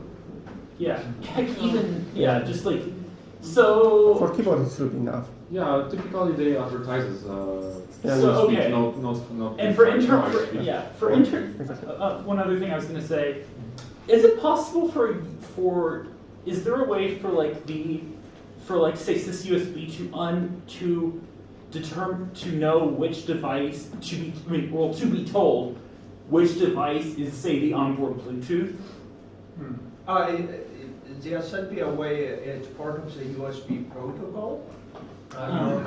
Yes, it knows either it is removable or not. But in a way that is unfortunate. No, but isn't there also classes of USB devices? That's spoofable, which is what I'm... Yes, but you know to which port on the... Okay, so in this case, it is connected. So sys-USB can just block, can just disable, can just, in software, just ignore all those ports.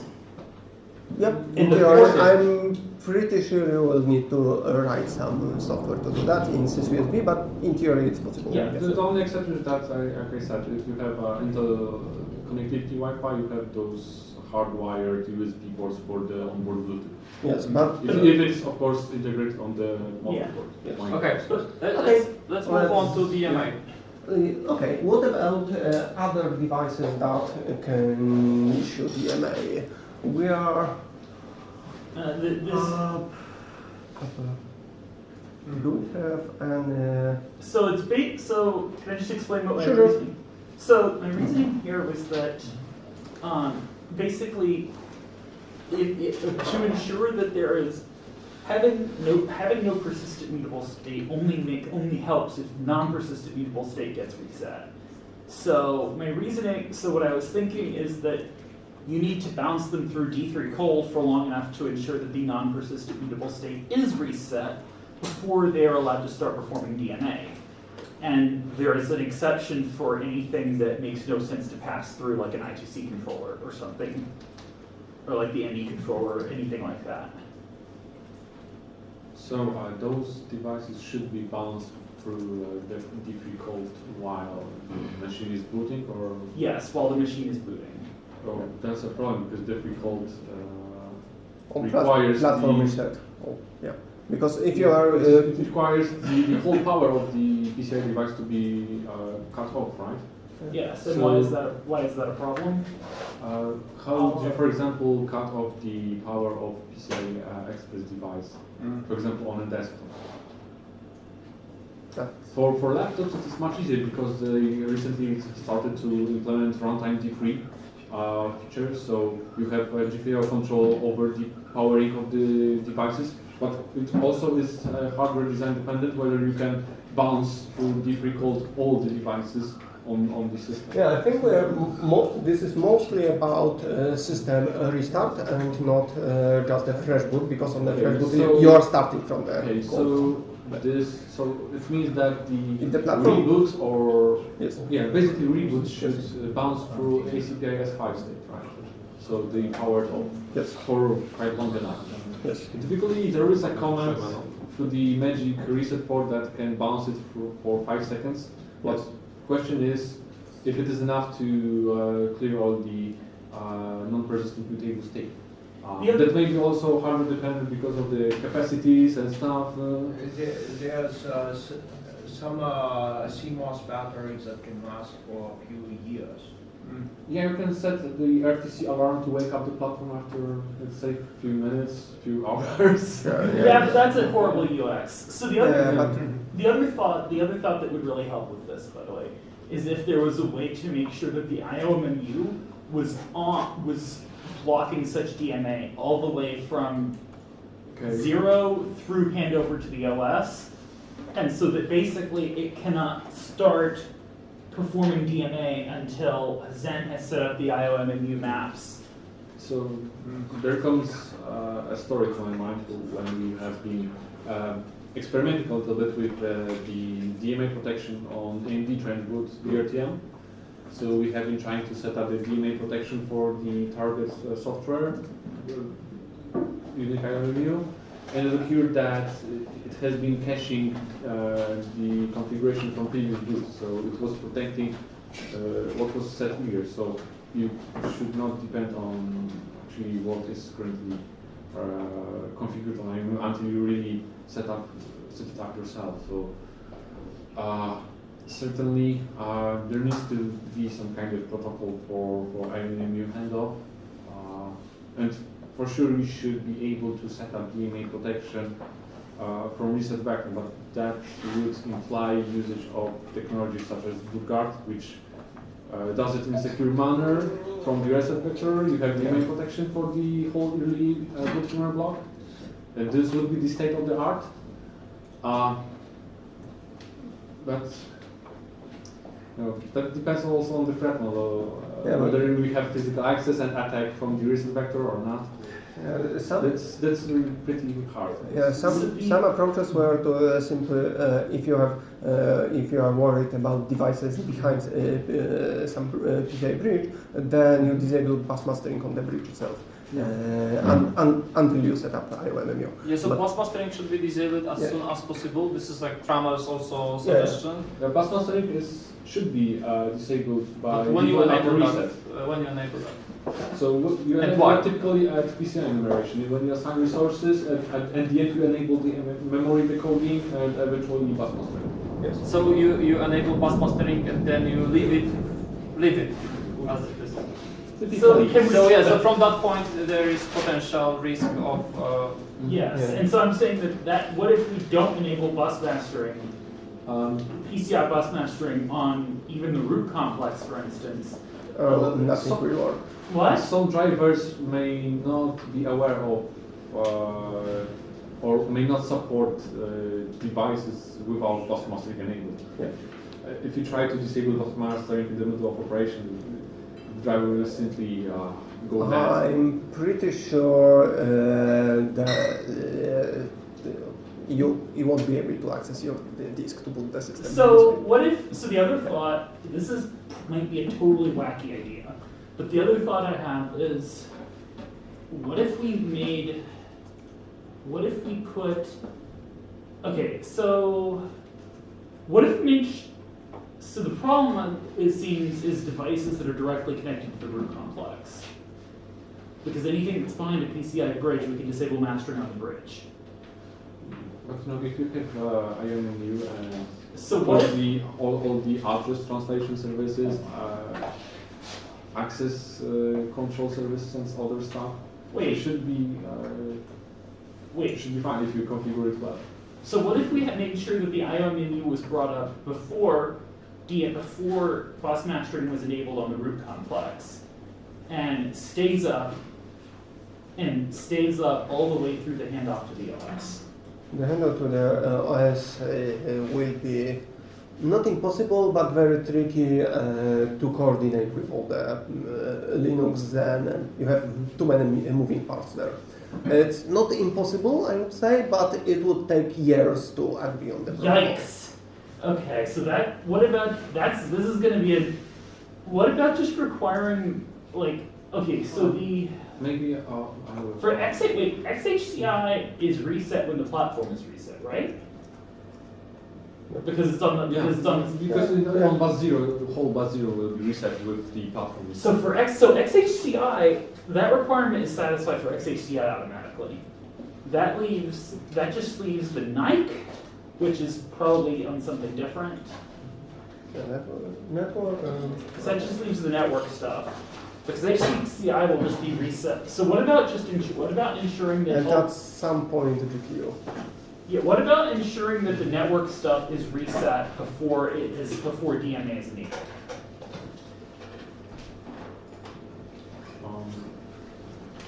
Well, during platform reset, it will always the PCI device already will be reset because we have to go through the runtime and stuff before the PCI enumeration. So during the PCI enumeration, the DMA may be capable of doing anything, right? Because those bus mastering needs to be enabled to issue cycles on the PCI device. What about? So wait, when you say reset the device, is that going to wipe all of the put it in a safe state? It will put it to the default state, but whether the default state is secure, that's a different question. For the default state for network stuff, it should be safe in a sense. Hopefully, yes. But not in your threat model when you have to assume that if somebody manipulates the devices, it isn't necessarily enough to assert PCI reset. I have also one idea which I think is kind of sourced from TrenchBoot or TrenchBoot. So when we set up the environment for the DRTM launch, we actually protect whole system memory with the VTD registers, the DMA protection. So you take all the system memory from 0 to top of lower memory below 4G, and then you take all 64-bit system memory and also put it into the DMA protection. So we may have a default policy that will ensure that these registers are set by the firmware. After you have a fixed memory map where is MMIO boundary and stuff. Yeah, you need to do that early enough. Yeah. Exactly. Yeah. Okay, so it seems like thanks to that trick, it seems like it should be doable because I think Zen should be able to bring up the IOMMU without having to do any sort of IO from the So like the firmware brings up the IOM. So like the firmware protects all memory from DMA, and then Zen sets up the IOM-view.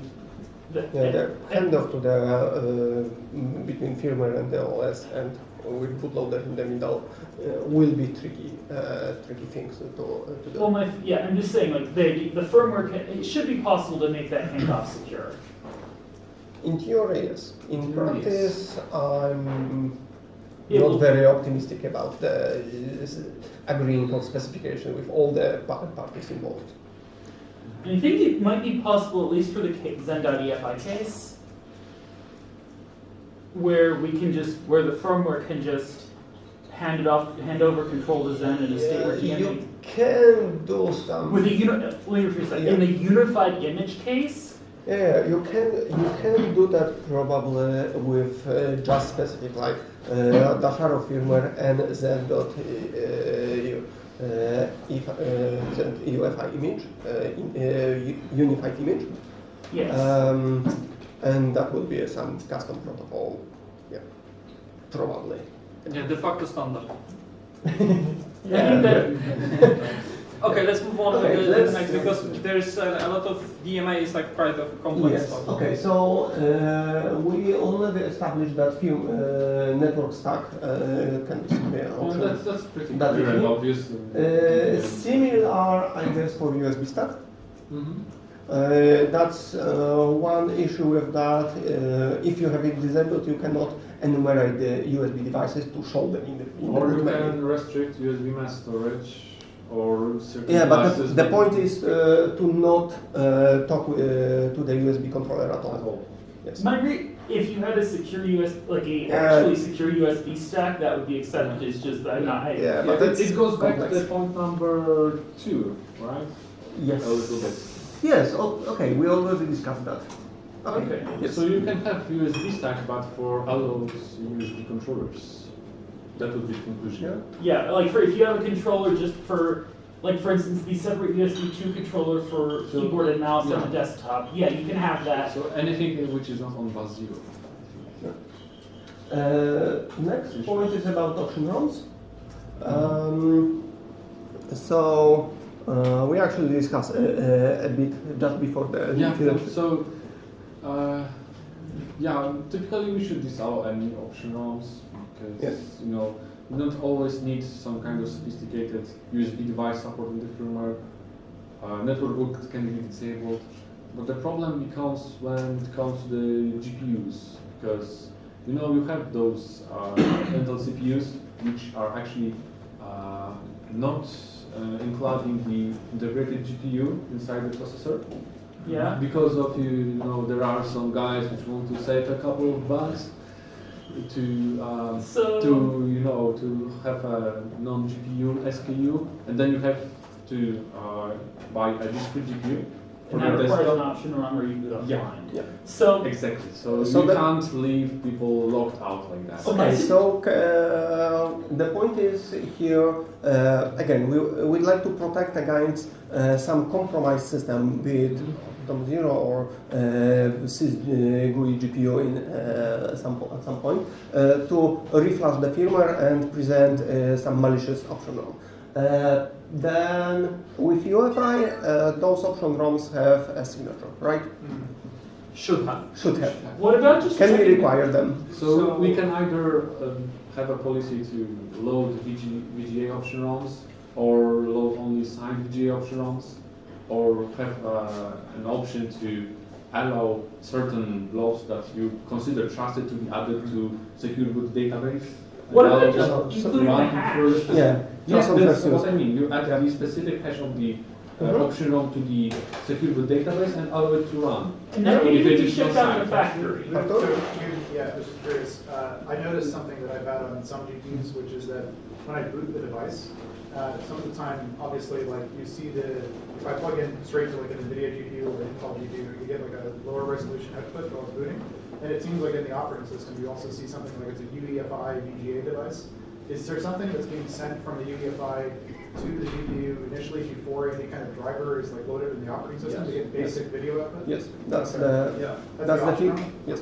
Okay. Yeah, you just map it as a memory source, then you copy it to the DRAM and parse the structure and jump to the entry point of this block. Yes. So it's I like think that's used even on Intel. Is that using Intel integrated and discrete? Yes.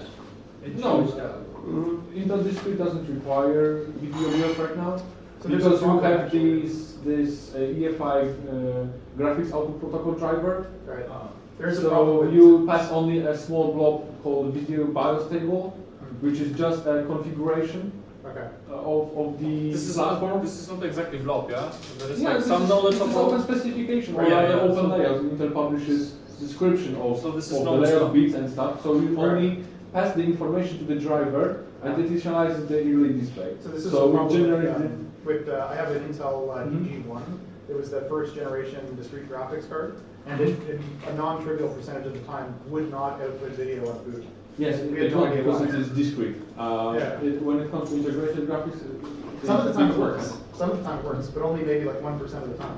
And then it has to wait until it boots before it gets the video. So for sure, Intel integrated graphics do not have any on-device optional. So you can load an external optional provided by Intel, but you have to implement it manually in the SPI flash. So it shouldn't count really. You have to obtain it from Intel.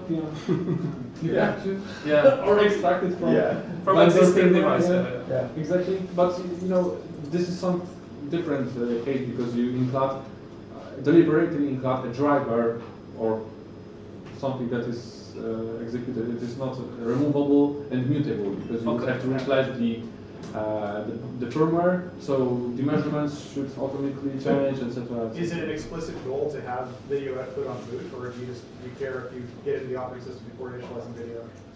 If there is something like System setup. Yeah, system setup, recovery, and stuff like that. Yes. Are we talking about a pre-boot loader stage or what? Pre-boot loader stage. Okay. So Or the loader itself. There is actually in the case of a bunch of people that have used, I think it's specifically the GTX or the RTX 3090. We've been trying to get that working. One of the things is that people who have tried to do discrete pass-through, not shared pass-through, have to do some sort of UEFI block where it will not load the option ROM on boot. Otherwise, the device gets initialized and then VFI doesn't like it. Yeah, I heard of such stories. That's also true. So, I mean, I don't think that it's like the end of the world if they have, like, for example, if they have the motherboard video HDMI, if they can just unplug out of the video and plug it into the motherboard video out, which uses the Intel integrated, that seems reasonable because at that point you don't have to actually load the option ROM into Yes, the of course. If you have an integrated graphics, that problem solved. But there are most laptops have it, by the way. Almost every laptop. If we talk about laptops, they all have. Yeah, most laptops have the display hardwired to the Intel, and then the external, like the discrete. But but So what about 5 and 6? Because basically, so maybe let's conclude Yeah. option ROM. For Like, 6? I just rolled. Yeah, I think it's accurate. For 6, I think it's pretty It's 5 and accurate, 6? but GPU can have some problems, and there is some additional measures like secure boot for options ROM. So for Six is removable, this is mostly about Thunderbolt and Express cards and stuff yes, like that. and 5 is basically saying don't load option ROMs from those Yeah, this devices is what we because- just discussed. Because if you load an option ROM from those, that's a closed case code execution. We already have like disallowing option ROMs, and this is possible, and we want to include in Dasharo. Yeah. For now, it's only built option, so we want to Yeah, make you it want, like- configurable Runtime option. Yeah, build like, option. Yeah, you don't. make it runtime. Yes. You should not, like, I guess what I'm saying is you should never load an option ROM from a removable device because that's a closed case attack vector. What about external GPU? Unless it has previously been explicitly allowed. Yeah, exactly. So That's what we're option. talking about. So you Runtime allow option. through So security like policy. access control list for like Yeah, well, like, but for the- removable. yeah, and similarly, removable devices shouldn't be able to do DMA until the IOMMU, until handover DLS. Yeah, so Because things they like shouldn't be needed. Thunderbolt, Express card, and what else? That Yeah. stuff is completely irrelevant for firmware. So Unless the you want firmware to boot doesn't. from them. Yeah, so the firmware doesn't initialize Thunderbolt at all, right? Or well, It can. I think we should write it down. Yeah, it appears. It sometimes appears as a PCI Express mixed with USB, right? So it can enumerate, but it doesn't have to load optionals out of the box. And it shouldn't enable bus mastering on external devices. Well, we also have the another idea for the Thunderbolt, integrated Thunderbolt devices, right? And that's the third one. And for Express Card, can that just be turned off until the main OS turns it on? Okay, I think that's a reasonable thing to do. Yeah, I think. Yes.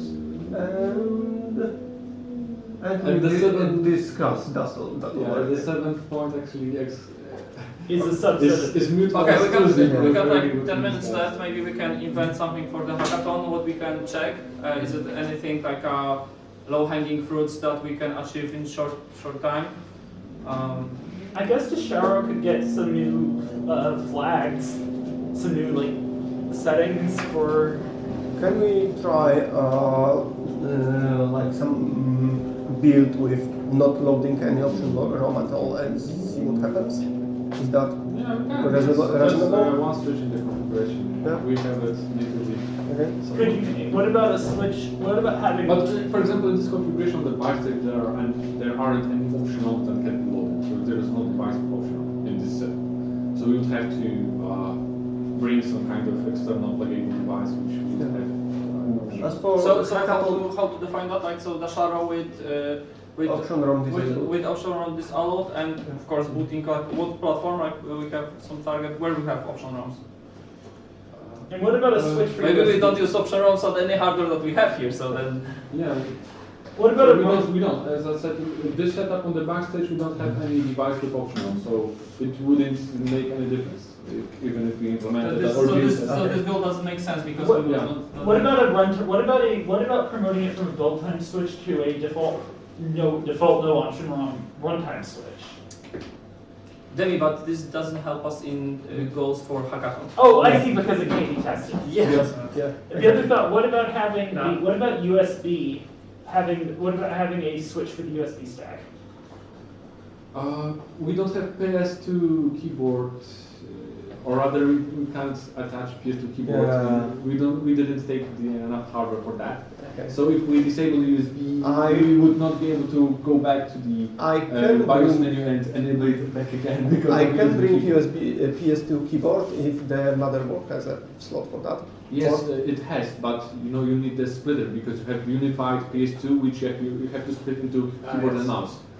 Does it really require a splitter? Can't I just well, I didn't just try to plug the keyboard directly. I think I have similar mainboard and I just simply plug. I'm a little bit afraid I would have to search up if it's because I have some keyboards and stuff.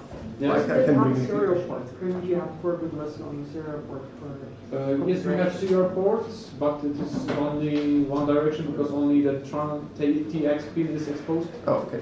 So you only can use it to debugging the firmware or OS. Yeah, that's not weird because not every motherboard has to expose full RS232 or UART device. Somebody saved on the test points. But it's still nice to have. Yes, it's those transcript in, right? So, Simon, you wanted to add something? Doesn't have the X230 on the network have some option ROM? Yes. No, this is the vPro network controller, so it doesn't have any optional options. There is. This is management engine which initializes this kind of controller using the special gigabit Ethernet region in the BIOS flash. For external cards? No, for the internal. But would an external one have an optional? Of course, if it is external, that depends on the device you plug in. Right. So we should try to find something because otherwise we will end up this discussion without we already have something because we agreed on a bunch of things. But it would be great if we can find something that we can really check physically with the hardware that we have. I think we can check the PS2 controller and then. So USB stack disabling. Yes. USB stack and device disabling, or just stack disabling? try out if the PS2 keyboard will work without the splitter. That's the first point. Then we can approach implementing an option to disable the USB socket IO. Yeah. Well, if it doesn't, you still can flash out of band like directly, right? Or not? Or make it toggleable by a nearby variable. If we break the platform, then we don't have recovery method. What about the Optiplex? Why not on Optiplex? Optiplex does not. Okay, we can try put UEFI there, but we haven't extensively tested UEFI yet there. Okay. So you know. Understood. Okay. As for hackathon, I have one task that is kind of related to firmware, but not to these requirements. I have this one X230 that is boot looping. It's Mark's X230. There was a request to fix. X230 recovery services. Yes. Anyone else got briquette X230? Bring it back to life. Yeah, I was experimenting with Intel TXT and coreboot, and it didn't went well. Also, if someone got MSI or someone got the Optiplex, so we can flash. We have hardware to flash Dasharo on it if someone wants. So. Is this only open for tomorrow, or? Yeah, yes. Only open for tomorrow. Exclusive. It's exclusive for those who attend.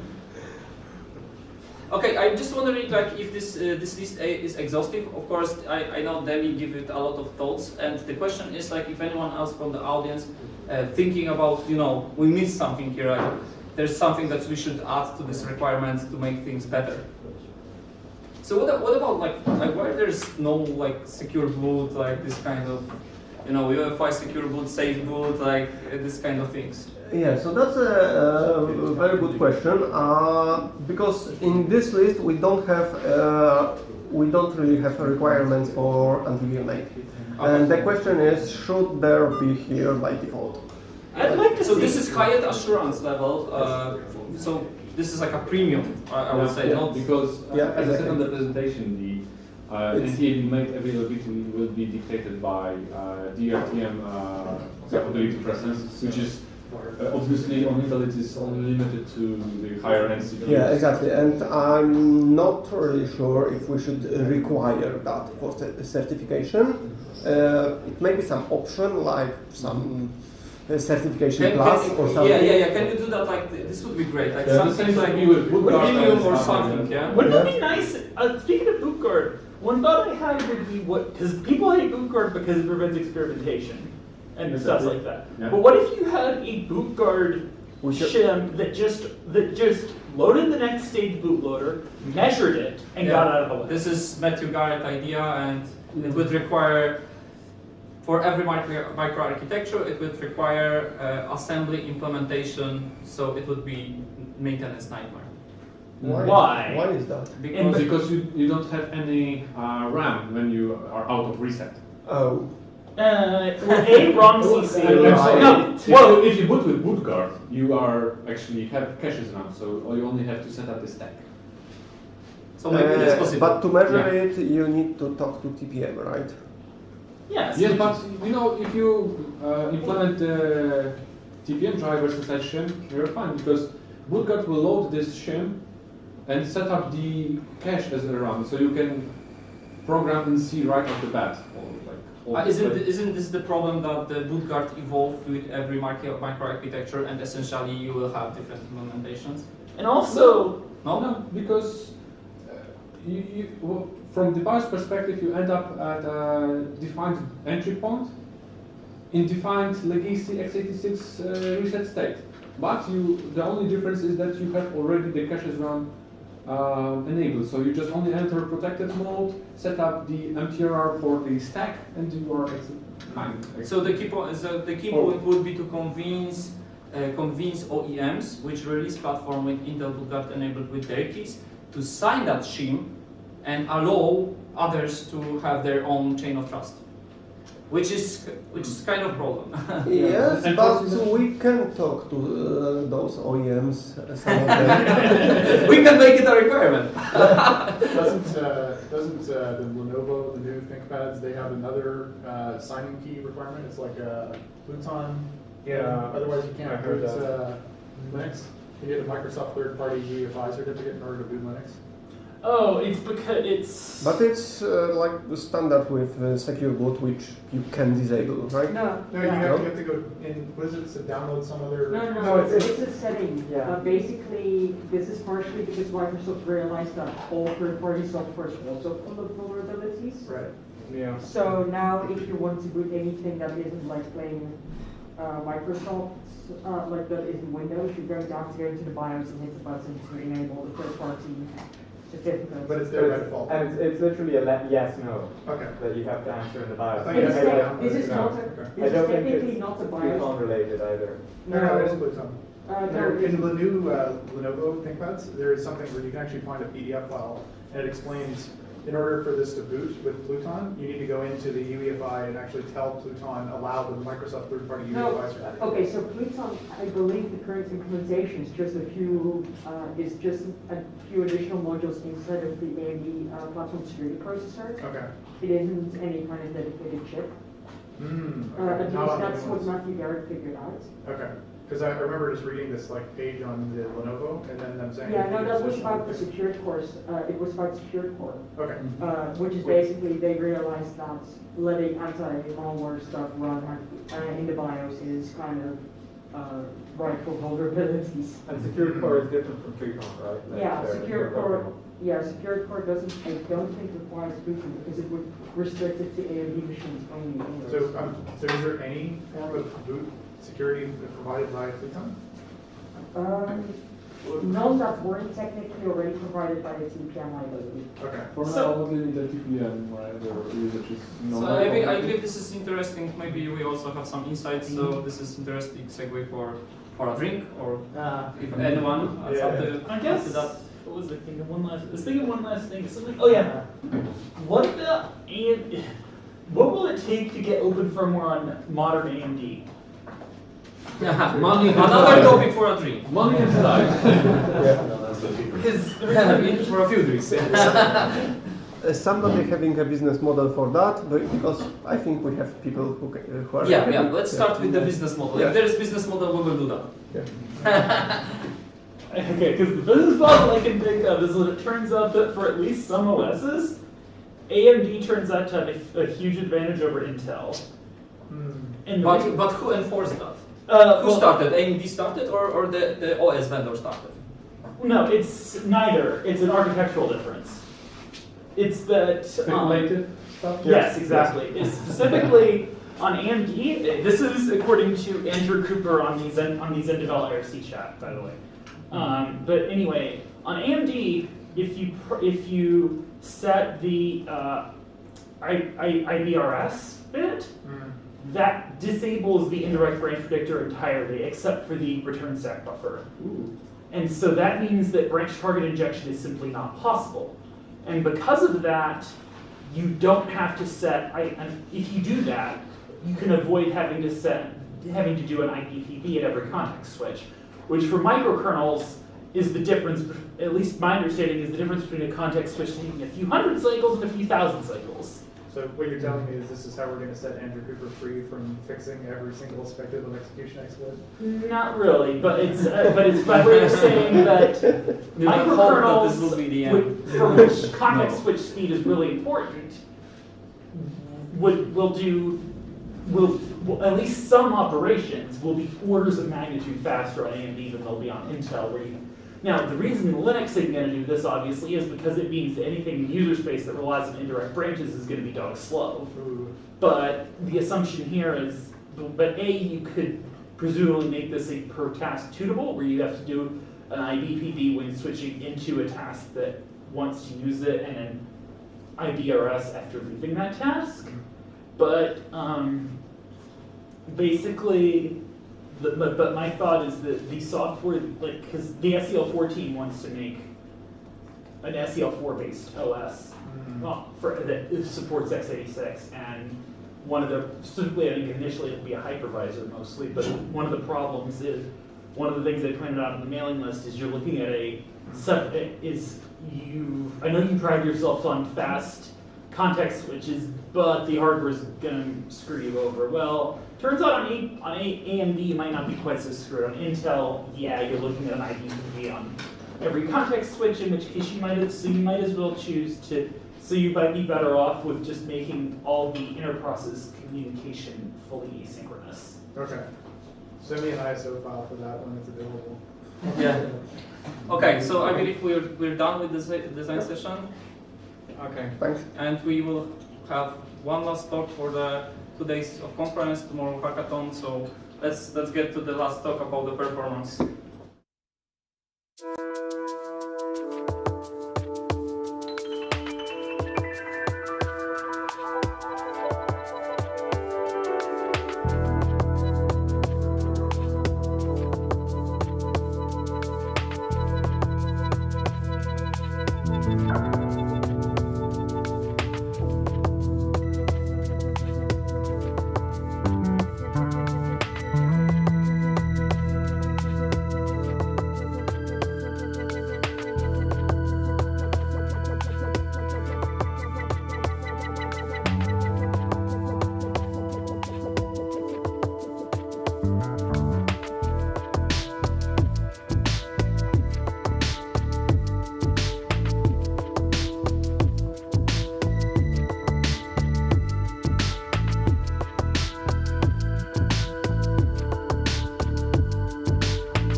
Hi everyone, thank you for attending my talk.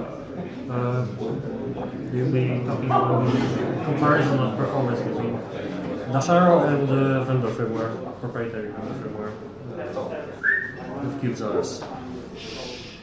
So a little bit about me. My name is Michał Kopeć. I'm a junior firmware developer at Learnable. I've been there for 1 year now, over 1 year.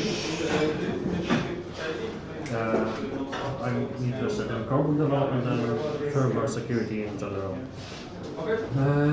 The agenda for this talk is a bit of an introduction to the topic, description of the status of performance under coreboot, what sort of performance nodes the current platforms offer. There are so many.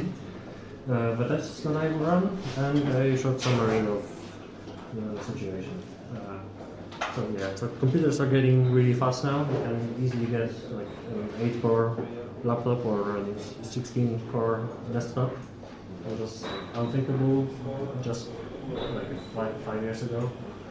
Even the budget CPU in the MSI that we have over there has 10 cores, which is pretty crazy. And software definitely knows how to make use of that additional performance. And coreboot in the past has had a bit of a worse performance than stock firmware. Mostly probably because coreboot developers just don't focus as much on performance and instead on security. Just getting the defaults that Intel recommends from a CPU that actually will not give you very high performance. Before FSP, before 6th gen core, coreboot did all of the initialization besides memory, and starting with Skylake, you have a huge blob that does DRAM in it, miscellaneous silicon initialization, and actually performance tuning as well. So there's a ton of parameters, and the defaults are fairly conservative. And for now, no open source alternative exists, so we are stuck with the FSP. So yeah, there's an enormous amount of knobs, like power limits, of which there are 4 levels and of 2 different types. We have turbo boost, which is basically automatic overclocking. We have thermal limits. Turbo boost will basically overcome the CPU as long as it's using the power limits and thermal limits. You have memory profiles like XMP that are also basically overclocking. We have funkers that also impact performance, especially in laptops. We have load-like calibration, which my colleague Michał mentioned before, and many more. So yeah, on the desktop, performance is mostly limited by power delivery and cooling, and if you have a high-end or just a decent motherboard, you can basically safely increase the power limits to the maximum.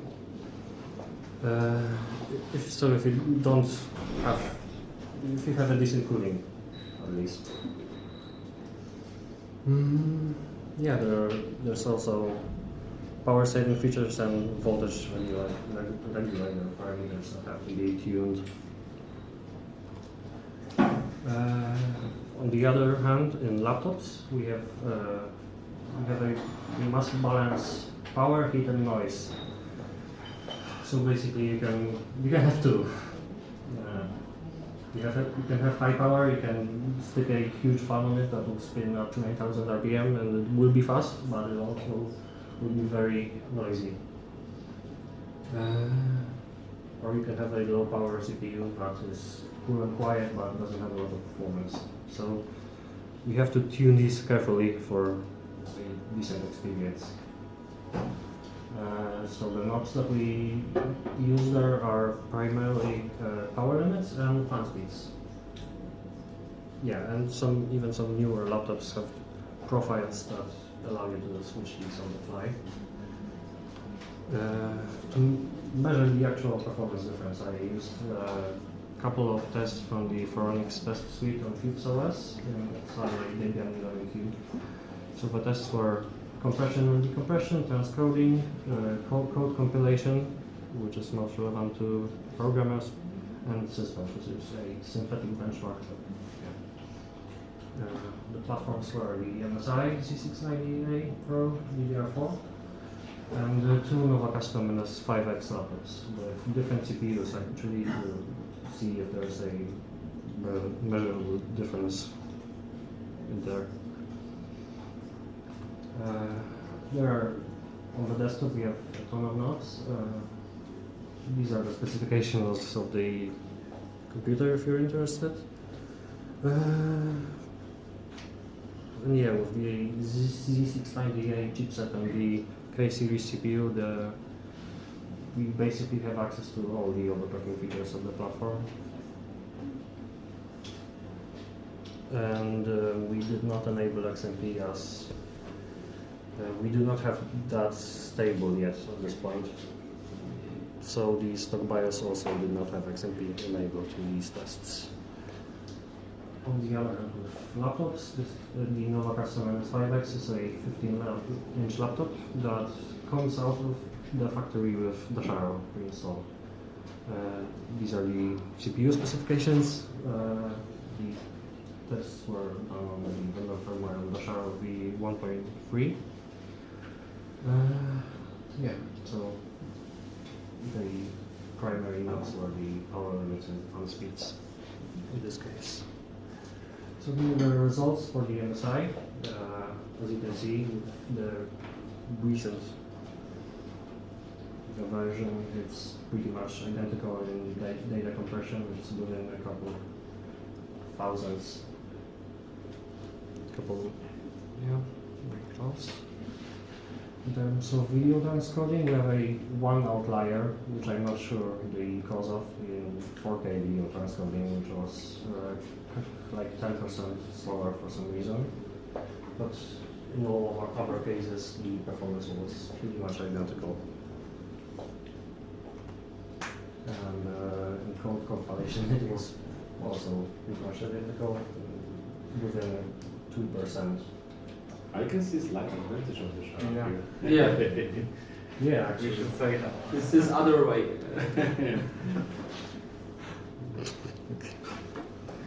No problem. Okay, these are the results. It's pretty much identical in all tests, aside from 3 in which Dasharo loses one loses by 11%, as I said before. And yeah, in terms of laptops, one of the laptops has pretty much identical performance. As you can see, it's within 2%, once in one direction, once in the other, so basically within the margin of error. And on the other laptop, actually, for some reason, the performance is actually better with Dasharo because of the board. Yeah, one memory was faster at about a few hundred of megahertz. Yeah, so, yeah, that was on the other laptop actually, so this one had the slower memory, so I'm not sure that makes I'm sorry, this is the same laptop but different BIOS implementations, I guess? Yes. Okay. Yeah, that's a table of results, and if you're interested in that, the slides will be published later. And yeah, so a summary there. I haven't seen any QubesOS specific performance problems with Dasharo, which is what I wanted to check. If any of the microcode versions or virtualization features differences would make any difference in performance, but actually no, it's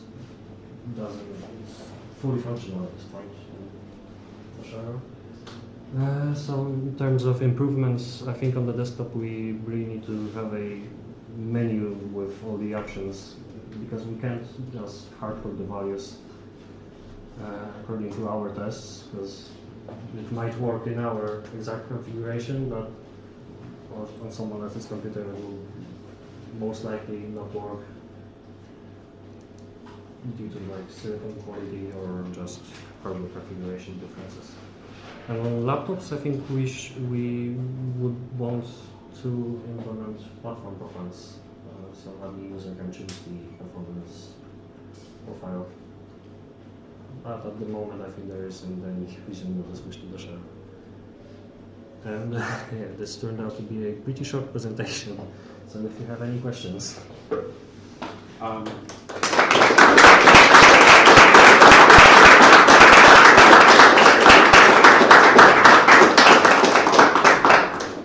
Maybe I would go back to slides because I think we want to stop. Which slide? Okay, the first two diagrams, I believe.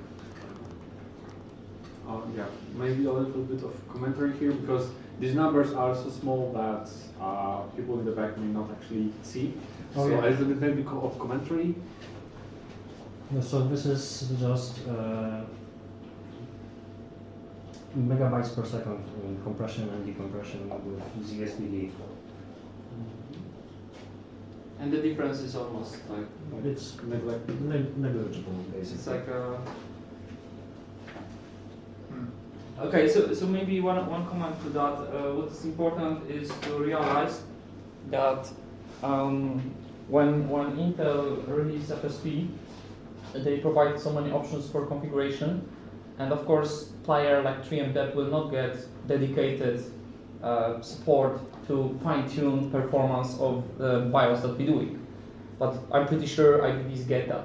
Right. So if we will gain enough volume and visibility in Intel, then maybe we'll be able to create some profiles. Right now what we can do, we can expose options in Dasharo, give that to community, and let community, of course, that is some risk because someone can smash their hardware, yeah? But you know, there are brave people there, especially in Qubes community. They trying our stuff without even like, you know, taking and flashing and, you know, praying. But anyway, they can test, they can publish results, and in that way we can achieve some community testing because, of course, MSI got way bigger sample set. Yeah? They have a lot of hardware to test compatibility, a lot of memory modules, and we don't have that capability. And that's why we cannot like find these parameters easily, especially if you have so many of them. So that's kind of conclusion from the FSP part. Go ahead. So this might be a very basic question. So when I initially, like the first time I ever, I think, heard about QubesOS was I was watching Joanna Prokowska's talk on Ford's reasonably secure x86 laptops, which was talking about the management engine. And one of the questions, and I think in her talk, was if we minify the image and we remove modules, is there the possibility that some voltage controller or clock speed control mechanism internally might affect, like, let's say, battery power consumption? Is there any evidence that this is the case? Yes, the ME does have like integrated clock controller functions, so disabling ME would presumably influence power saving features and performance as well. Is this with Dasharo? I mean, maybe you mentioned this and I missed it. Was it? Is there such things in Dasharo? Have the voltage controller, clock controller? So we had S3 problems after MF. Yeah, so the one major problem with disabling ME is that in laptops, where you have this modern standby thing like S0IX instead of S3. So if you disable ME, then the CPU will refuse to enter the deepest sleep states and effectively not sleep anymore. Isn't this controlled by ring -2 as a SNM, or is that one? No, it's -2 is like a more like a ME. So this is controlled by the power management controller. Yeah. So isn't ring -3 is ME and 2 is SNM? Isn't that power state management? Or am I wrong? Not in this case, I think. SNM is. It's not like SNM is required for power management. Yeah, it used to be the operating systems did this, and I think that the SNM was because they did it poorly. Why did the OS do it poorly? I have no idea. So there is great lecture about that from the. I will have that some link on the website. But if you ask me on the matrix, I will send that to you. Okay. There is great keynotes where one professor explains that the lack of innovation in operating systems, maybe not good for Qubes creators to watch, cause this problem. The problem of rising amount of microcontrollers, because current operating system simply cannot handle these additional operations. So the OS is not designed for that. Right. So and of course SMI was created because of that. Because they had to handle some additional power management stuff, then they thought about some how to add added value, how OEMs can add value, give the OEMs mechanisms for added value. Of course, this can be abused. Yeah. Wasn't this also the same problem with on ARM with the Libra, is the Pine phone or whatever? Because the ARM normally has the equivalent of SMM where it does the power state management in the processor, but they don't have that with the Pine phone, so the power management is completely out of check. But I don't think that's the management engine. I think it's a separate management mode inside of the processor, which is at it's slightly higher level. So is there any relation with ME and P state, C state? So question, you said, if I recall what you said, it's basically a matter of 6 watts versus 2 watts or something like that. Hello. Hello. If I recall, if I saw the blog correctly, it's like 6 watts versus 2 watts.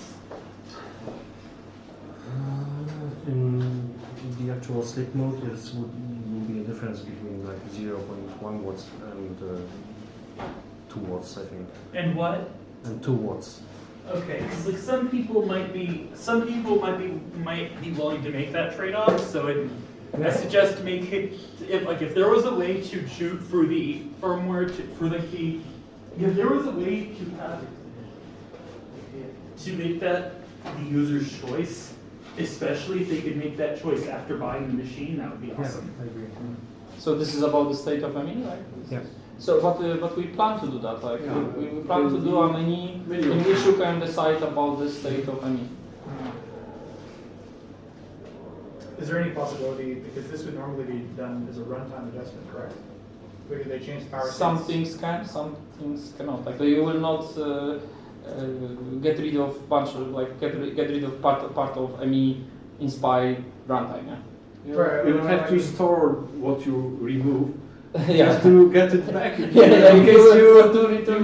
get your. But Hubbit can be enabled disabled. Yeah. Right, I meant though that I think that the ME does some things at runtime, where it might be changing power state, changing voltage. So if this is possible with Dasharo, or you think no? I asked about the P states, C states. If ME got anything to do with P states, C states, I'm not recalling. ME is closely coupled with the power management controller. Even if those are separate, they are close communication between each other. And the power management controller is basically governing all power on. So ME is responsible for loading power management controller firmware. So this is the relation that definitely is there. So. Okay. And even you have a discrete chipset, it's the PMC also communicates with the CPU over the DMI. Okay. It's still question partially answered. Okay. So I have a question back on topic. Have you looked at the system startup time, like from power on to login screen or something like that? Was there any difference? I don't think there was any difference in the boot up time. There was between vendor and Dasharo? Yeah. Oh, surprised. It depends also how many shortcuts the vendor firmware does. Like there is some kind of options like fast boot and stuff where you ignore certain I/O devices and But on NovaCustom we definitely have improvements in boot time. I cannot confirm that. Okay. But I think so when we will have fast boot maybe. Okay. Yeah, but so does like boot time is important for laptops, yeah? Yeah. For other stuff like for desktop. I don't know. Just but in the pre-release version, keeping the machine going for coffee. The boot time is something that is utilizing several things like CPU, the I/O, and like several factors are there. So you can see if you have improvement in any of them, then the system will start. Okay, I would say like this, like open source firmware, it can be done. Definitely we can do some shortcuts, yeah, and make it like, you know, disabling enumeration of USB, disabling this, some PCI stuff, and you will definitely have faster boot time. Wasn't Rob, what's his name, from the Google open source firmware team? Ron? Yeah, yeah. But didn't he get the boot on their servers like 100 times faster or something with coreboot? Linux boot or whatever? Yeah, listen. Wait, question about that just reminded me. So that just made me one thing. Is there a technical reason why open source firmware on AMD is not possible, or is it just a matter of not fewer people? Off topic for the beer. Yeah. Still going back with the performance. In the pre-release version that I presented and which we also used in these comparisons, I think something upstream has messed up because the IO devices enumeration is like taking enormous more time compared to the viewpoint of our release. And you probably noticed it on my demo because before the input or to enter the setup, there was several seconds of delay, right? So that's something terrible happened upstream, I think, or something because I have no idea why it actually happened, but certainly I have to narrow it down. Yeah. So in terms of comparison of MSI firmware and our firmware, now we are slightly or much more worse in terms of the pre-release. Yeah. I have a question that might be very basic. It's on some servers that I have with, it seems like when I have an SRIOV GPU in the device when I'm booting it, the amount of time it takes to enumerate the device is like off the charts. It's like maybe 5 minutes sometimes booting. Where if I unplug the GPUs, then there's no problem. I'm assuming it's because it's integrating through all of the different virtual functions or the requesters and the PCI. The allocation of the resources can take a lot of time. No, and, actually not. He's not using coreboot. He's using vendor bias. Yeah, I was asking, wondering, could we skip this somehow? Go faster to do it without necessarily having to... You would have to share some details how really the enumeration of such device works. I think it's the, you go into the base address registers because the device enumerates many base address registers. Yeah, you have 5 standard base address registers, but SRIOV adds a few more. Yes. Yeah, but each of these resource, like each of these functions ask for resources. Like there have to be allocation of the resources in memory map. Yeah, correct or not? So yes, okay, but yeah. So and then some algorithm trying to allocate these resources, and the question is like how they found it. I personally, when I did indicate to development in Intel, this was exactly this problem that we have even hangs because of that, because algorithm of allocation these resources like kind of for some hardware just locked down and like couldn't proceed because couldn't find the. And we didn't know what to do because nobody tested this failure path. It actually happens frequently on AMD GPUs. Okay. Question. I'm sorry, Go ahead. I just wanted to finish this thread because there are actually 2 aspects of the problems. First of all, the SRIOV bars are so huge that they're simply allocated in the 64-bit space. Is this above 4G decoding or something? Yeah, I mean the allocator doesn't really have to have much problems with that because these resources are so big in size that they have to be allocated above 4G. So you just put it at the end of the memory map and you are actually fine.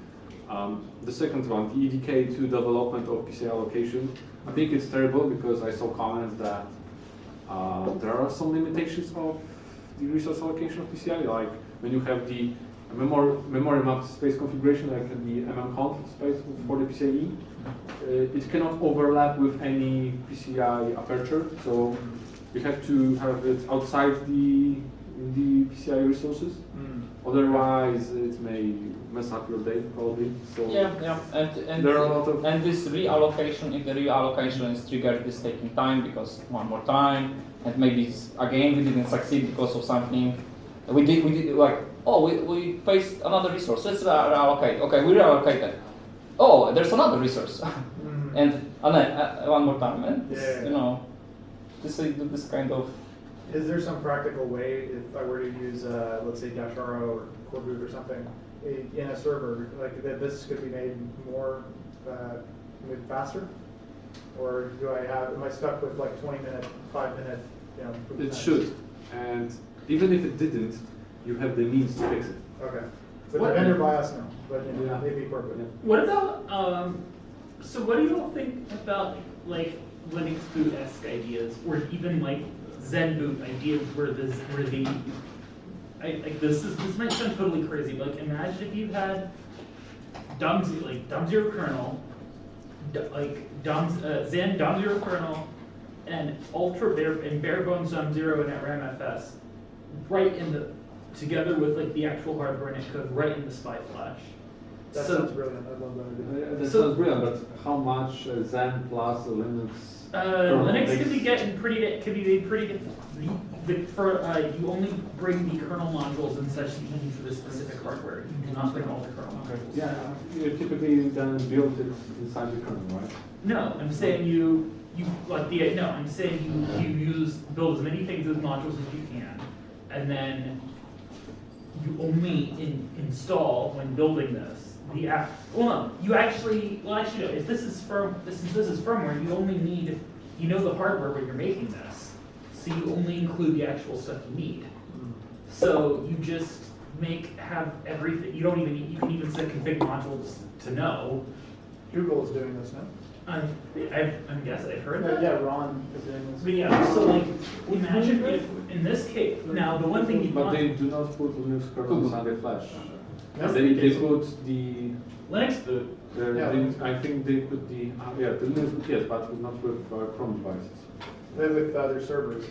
With some servers. So Ron will have a talk on OSFC, and he's kind of claims that like Ron got always good marketing, so but he claims there is like Linux won, like it's like already battle won, like he's Linux dominating the world. Like if you just have in firmware. If you have Zen, Linux, and the bare bones init RAMFS in the SPI flash,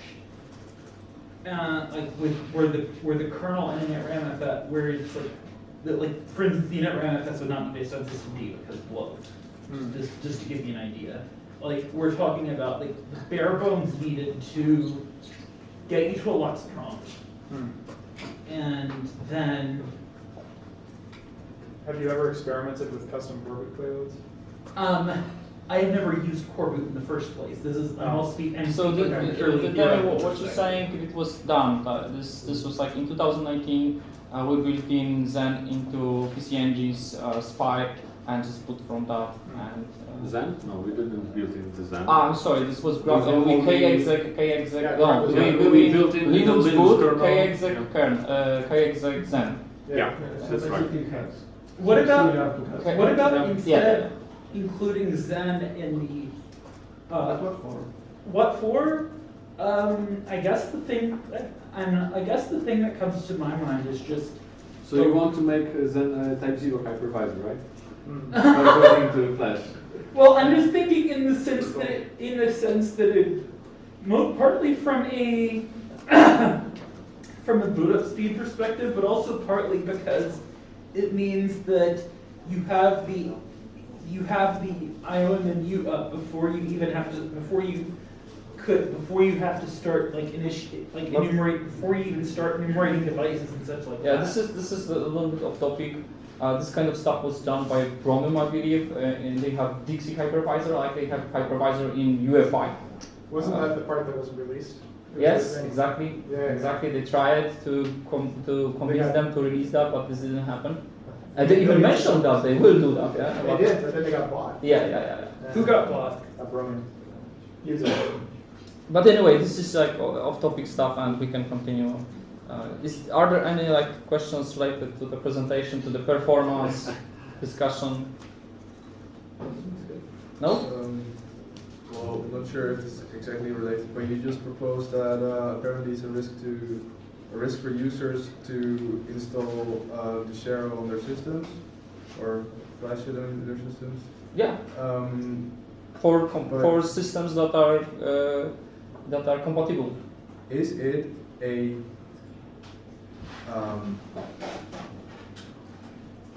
a valuable thing for users to do and get back to you guys in case they break their system?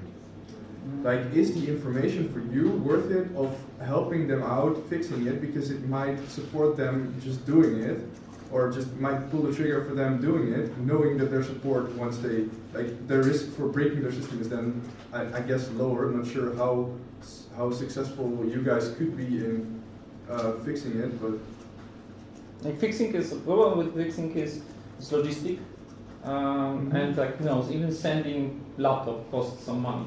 Yeah. So but it might decrease the boundary of doing it, and if I'm not sure how much valuable information this is for you guys, but it might expand or vastly expand your user base or information on. The recovery method is documented as well. The recovery method. Okay. Yeah, there are recovery methods. For MSI, it is very well documented. Everything is very detailed. For Optiplex, the same. For KGP, I believe the same. No, for KGP, I'm sorry, but we have to improve that. We know that. What else? NovaCustom is pretty well documented. For MSI, it is a little bit tricky because of the SpyFlash package. But it is documented, and if someone is brave and have basic electronic knowledge, can be done. So we're trying to put recovery methods there, but we don't want to cost ourselves like a DDoS. Because we develop firmware, we have to. This is like with Zen, they are busy. Why they don't do in documentation? They are busy with developing. We don't want to receive handled laptops. Zen developers are too busy with CVEs. Exactly. Wait, are there a bunch more Zen CVs coming out? Yeah, probably. So always. Sooner or later they will come. So the added value. That's why I was hoping to use SCL4, by the way. Yeah. If you are asking if anything is under embargo, then the answer is you won't get the answer. Last question, guys. So the added value. Unless it's under pre-disclosure, in which case I can find out. I think the answer was no. Because that list is public. Yeah, the added value is not plentiful to offer this kind of service for you guys, to have So Mini3 offer that service, Vikings offer that service. Okay. And to be honest, I'm not sure if I want to compete with them. Okay. So I just want to add one thing to this, which was that depending on if you guys were on the coreboot community call a couple months ago, I think there was some SMM whatever vulnerability which allows for a similar installation pathway as back when we had the T60. Remember where we could just flash it in band as opposed to have to use the EEPROM clip? And I think now there is a way where we can do from the operating system. Yeah. So, but if this is briquette, then people were talking about they would patch that vulnerability by installing coreboot. Yeah. I know that stuff. Yeah, maybe other way. I think we may be okay. I'm saying we may provide terms of service when someone will buy Dasharo subscription. Not Dasharo itself is not I'm installing Dasharo and that's it. I'm buying this Dasharo subscription, so I'm caring about making this project sustainable. Then for those people, we probably will provide this kind of premium support. Okay, I see. It's a support question, but making sure it's more. Yeah. So, any more performance questions? Yes. What would suppose you were able to leave all the enumeration stuff and all that to the OS? How quickly do you think you could get from reset to it's in an environment that say Linux can handle? Useless Linux in 300 milliseconds. No. We had some kind of competitions like embedded works which we prepared. Yeah. We chose the most lightweight Linux distribution, which was called Solus, and we had some kind of I think it was This was protected device. Yeah. And the video is on YouTube, yeah. Yeah, it was like under 3 seconds, I think, to go to the login page. What about to just head over to the kernel? I don't know, because it was so fast I wouldn't even notice when the kernel was loaded. Right. So I just, press the button and voila, login page. Yeah, that is one of the reasons. Anyway, we'll deal with this later. Okay, so thanks.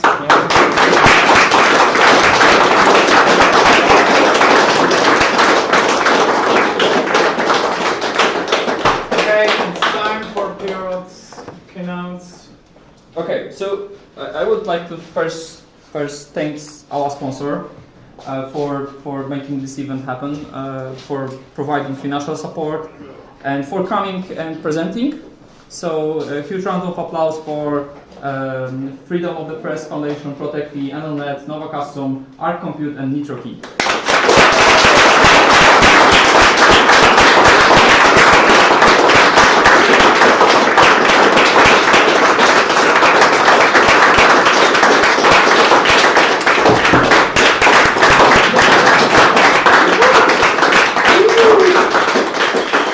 Of course, we count on you next time, yeah.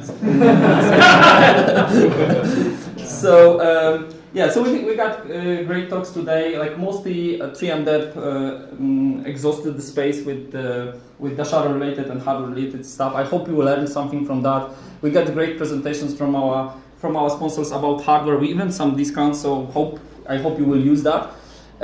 So what's next? Tomorrow we got hackathon. We starting 10 a.m. Today we plan to have a party. Michał will lead the crowd to Sudblok.